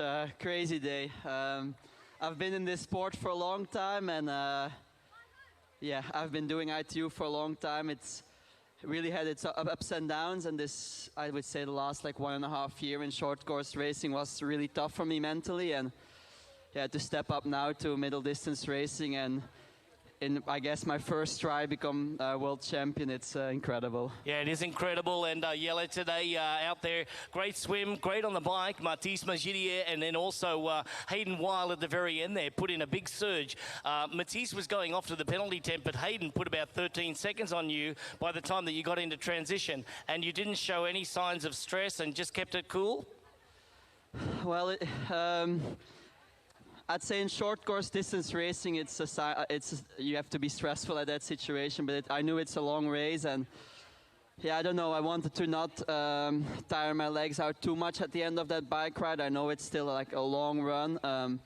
I've struggled throughout these runs as well in Tallinn, for example, in the European Champs, where I really struggled the second part of the run. So I knew I had to do my own pace. Also in the run in the beginning, it was quite easy to run really, really fast, and I wasn't gaining any time on Hayden. So after like couple K, I really told myself I have to settle a bit, like find my rhythm. And yeah, I knew I was only gonna catch him if he would really crack. And to be honest, I didn't really believe in it anymore, but I kept putting pressure also because Leo was behind me, and I know what of a class athlete he is. So yeah, incredible. 20 seconds in the end of the first lap there, out of 21, then it sprang out to about 52-second lead. What were you thinking then? And at the turnarounds, were you getting a glimpse of how Hayden was looking? To be honest, Hayden looked really good when we came across the finish here. I had a look at him, and yeah, I must say to be honest, yeah, I didn't really believe anymore, but I knew also like I have to put pressure. You never know, it's a long race, and even a guy as good as Hayden Wild can have a weak moment in a long race like this. And yeah, all of a sudden the second went very quick. I heard someone shout 27 seconds, and I was like, oh, that's close. And then it went very quick. How does world champion sound? Yeah, I think it will take some time before I really realize. Yeah, it's something you dream about, no? Yeah, it sounds incredible. Ladies and gentlemen, give it up for Jelle Geens from Belgium. He is your VinFast 2024 Ironman 70.3 World Champion. Felicitations, congratulations, mate. Thank you. All right, now we welcome in Hayden Wild. Hayden's had a stellar year as well. Olympic silver medal to match his Olympic bronze medal in Tokyo 2020. He knows how to race, and he knows how to race hard. He is born right here in Taupō, and the crowd was behind him all day today. Hayden, congratulations on a tough race today. You are always going to give it everything. We knew that going in. We were always going to watch that race come right down to the final part. Well done, buddy. Thank you very much. Yeah, you know, I put a big ambition out there, and yeah, obviously, you know, I went out there, it was naive, but I really wanted to give it a go, and you know, I did the training, and I felt like I rode appropriately, and then I know this road. I know these roads in the back of my hand, and I know that from as soon as we hit View Road, there's potential of opening a gap, and yeah, I got that gap, and I felt really confident going in. And it's weird to say, but and I think the short course guys can say as well. It's really hard to slow yourself down in that first 10K, and I just couldn't do it. I was too excited. And I went out probably too hard, and you know, that's learning. Yeah, you're a goal setter, and you stuck to your plan. Your strategy was right on pace. At the press conference, you said that you were going to go out and run possibly a 64, 65-minute half marathon. Very ambitious, but you know that when you've got a goal, you get after it. I really do respect the way that you get out there and race, Hayden. Congratulations on a great second place today. Let's hear it for Taupō's own Hayden Wild in the silver medal position. Thank you very much. Thank you, Hayden. Now we're waiting for Leo Berger, another man that has had a lot of success at 70.3 in Oceanside especially. This year he was the bronze medalist in the Paris Olympic Games, and right now joining us here at Ironman now, this is Leo Berger from France. Félicitations, monsieur. Thank you. Yeah, that was a great race, Leo. You were in there on the bike ride. The swim, we always know that you're going to be there. On the bike, very, very strong. At the end of the bike, you said it was really tough. What were you thinking? Did you have enough to stay in touch with everybody and then have a good run? What was going through your mind? Yeah, the whole bike, I found it very hard, and I missed a bit of experience with riding in a group like this, because we were yo-yoing a lot. So I was spending a lot of energy yeah, compensating every time I was going too far back. And so, yeah, I've learned a lot today. And at the end of the bike, yeah, the guys went crazy again. And I decided to save my legs for a bit for the run. And a third place behind Hayden, just like in Paris, is a great result for you today. Coming into the World Championship, that was your goal to get on the podium? Yeah, I was expecting a good race. I was targeting the title coming in. But yeah, Yele was so strong today. Even on the bike, he surprised me like being very aggressive. And yeah, he just deserved the win. And he's a great athlete with a super good mindset. So I appreciate he won it, and special mention to Hayden as well. He was so aggressive all day, and yeah, he just made the race exciting. We've got to get you warm. We know that you've put in a solid effort today, and I love your casquette today. It was beautiful. I love your little bucket hat. Very trend on style, right? Yeah, I tried to stay cool. You know, like the sun was hitting quite hard on the run, so yeah, that was a bit stylish too. So well, taking 10 style points today from France is Léo Berger in the third position today. Coming up, ladies and gentlemen, we will have the Ironman Pro Series Championship on our stage right here downtown in Taupō, and then tonight we will crown our world champions on stage. Léo Berger, bronze medal. We're going to go back up to you guys. Congratulations, Léo. Congratulations, Léo. Whoa, what a show there. What a great podium, and just watching those interviews, fantastic. I sure enjoy that. The VinFast Ironman 70.3 World Championship is brought to you by Breitling. Aspire for the ultimate finish line reward. And by VinFast, Boundless Together. And Didi, I tell you what, this has been one heck of a day, unscripted from the start. We knew what we were expecting at some level, dynamics on the run, but we didn't know how it'd play out. Well, we jumped into the water early this morning for the Roca swim. One lap, before we got there. We obviously had a brilliant opening ceremony that is characteristic of the area in there on the Waka, coming in to perform this very well-known tradition, the haka that they perform. It inspires the challenge, the entertainment, everything, Didi, that is known here in Taupō. And puts down the challenge to the athletes. And just like that, the men were off into Lake Taupō. We expected a really, really big lead pack, but conditions out there after they made that first turn kind of stretched things out a little bit. Yeah, that's right. We didn't know what was going to go down with this quick left turn 300 meters in, and just absolute washing machine there, these fellas. But it was very similar in a lot of ways to the women's race yesterday. These men got after it, and eventually the pace was so hot that they strung right out, got into single file. Yeah, it was, and it was Greg Harper, the NCAA swimmer from Cal Berkeley, who took the lead, got himself a little bit of gap on the rest of the field. And there you see him in the white cap, just pulling away ever so slightly. Didn't manage to get a world championship record, the one that's held by Marco Albert. He came very close, about 13 seconds off of that by way of his smoking fast 21-minute time once he finished that one-lap swim. But Didi, here he comes, and the transition that awaits him was fast and furious. Yeah, and my guys behind stacked up pretty well. Josh Amberger, Léo Berger, Mark Dubrick with a great swim as well.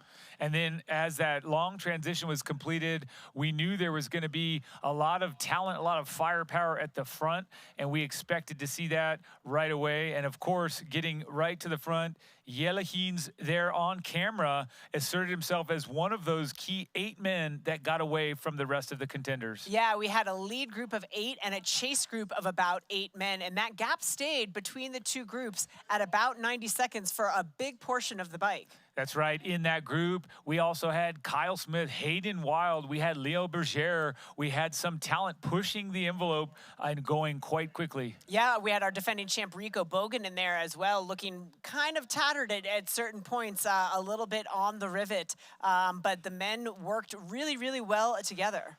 That's right, and as they continued to push forward, Hayden Wild there on camera was overtaken a few times. They did a bit of cat and mouse, everyone kind of taking their turn at the front, and it was anyone's game early on and throughout most of the bike ride. And in the later stages of that bike, that gap between the two groups of 8 would balloon out to almost 2.5 minutes. And there were a few penalties thrown. Leo Berger popping in there for his time to stand down. Didn't become too much of an impact, only being a stand down 30-second penalty. And it was Hayden Wild in off of the bike. He was in and out in a flash. And we all remarked at how fluid he was in transition. We expected that, and how quickly he got right after it. Very fast, easily under a 3 minutes, 10-second per kilometer pace starting out, getting the number on and putting massive time, upwards of 20 seconds on his chasers. And Jelle Heens and Kyle Smith would head out of transition in pursuit, along with Rico Bogen, Justus Nieschlag in that group as well. They were also tightly packed on the bike and at the start of the run as well. But Hayden Wild looked like he was going to make it. A Kiwi dream story coming to the conclusion he wanted way up the road. Yeah, Kyle Smith would be overtaken by Leo Berger relatively early on the run. It looked like he was working for it. Leo Berger looking super smooth. Very smooth. Hayden Wild up the front. Then here we had Leo Berger. And of course, with Kyle Smith having all kinds of local support in his favor. Jelle Heens continued to look really composed, losing time to Hayden Wild throughout the first 10 kilometers. And Hayden Wild finally started to see a little bit of worry when everyone was telling him, hey, you're doing great, but he started getting splits from behind that not this man, but another man was coming to get him. This Leo Berger holding very steady, really had no threats from behind and no threat of catching second. Yeah, it was Jelle Heens, and you had called it, Michael, with about 5K to go, put in a massive move. The cracks started to show in Hayden Wild. When he overtook the Kiwi, I can't say never looked back, because all he did was make sure that that lead was secure, continuing the hot pace up front. The Belgian looked over his shoulders and said, nope, I've got this. This is going to be my first Ironman 70.3 win and a world championship title to boot. And he would take the tape, Jelle Heens out of Belgium, and ironically, Hayden Wild, with everything to be proud of, would come across the line a minute 13, almost exactly the same gap in our women's race yesterday. Very good, very good. And then third place, the podium closed out by France, Leo Berger, 3:35, a very tight race here on the shores of Lake Taupō. We're going to, Didi, I'm going to say this as I look at these beautiful shots and you watch this area and this incredibly rich triathlon history that we've been a part of today. The podium, it ranks with one of the best, one of the most exciting that we've seen. It's not too late for you to tell me, were you surprised? I mean, not surprised by the podium. I did pick the podium in a slightly different order. Not surprised by the podium, but the fireworks for the Pro Series is something that I think kept this race even more exciting than it was anyway. That's right. And it was something that we saw on the bike, that just keeping those 8 men together for so long, we knew that the fireworks were going to happen on the run. We knew that there was going to be something big. And I like what Hayden said. You know what?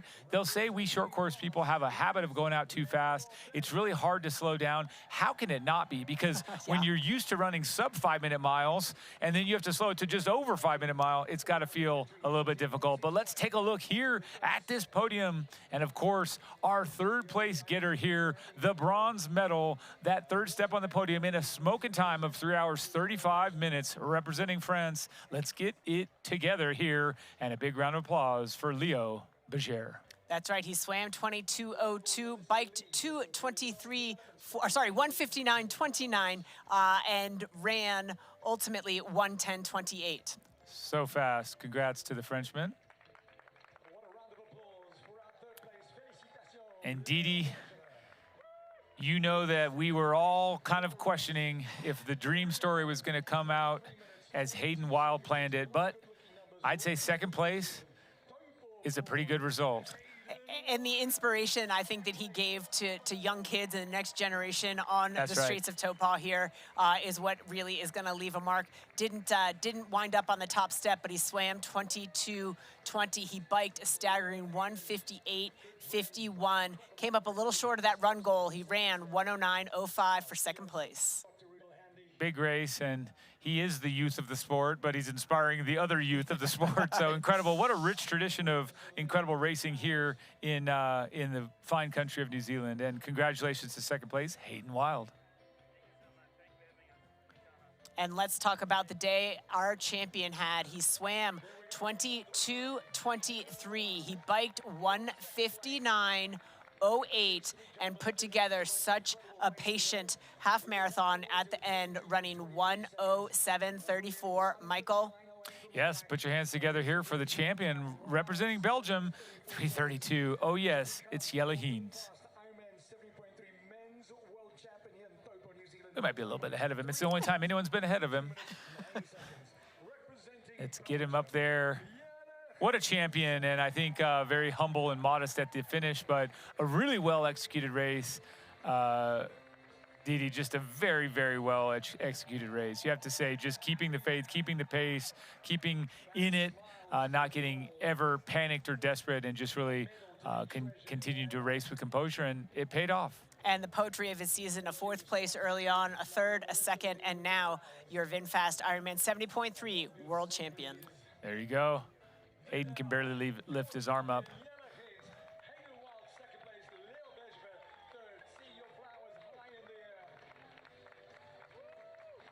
It's a great show, Didi. I have to say, I know we still have the race within the race to talk about as we prepare to sum up the Ironman Pro Series, but if you're looking at these men celebrating there on that podium, it's easy to say sort of the highlight moment for me was just watching what looked like a rock-solid 13.1 miles start to finish from our champion, and just saying, hey, you know what, if you want to know how to really execute an ideal 21K, it's exactly what this man, Jelle Heens, did. Well done. That was my highlight of the day. I'm not sure about you. Absolutely. I think you have to admire the patience and the poise and the presence of mind. But I also admire Hayden Wild. He went for it. He absolutely went for it. It cost him the place on the top step, but I have no doubt that he has a long future ahead and he will stand atop that podium one day. That's right. I think so. I think you're absolutely right. And I think if he goes back for another round of the Olympics in 4 years, he's going to be young enough and fast enough to contend again. He had a 3rd place in Tokyo, a 2nd place this year in Paris, and I think he's got a future there if he wants to. But if he stays with this Ironman 70.3, you're going to have trouble finding someone that's just that incredibly well-rounded and just, yeah, growing into that strength and getting better and better as he goes. And if it seems like we're stalling, well, it's because we are. We can confirm Gregory Barnaby will win the inaugural Ironman Pro Series for the men. Patrick Lange will hold on to 2nd place. Christian Hogenhaug will move into 3rd, but the math is unclear after that because we are waiting on Matthew Marquardt for the math. But let's recap the top 10 performers from today, Michael. That's right. In 1st place, as we said, 3:32 for Jelle Heens from Belgium. 2nd place, Hayden Wild out of New Zealand.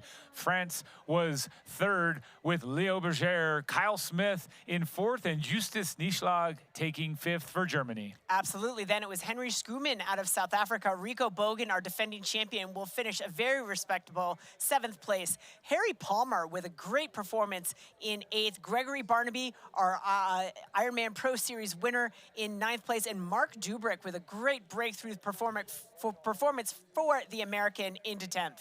And what about that? You said it, but the winner of the Ironman Pro Series, this is official, in 1st place with 19,097 points. This is the man from Italy, the winner of that $200,000, Gregory Barnaby. And Patrick Lange will hold on to 2nd place. And if this Pro Series theme, every second matters, did not ring true, Christian Hogenhaug just a couple of points behind in 3rd at 18.5. 28. Matthew Marquardt will move in to 4th place after a tough day today. Matthew Hansen gets knocked down 1 to 5th place. And then Bradley Weiss, Robert Callan, Matthias Peterson, Braden Curry with a great race today, and then Jonas Hoffman. What a top 10 there for the Ironman Pro Series, capping off its inaugural year. So much excitement there. It is beautiful. And then I will tell you this, folks, it has been a fantastic time here in Taupō, and we will thank you for watching the VinFast Ironman 70.3 World Championship Men's Race. This was the final event in this Ironman Pro Series, and we did crown our winners today, Kat Matthews yesterday, and today, of course, Gregory Barnaby. It's been a fantastic end to the World Championship season as well. So good. You can watch on-demand race replays in the U.S. and Canada on Outside Plus. For those outside North America, watch on-demand replays by visiting proseries.ironman.com. For our entire team, alongside Didi Griesbauer, I'm Michael Lovato. This copyrighted broadcast of World Triathlon Corporation may not be retransmitted, reproduced, rebroadcast, or otherwise distributed or used in any form without express written consent of World Triathlon Corporation.